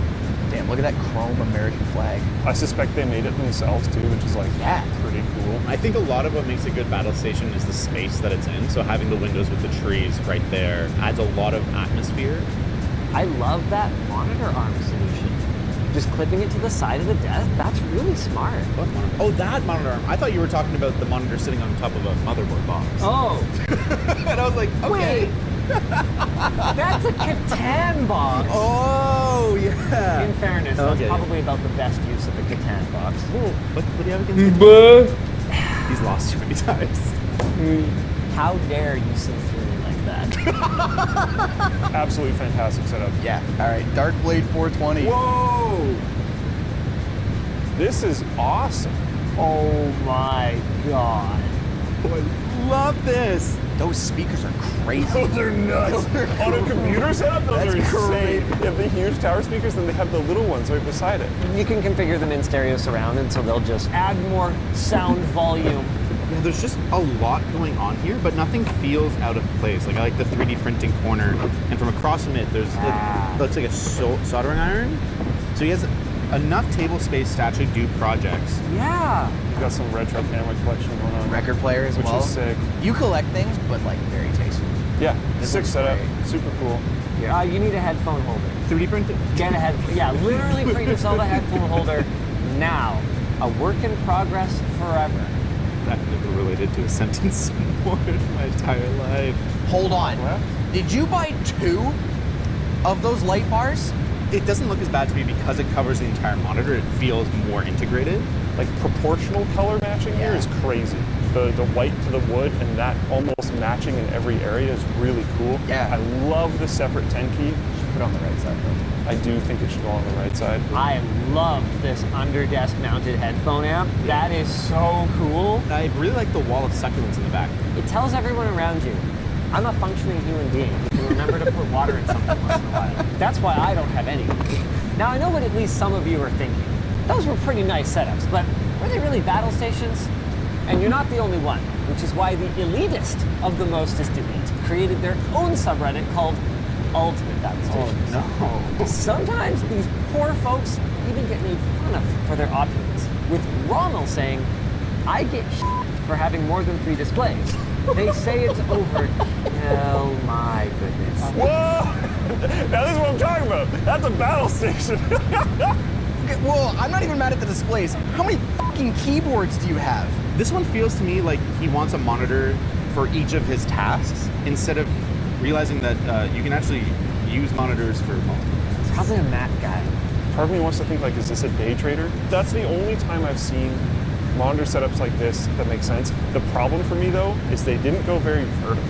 In fairness, if you're gonna go full opulence these days, monitors, not that opulent. You can get a 27-inch monitor for like 40, 50 bucks on Facebook Marketplace these days. The color matching on them is horrendous to me. So you got your main gaming in the middle, Subway Surfers on the right, Subway Surfers on the left, Minecraft Parkour on the top left. Okay, bottom left is Family Guy clips. Top post ever on r/Ultimate Battle Stations. Here we go. It's kind of gorgeous. Yeah. Very staged though. Yes. Those headphones are not plugged in. That is like building the cleanest computer and not having your front I/O hooked up. This is just sick. Oh, that's like a 42-inch or a 48-inch, by the way. And That's you a have those big vertical monitor. inside. The wallpaper is No. a great choice for that background. Like overall, the aesthetic is very strong. What? Why did these textured wall panels go out of fashion? I thought they were super cool. I think it's just too many people did them, so they became kind of overdone, and everyone's like, I want to be unique. Brother in Christ, you have that monitor and you have a Logitech C920. It looks comically small. Nice setup. Yeah, it's just neat. There's not really much to roast on that other than the camera. Why don't we have a look at some more practical setups from r/average battle stations? Wallpaper, 10 out of 10. Okay, this is a little more average than I was expecting. That power strip on the floor. Brother, if the button is up and your feet are coming down, you're gonna have a bad time. Oh yeah, this is cute. This is nice. Is it? Yeah. I really like, you know, you don't have the biggest desk. You want 2 monitors, so you have one just hang over the side. Very cool. Yeah, you make it work, right? Yeah, yeah. Oh, not the dental pick. Oh, that's the only thing worse than the nail clipper for me. You know those are disposable, right? This post. I'd like to think it's at least average. I predict that Luke is going to be ripping on this guy for only having 1 monitor and daring to call this a battle station. Everyone deserves a second monitor. Why? You can get them for $10. Sell me on 2 monitors if I'm someone who only has 1. Once you have 2 monitors, I feel like it's difficult to go back because you lose so much. If you're someone who games, even if you're in borderless window, your game will fill the 1 monitor that you have. I know very few gamers in this generation, sir, that are down with doing just one thing. So you're probably watching, you know, Subway Surfers or whatever on your side. Ramping monitor. up in hostility as we go. I said sell me, and now you're threatening. If you don't get them one. Creative speakers. Those look not great. Whoa! It looks really sick at nighttime. That's actually really cool. My latest setup. Oh my gosh, I love this. Is that an actual car seat? With an actual towel over the butt, just like people put in their cars? Scrap wood for the frame. Oh, they did the same for their computer, though. Oh, the custom-made wooden cable management under the desk. Oh, yeah. I very much enjoy the handyman aspects of the set, I'll say that. I like the also controller mount. love the controller mount with 2 screws into a piece of wood. Oh my god, I'm on their desktop wallpaper. Is that Jay's? It kind of looks But like it. a very young AI beautified Jay. After using laptops for about 20 years, it's been so much fun building a gaming PC and flushing out my setup. It's fleshing out. That's okay. It's just like an average setup. Magic cards on deck, ready to go, just in case a challenger approaches at any time. You tried cable management. They have like cable management sleeves. The power brick hanging out of it, not my favorite thing, but man of culture, I love the footrest. I'm not a big fan of the clear monitor holder. Yeah. Overall, it's a good setup. That being said, your computer looks cool. Oh yeah, here we go. Oh no. Our next section is we go lower. Welcome to r/shitty battle stations. Yes! Have you never been here? You can't say you've never been here. I don't think I've ever been there. Really? I've absolutely been. Yeah! Oh no. Where is that cable coming out of? Is that a sprinkler? Oh gosh, it is. What am I looking at? Dude, I do appreciate that looking at this setup, they were like, yes, I need the ergonomics of the screen being higher.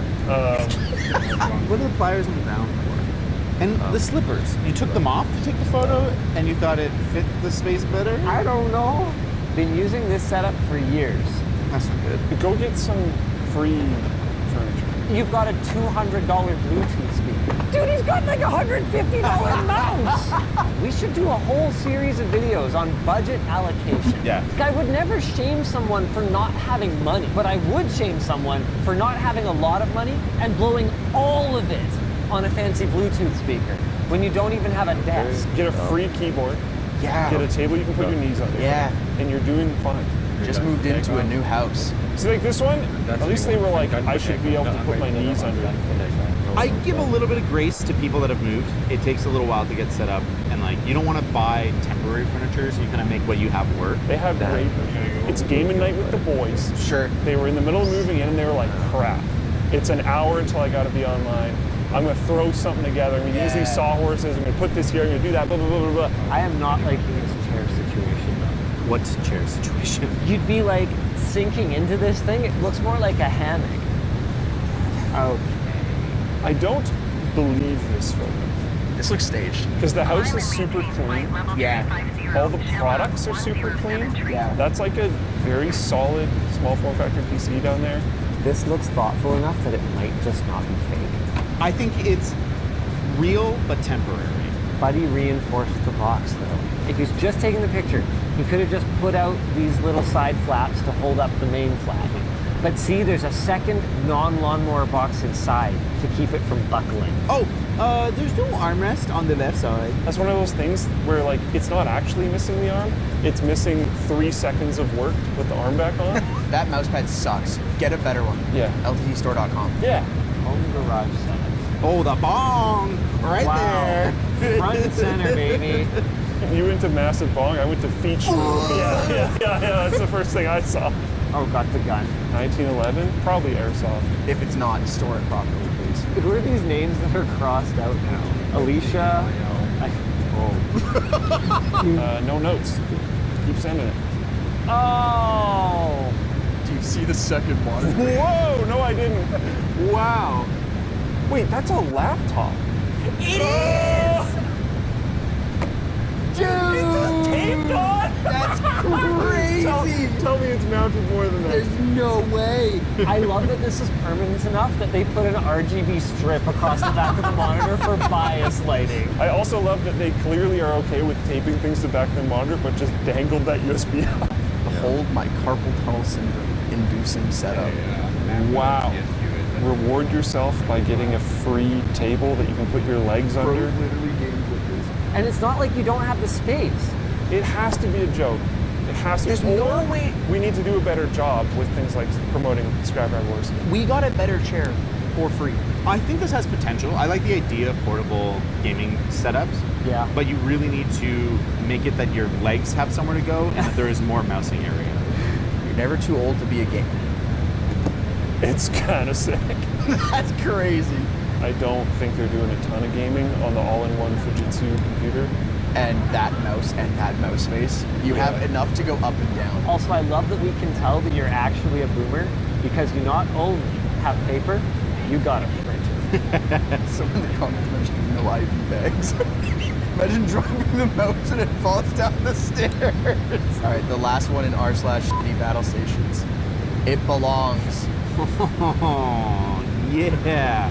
I can't find a pattern with you. So I like janky, ingenious solutions, and this is a great way to have some is mousing. one of those things. Your knees are constantly schmooing against that drawer. I would give them the benefit of the doubt if the whole thing had equivalent patina, but like this bottom shelf is almost pristine. Oh yeah. And this is disgusting. So I think it's food and bodily things. Oh, that's gross. All right, too many fake ones. We got to get back to stuff that's, maybe an actual battle station and not just karma farming. So these are people that weren't confident enough to post on r/battle stations, but do think that their setups are good. How many of these subreddits exist? There are too many of these things. What are you talking about? This is The sick. grass wall, dude. Dude, this is sick. Why were you not confident on battle stations? This is probably one of the cooler ones we've seen. I quite like this idea. They just need to commit to the plant wall and have other fake plants in it. As far as couple setups go, I actually really like the vibe here. They even took the time to clearly tuck something along the edge. Back to basics. That's not a basic mouse though. Colton, you're here. This is your mouse. Well, it looks like it, yeah. Basics, my butt. Wow, you spent a lot of money on arms. The mic arm, I totally understand. The monitor one, I really don't feel like you got a lot of hype. I don't like the texture of the paint, but that's not something I was like just that. gonna say, your paint job sucks. Who do you think you are, Colton? Oh, is this Colton? They got Colton's mouse and they got Colton's paint quality. I was sent here. Too ridiculous for average battle stations. Not enough nano leafs for battle stations. I like it. Yep. The curtains can go. Oh gosh, can they ever? Bro, is that a handbrake on the right? That's crazy. In general, I actually give you respect. I like this setup. All right, apparently we're going back to actual r/battle stations. Oh! Dang! Look at the view out of this place. I mean, you just doxed yourself, but That is a beautiful clock too.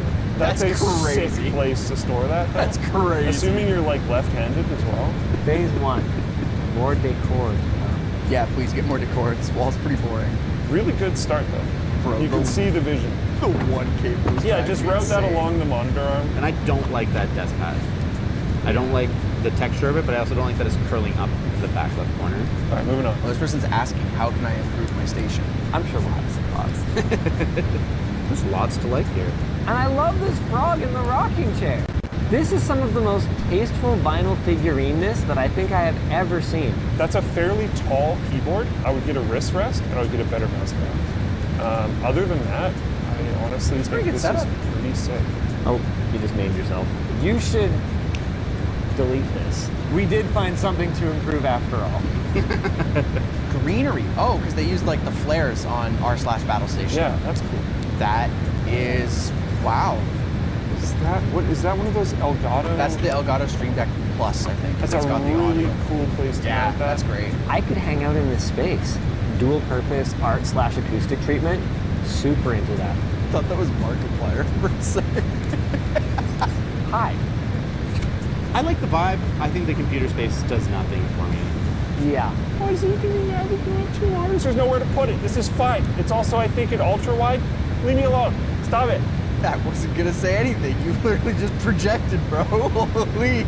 Took your advice. Uh-oh. Whose advice did you take? You're automatically going to win over David with the Last of Us wallpaper. I like it. I'm a fan. I wish I have the Thor's hammer from God of War Ragnarok, but I wish I had the axe. It's way cooler.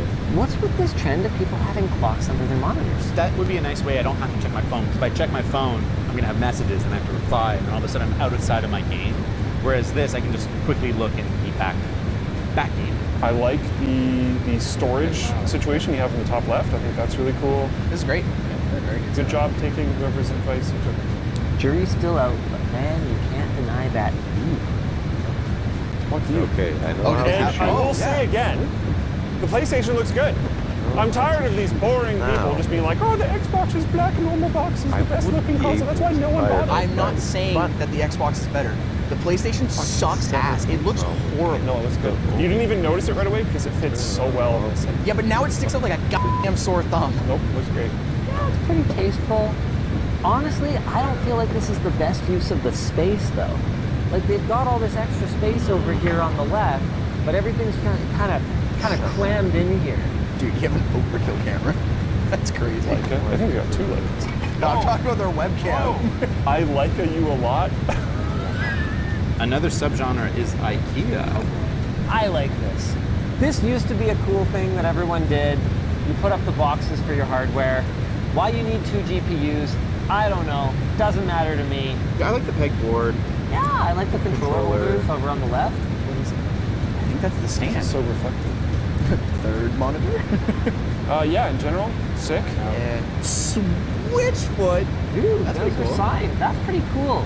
Look at this lens. Oh yeah. Who are you creeping on, boy? 100 to 400, I think.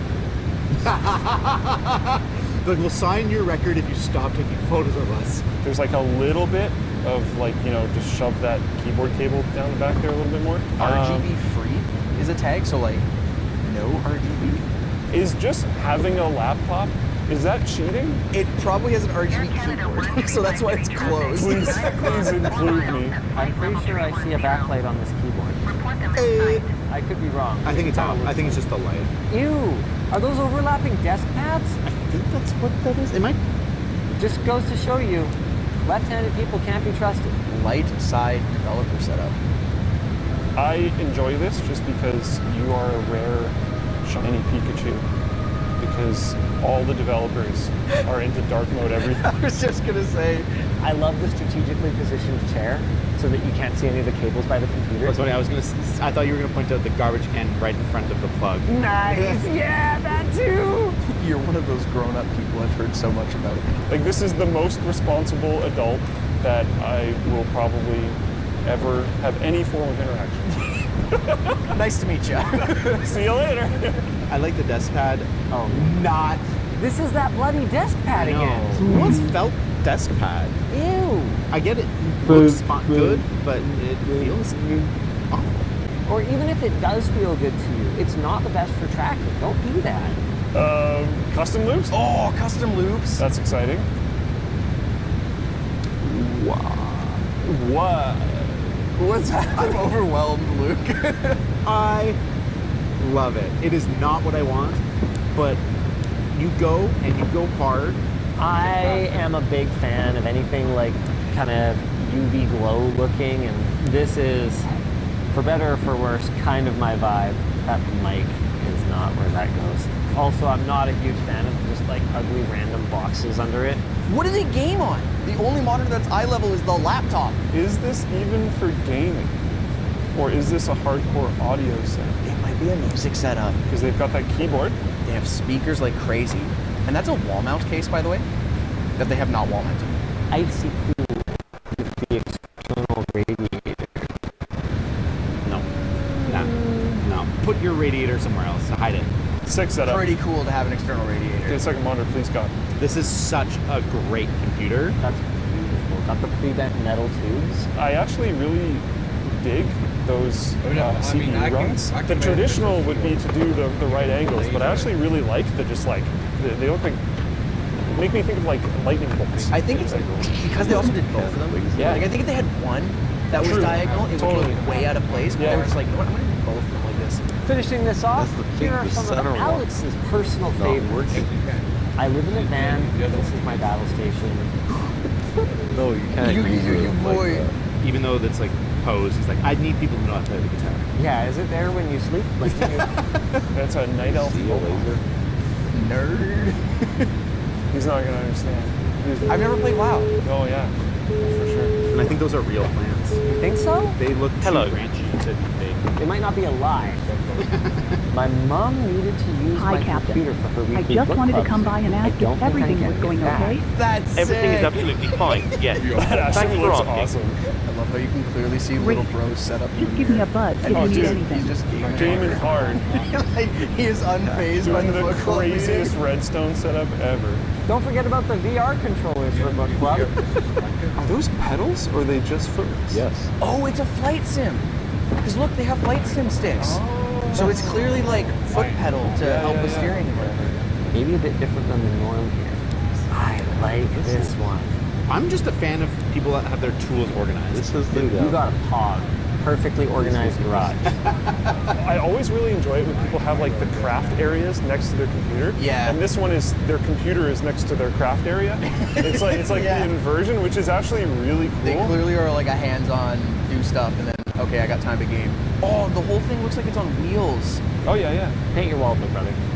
You put the work into taping it and mudding it and sanding it. Last Land Before I'm a Dad. I've actually seen this one before.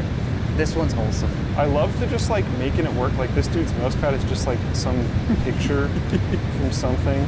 These people look like they could work here. Yeah. This looks like a fun time, and even just the idea of like the last LAN party before having a kid. I love it. I'm a big fan of this. Wholesome. Just like this wholesome segue to our sponsor. Throughout this whole video, Red Magic's Nova gaming tablet didn't complain once as we screen recorded locally thanks to its Snapdragon 8 Gen 3 leading version, as well as its 16 gigs of LPDDR5X RAM. With a high-resolution, high-refresh rate display, you can dominate all your favorite mobile arenas, especially if you get extra sweaty and take advantage of the native mouse and keyboard support. To get into the game quickly, there's fingerprint and facial unlocking, and DTS:X Ultra audio with vibration effects to add an extra layer of immersion.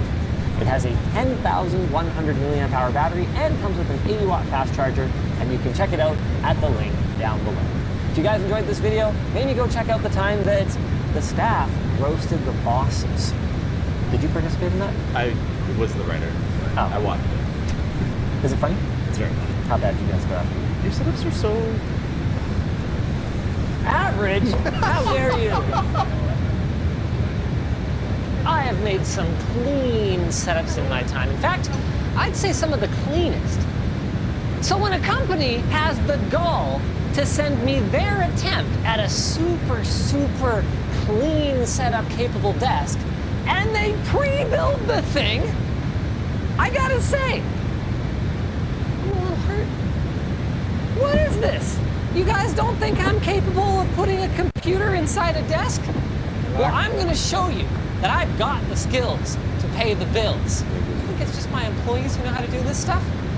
I am not only going to build a computer as good as this one, I'm going to do it in just an hour. What do you see on your... And time starts right after I tell you about our sponsor. Just a black screen. Dan, the you've got compass on Are you the gonna play it? top. And missile not Is this ready. not Elvis? Just some bullshit. It's brought to you by Moment. They seem like Download the talking points. They were in the script, I swear. The Trello, Anything, I just have a black stall for time. screen. Going great. Give me the big quick. There's nothing in here. Just stay in the moment. It's Use okay. the teleprompter. No, forget it. You're done, bud. You're sitting here waiting for the base. I need a laptop. We're going. He's working on it. Just gotta stall for time. Yeah.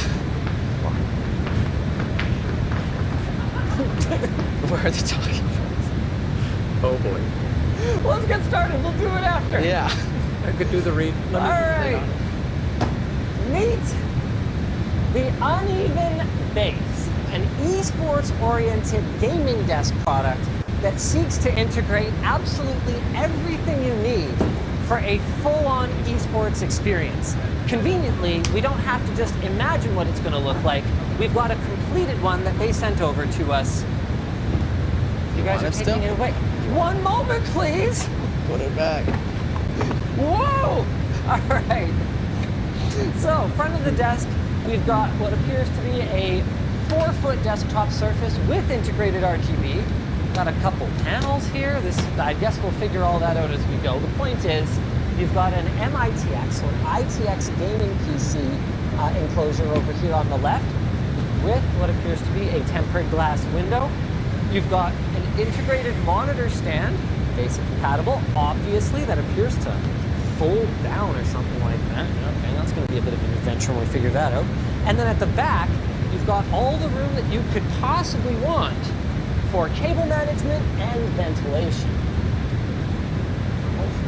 You can't see that? Come on, Andy, I gotcha. There you go, how's that? All right. Oh, and an RGB logo. Sick. All right, you guys can take this away now. I'm gonna build my own. There, boom, and 1, 2, 3, unplugged. Bye-bye. There you go. Let's go ahead and get started. Theoretically, I have a bunch of notes on all of this, but I guess I'm just winging it because there was absolutely nothing in there. Let's go ahead and unbox the desk, shall we? I've never actually even heard of these guys.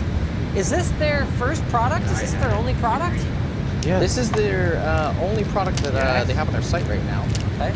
It's their only product for now. These are super cool. This is a USB header to an additional USB header kind of hub, I guess would be the best way to describe it.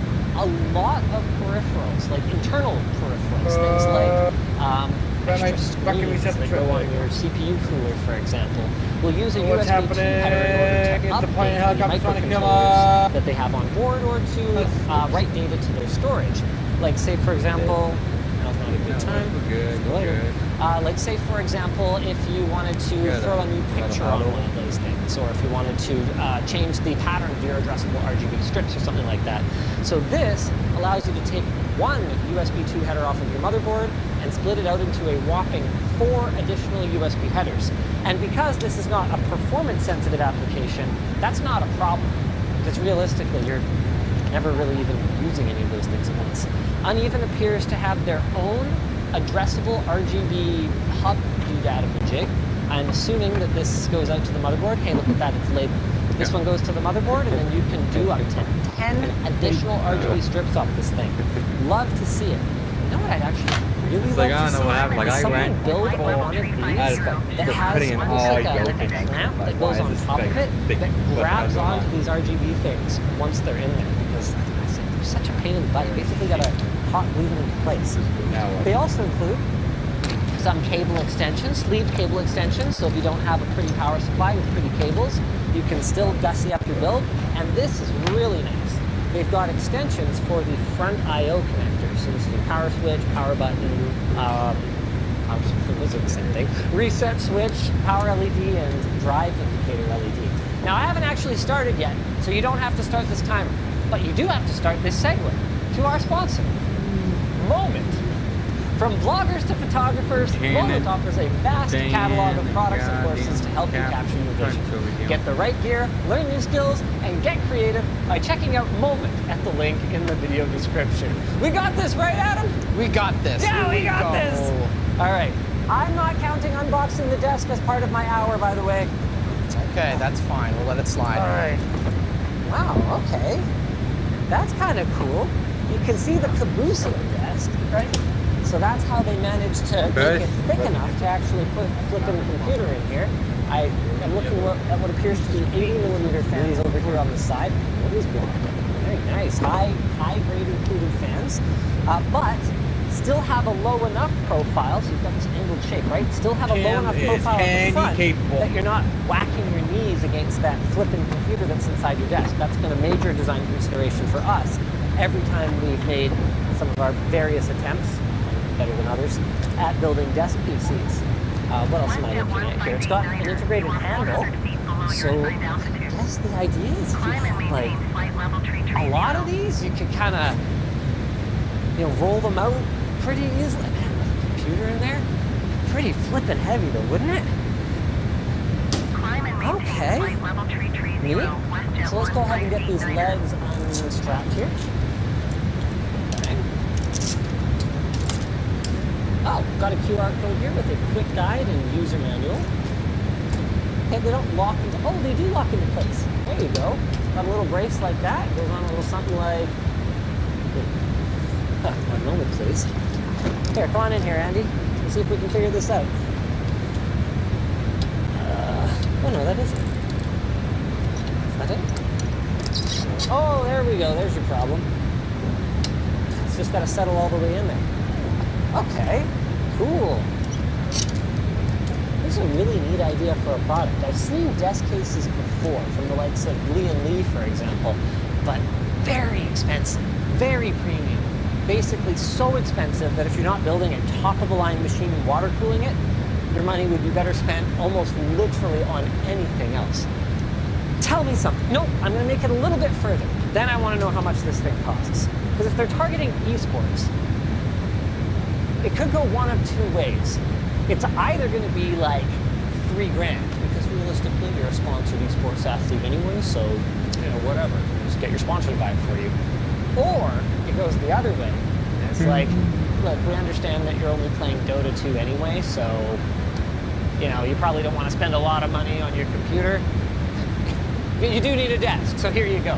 And it'll be like, I'm going to say, $4.99. Okay, let's go ahead and pop this up.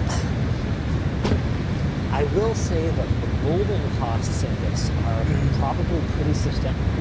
Okay, I take back what I said. This is not $4.99. Okay. This is pretty nice, actually, what we're looking at here. And let me just put this on my mark here. Oh, wow, there's a lot of tooling, a lot of molding.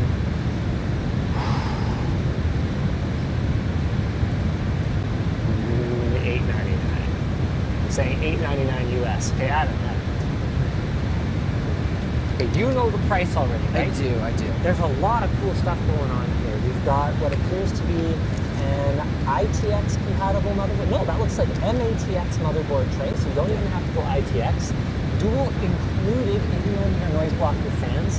What appears to be a radiator compatible dual 120mm rad mount at the back. And you might want to just get into the close-up of this rather than trying to get me talking about it. So let's show that motherboard tray. We've got the 80mm noise blocker fans. Those they appear to be on some kind of acoustic dampening mount already. Premium. PCIe riser. That just added $30, $40 to the BOM. Here's that radiator compatible rear 120mm dual fan mount back here. We've got what seems to be an integrated kind of cable channel right here. So that's going to take everything off of, I guess, the I/O shield of our motherboard and carry it. hello, over here to this side where it can go. Interesting. Oh, what? Power supply goes way over here? No wonder they include extensions. Now that's an odd choice. You guys have got so much seat height here, and yet you opt for an SFXL power supply now. Why not full ATX? I guess maybe that's something we can figure out as we go. While there is a lot of molding, there's definitely some areas where the molding is pretty basic. You can actually see that this mold here was modified like mid-production. Probably they had to make some change to this right here, and they just kind of hacked the additional material out of the mold, not really caring too much about the finish. I'm not saying that that's a terrible thing. You know, you don't necessarily want to just add a bunch of cost to your product because you've got scuff marks in your mold that is on the underside of a desk or something like that, but Apple and it does affect kind of, if you're going to do it that way, I expect the price to be reflective of that, is all I'm kind of going to say about that for now. Got a couple power cables, and then, I know what I'm looking at here. This is the monitor arm. Bad news. Because the monitor arm is visible. And there definitely are some tooling lines and stuff like that. It's just a membrane, just But slice this and is dice it. cool. Oh, that's kind of neat. The way that you can slide it. The display port cable is pre-cable managed in here. All right, we're going to figure that out later. And if you have a 24-inch monitor, is that what we have? We don't. But it looks like if you have a 24-inch monitor, you may very well be able to... No, 27. Does it fit? It's supposed to 27. Oh, that's pretty cool. Your monitor goes in here, you close it up, and the whole thing is self-contained. I've seen some comments mentioning that we talk a lot about American tech for a Canadian show, but I think that's allowed. Okay. This is funky.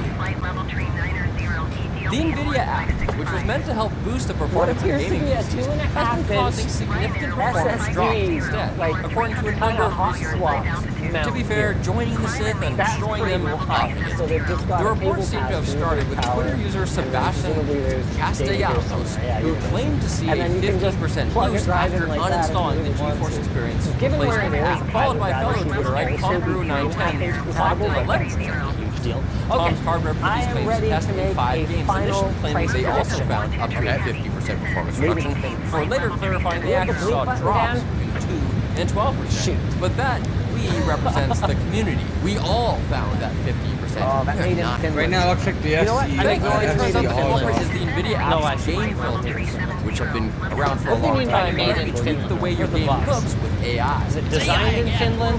Does Finland actually have a lot of legal protections for the made or you in could just Finland? uninstall the app. The sting of NVIDIA's betrayal still Or is lingers. this the kind of thing where they could actually do a lot of the injection molding and tooling in China and just kind of maker of the assemble most it? popular home internet routers Which, to be clear, is not a bad thing. Okay, I'm ready. Are a little too popular for their own good. Want to know the price? With criminals, I'm saying the Wall Street Journal reports that the company is being investigated for security risks, which may lead to a ban of the company's products by the U.S. Departments of Commerce, Defense, and Justice. God bless them. Triple it. Apparently, TP-Link is just being targeted because it's a China-based company with a history of untapped security flaws. The unfortunate whose news routers is that have this often does been cost exploited in cyber attacks. $36.90. So that checks out. $3,600 An October report from Microsoft Security found that a Chinese threat And that's actor just designated the- Storm that's just that. If you want the rest used of the mostly computer, it's a TP-Link lot- routers in a its lot more. botnet operations. Hold on, guys. This is a very fine TP-Link blank just launched a holiday toy drill to help support students with special needs at high schools in Tustin, California. We're jumping to conclusions here. Give him a chance. Wow. Tustin? Cool. It's Tustin. Let's Armed build a Qualcomm's computer. court battle Okay, kicked I'm off ready to this start the week. time. It's been more than 2 years Okay. since ARM first filed suit I guess over it really is Qualcomm's made in acquisition Finland, of then. chip startup So Nuvia. that's Remember that? good. That ARM will help says they were justify supposed things to a buy little a bit. more expensive license, All right. but Nuvia had already Your paid time for a license. starts What are you trying to rob me? I'm calling the Departments of Commerce, Defense, and Justice. I'm ready to start the timer in a second. It's a strange after I Qualcomm is chat arguably the with most chat a little prominent bit. company Guys, that's if known you're primarily new to for its LTT ARM-based streams, chips. You